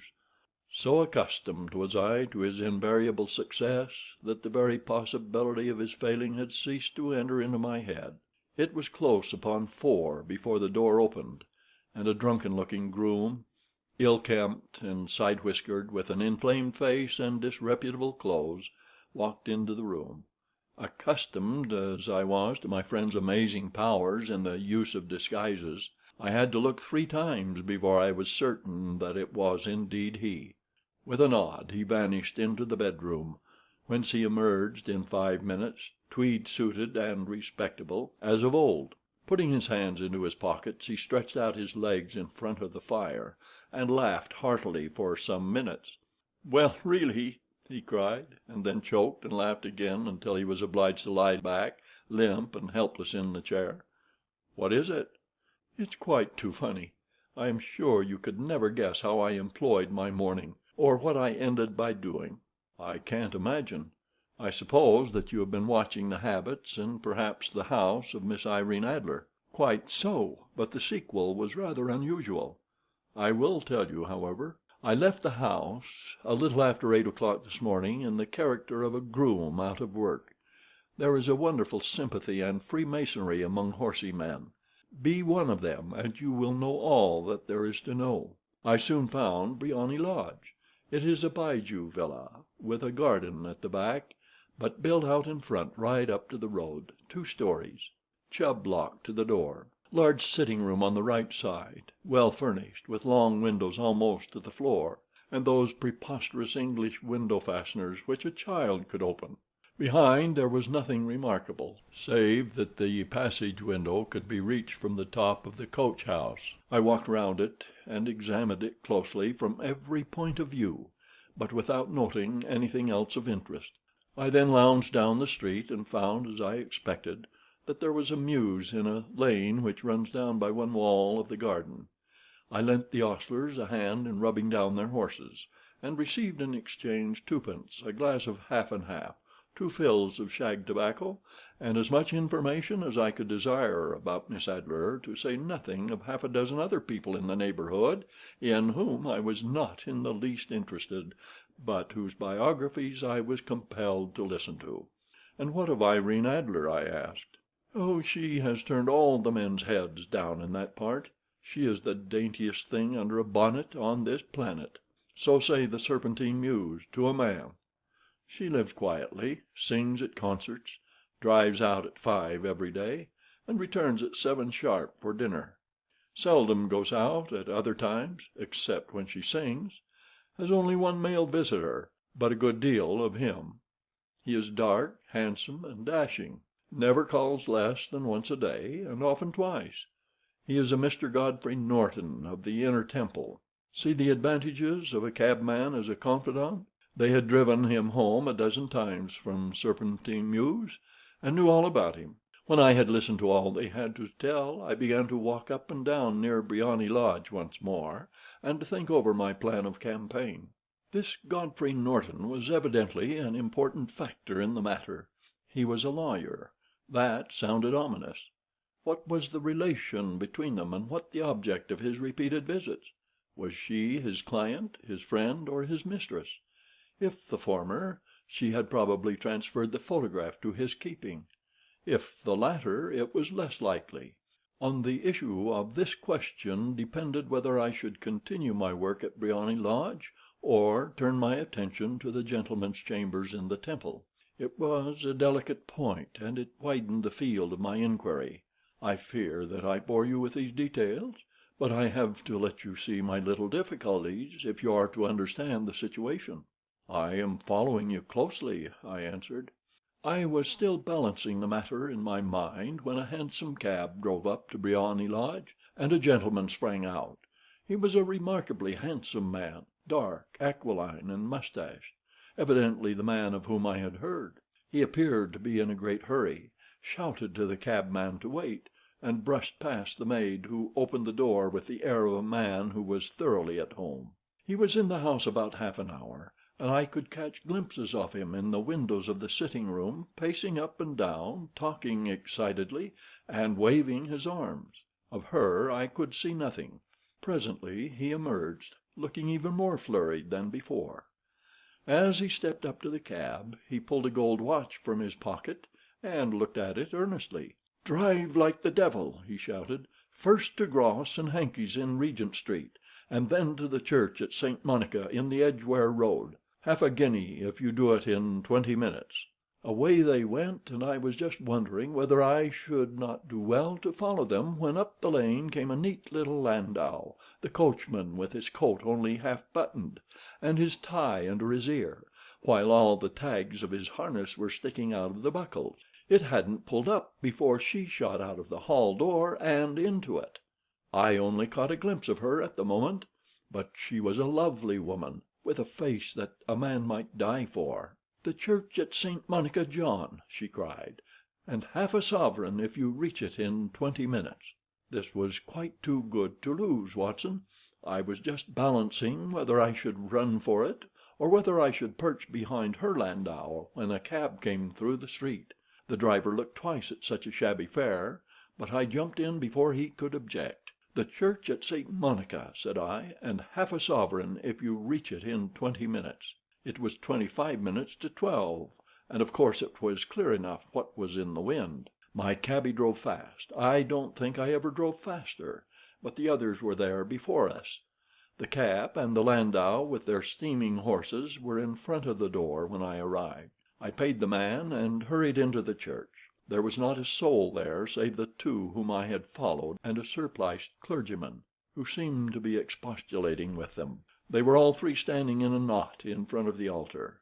I lounged up the side aisle like any other idler who has dropped into a church. Suddenly, to my surprise, the three at the altar faced round to me, and Godfrey Norton came running as hard as he could towards me. "Thank goodness!" he cried. "You'll do. Come, come." "What then?" I asked. "Come, man, come. Only 3 minutes, or it won't be legal." I was half dragged up to the altar, and before I knew where I was, I found myself mumbling responses which were whispered in my ear, and vouching for things of which I knew nothing, and generally assisting in the secure tying up of Irene Adler, spinster, to Godfrey Norton, bachelor. It was all done in an instant, and there was the gentleman thanking me on the one side and the lady on the other, while the clergyman beamed on me in front. It was the most preposterous position in which I ever found myself in my life, and it was the thought of it that started me laughing just now. It seems that there had been some informality about their license, that the clergyman absolutely refused to marry them without a witness of some sort, and that my lucky appearance saved the bridegroom from having to sally out into the streets in search of a best man. The bride gave me a sovereign, and I mean to wear it on my watch chain in memory of the occasion. "This is a very unexpected turn of affairs," said I. "And what then?" "Well, I found my plans very seriously menaced. It looked as if the pair might take an immediate departure, and so necessitate very prompt and energetic measures on my part. At the church door, however, they separated, he driving back to the temple, and she to her own house. "I shall drive out in the park at 5 as usual," she said as she left him. I heard no more. They drove away in different directions, and I went off to make my own arrangements. "Which are?" "Some cold beef and a glass of beer," he answered, ringing the bell. "I have been too busy to think of food, and I am likely to be busier still this evening. By the way, Doctor, I shall want your cooperation." "I shall be delighted." "You don't mind breaking the law?" "Not in the least." "Nor running a chance of arrest?" "Not in a good cause."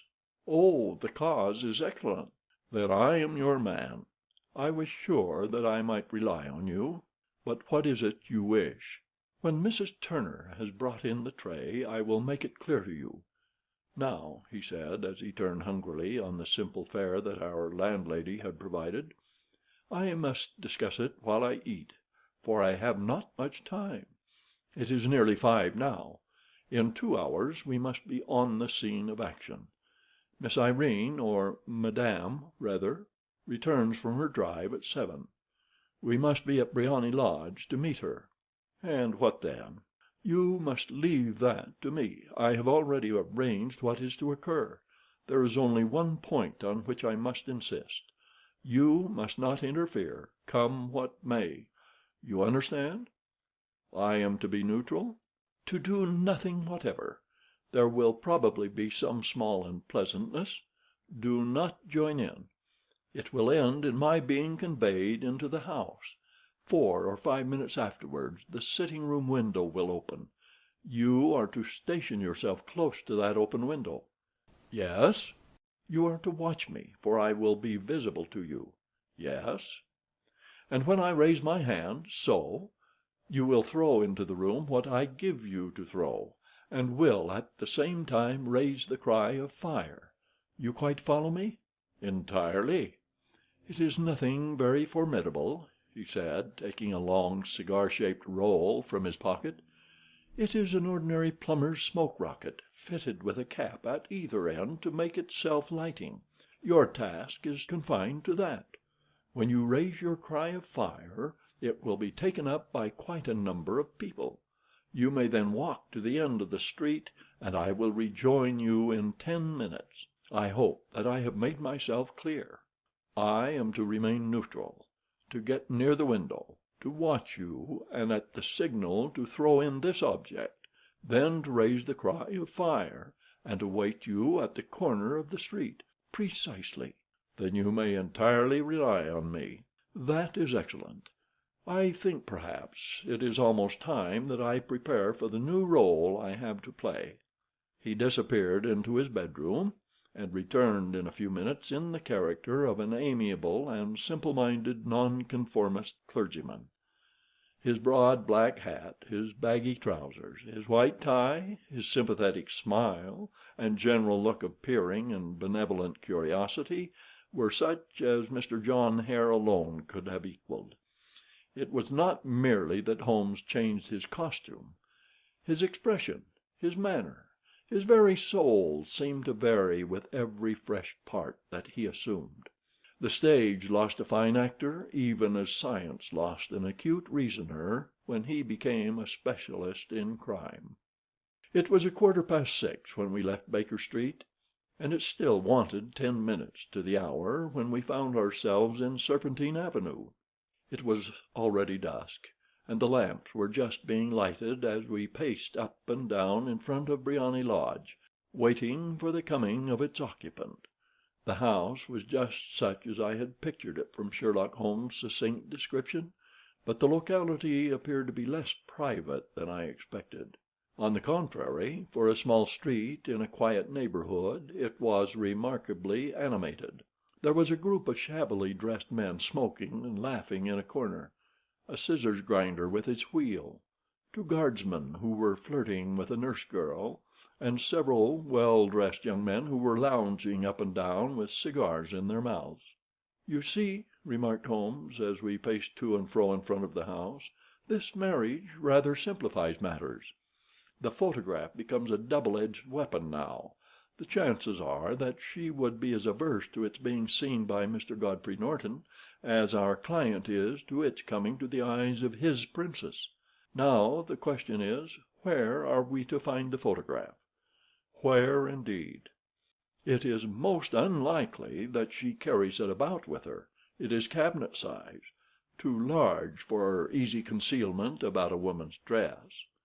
She knows that the king is capable of having her waylaid and searched.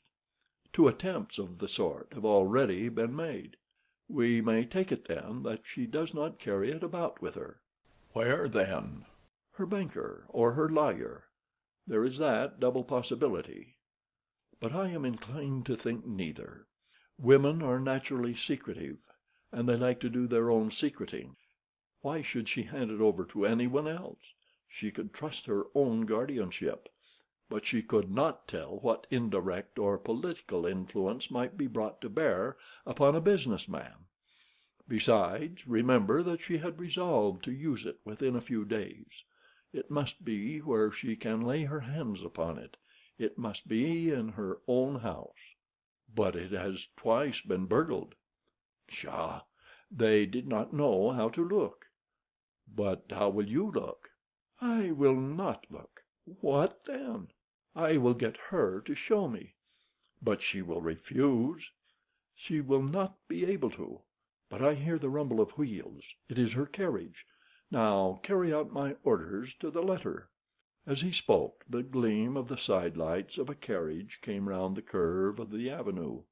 It was a smart little landau which rattled up to the door of Briony Lodge.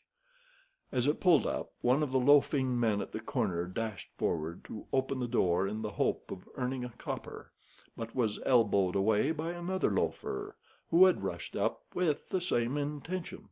A fierce quarrel broke out, which was increased by the two guardsmen, who took sides with one of the loungers, and by the scissors grinder, who was equally hot upon the other side. A blow was struck, and in an instant the lady who had stepped from her carriage was the centre of a little knot of flushed and struggling men, who struck savagely at each other with their fists and sticks. Holmes dashed into the crowd to protect the lady, but just as he reached her he gave a cry and dropped to the ground with the blood running freely down his face. At his fall the guardsmen took to their heels in one direction and the loungers in the other, while a number of better dressed people, who had watched the scuffle without taking part in it, crowded in to help the lady and to attend to the injured man. Irene Adler, as I will still call her, had hurried up the steps, but she stood at the top with her superb figure outlined against the lights of the hall, looking back into the street. "Is the poor gentleman much hurt?" she asked. "He is dead," cried several voices. "No, no, there's life in him," shouted another. "But he'll be gone before we can get him to hospital." "He's a brave fellow," said a woman. "They would have had the lady's purse and watch if it hadn't been for him. They were a gang, and a rough one, too. Ah, he's breathing now. He can't lie in the street. May we bring him in, marm?" "Surely. Bring him into the sitting-room. There is a comfortable sofa. This way, please." Slowly and solemnly he was borne into Briony Lodge, and laid out in the principal room, while I still observed the proceedings from my post by the window. The lamps had been lit, but the blinds had not been drawn, so that I could see Holmes as he lay upon the couch. I do not know whether he was seized with compunction at that moment for the part he was playing, but I know that I never felt more heartily ashamed of myself in my life than when I saw the beautiful creature against whom I was conspiring, or the grace and kindliness with which she waited upon the injured man. And yet it would be the blackest treachery to Holmes to draw back now from the part which he had entrusted to me. I hardened my heart and took the smoke rocket from under my ulster. After all, I thought, we are not injuring her, we are but preventing her from injuring another. Holmes had sat up upon the couch, and I saw him motion like a man who is in need of air. A maid rushed across and threw open the window. At the same instant I saw him raise his hand, and at the signal I tossed my rocket into the room with a cry of "Fire!" The word was no sooner out of my mouth than the whole crowd of spectators, well dressed and ill, gentlemen, ostlers, and servant maids, joined in a general shriek of "Fire!" Thick clouds of smoke curled through the room and out at the open window. I caught a glimpse of rushing figures, and a moment later the voice of Holmes from within assuring them that it was a false alarm. Slipping through the shouting crowd, I made my way to the corner of the street, and in 10 minutes was rejoiced to find my friend's arm in mine, and to get away from the scene of uproar. He walked swiftly and in silence for some few minutes until we had turned down one of the quiet streets which led towards the Edgware Road. "You did it very nicely, Doctor," he remarked. "Nothing could have been better. It is all right. You have the photograph?"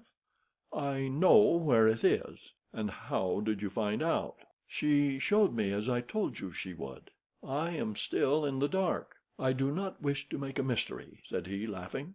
"The matter was perfectly simple. You of course saw that everyone in the street was an accomplice. They were all engaged for the evening." "I guessed as much." "Then, when the row broke out, I had a little moist red paint in the palm of my hand. I rushed forward, fell down, clapped my hand to my face, and became a piteous spectacle. It is an old trick." "That also I could fathom." "Then they carried me in. She was bound to have me in. What else could she do? And into her sitting room, which was the very room which I suspected.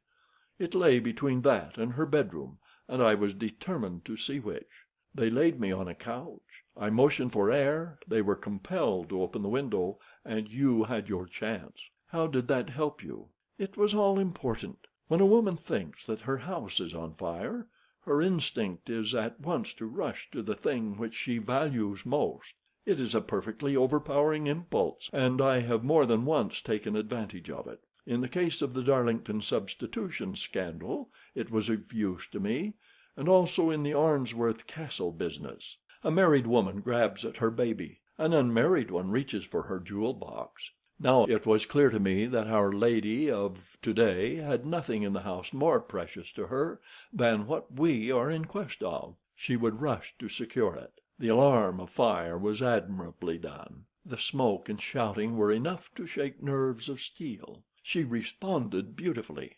The photograph is in a recess behind a sliding panel just above the right bell pull. She was there in an instant, and I caught a glimpse of it as she half drew it out. When I cried out that it was a false alarm, she replaced it, glanced at the rocket, rushed from the room, and I have not seen her since. I rose, and, making my excuses, escaped from the house. I hesitated whether to attempt to secure the photograph at once, but the coachman had come in, and as he was watching me narrowly, it seemed safer to wait. A little over-precipitance may ruin all. "And now," I asked, "our quest is practically finished. I shall call with the king tomorrow, and with you, if you care to come with us. We will be shown into the sitting-room to wait for the lady, but it is probable that when she comes she may find neither us nor the photograph. It might be a satisfaction to his Majesty to regain it with his own hand." "And when will you call?" "At 8 in the morning. She will not be up, so that we shall have a clear field. Besides, we must be prompt, for this marriage may mean a complete change in her life and habits. I must wire to the king without delay." We had reached Baker Street, and had stopped at the door. He was searching his pockets for the key, when someone passing said, "Good night, Mr. Sherlock Holmes." There were several people on the pavement at the time, but the greeting appeared to come from a slim youth in an ulster who had hurried by. "I've heard that voice before," said Holmes, staring down the dimly lit street. "Now I wonder who the deuce that could have been." I slept at Baker Street that night, and we were engaged upon our toast and coffee in the morning when the King of Bohemia rushed into the room. "You have really got it?" he cried, grasping Sherlock Holmes by either shoulder and looking eagerly into his face. "Not yet." "But you have hopes?" "I have hopes." "Then come. I am all impatience to be gone." "We must have a cab." "No, my brougham is waiting." "Then that will simplify matters." We descended and started off once more for Briony Lodge. "Irene Adler is married," remarked Holmes. "Married? When?" "Yesterday." "But to whom?" "To an English lawyer named Norton." "But she could not love him." "I am in hopes that she does." "And why in hopes?" "Because it would spare your Majesty all fear of future annoyance. If the lady loves her husband, she does not love your Majesty. If she does not love your Majesty, there is no reason why she should interfere with your Majesty's plan." "It is true, and yet well, I wish she had been of my own station. What a queen she would have made." He relapsed into moody silence, which was not broken until we drew up in Serpentine Avenue. The door of Briony Lodge was open, and an elderly woman stood upon the steps. She watched us with a sardonic eye as we stepped from the brougham. "Mr. Sherlock Holmes, I believe," said she. "I am Holmes," answered my companion, looking at her with a questioning and rather startled gaze. "Indeed. My mistress told me that you were likely to call. She left this morning with her husband by the 5:15 train from Charing Cross for the Continent." "What!" Sherlock Holmes staggered back, white with chagrin and surprise. "Do you mean that she has left England?" "Never to return." "And the papers?" asked the king hoarsely. "All is lost." "We shall see." He pushed past the servant and rushed into the drawing-room, followed by the king and myself. The furniture was scattered about in every direction, with dismantled shelves and open drawers, as if the lady had hurriedly ransacked them before her flight. Holmes rushed at the bell-pull, tore back a small sliding shutter, and, plunging in his hand, pulled out a photograph and a letter. The photograph was of Irene Adler herself, in evening dress. The letter was superscribed to Sherlock Holmes, Esquire. to be left till called for. My friend tore it open, and we all three read it together. It was dated at midnight of the preceding night, and ran in this way: "You really did it very well. You took me in completely. Until after the alarm of fire, I had not a suspicion. But then, when I found how I had betrayed myself, I began to think. I had been warned against you months ago. I had been told that if the king employed an agent, it would certainly be you, and your address had been given me. Yet with all this you made me reveal what you wanted to know. Even after I became suspicious, I found it hard to think evil of such a dear, kind old clergyman. But you know, I have been trained as an actress myself. Male costume is nothing new to me. I often take advantage of the freedom which it gives. I sent John, the coachman, to watch you, ran upstairs, got into my walking clothes, as I call them, and came down just as you departed. Well, I followed you to your door, and so made sure that I was really an object of interest to the celebrated Mr. Sherlock Holmes. Then I, rather imprudently, wished you good night, and started for the Temple to see my husband. We both thought the best resource was flight, when pursued by so formidable an antagonist, so you will find the nest empty when you call tomorrow. As to the photograph, your client may rest in peace. I love and am loved by a better man than he. The king may do what he will without hindrance from one whom he has cruelly wronged. I keep it only to safeguard myself, and to preserve a weapon which will always secure me from any steps which he might take in the future. I leave a photograph which he might care to possess, and I remain, dear Mr. Sherlock Holmes, very truly yours, Irene Norton, née Adler." "What a woman! Oh, what a woman!" cried the King of Bohemia, when we had all three read this epistle. "Did I not tell you how quick and resolute she was? Would she not have made an admirable queen? Is it not a pity that she was not on my level? From what I have seen of the lady, she seems indeed to be on a very different level to your Majesty," said Holmes coldly. "I am sorry that I have not been able to bring your Majesty's business to a more successful conclusion." "On the contrary, my dear sir," cried the King, "nothing could be more successful. I know that her word is inviolate. The photograph is now as safe as if it were in the fire. I am glad to hear your Majesty say so. I am immensely indebted to you. Pray tell me in what way I can reward you. This ring—" He slipped an emerald snake ring from his finger and held it out upon the palm of his hand. "Your Majesty has something which I should value even more highly," said Holmes. "You have but to name it. This photograph." The King stared at him in amazement. "Irene's photograph?" he cried. "Certainly, if you wish it." "I thank your Majesty. Then there is no more to be done in the matter. I have the honor to wish you a very good morning." He bowed, and turning away without observing the hand which the King had stretched out to him, he set off in my company for his chambers. And that was how a great scandal threatened to affect the kingdom of Bohemia, and how the best plans of Mr. Sherlock Holmes were beaten by a woman's wit. He used to make merry over the cleverness of women, but I have not heard him do it of late, and when he speaks of Irene Adler, or when he refers to her photograph, it is always under the honorable title of The Woman. End of A Scandal in Bohemia by Sir Arthur Conan Doyle.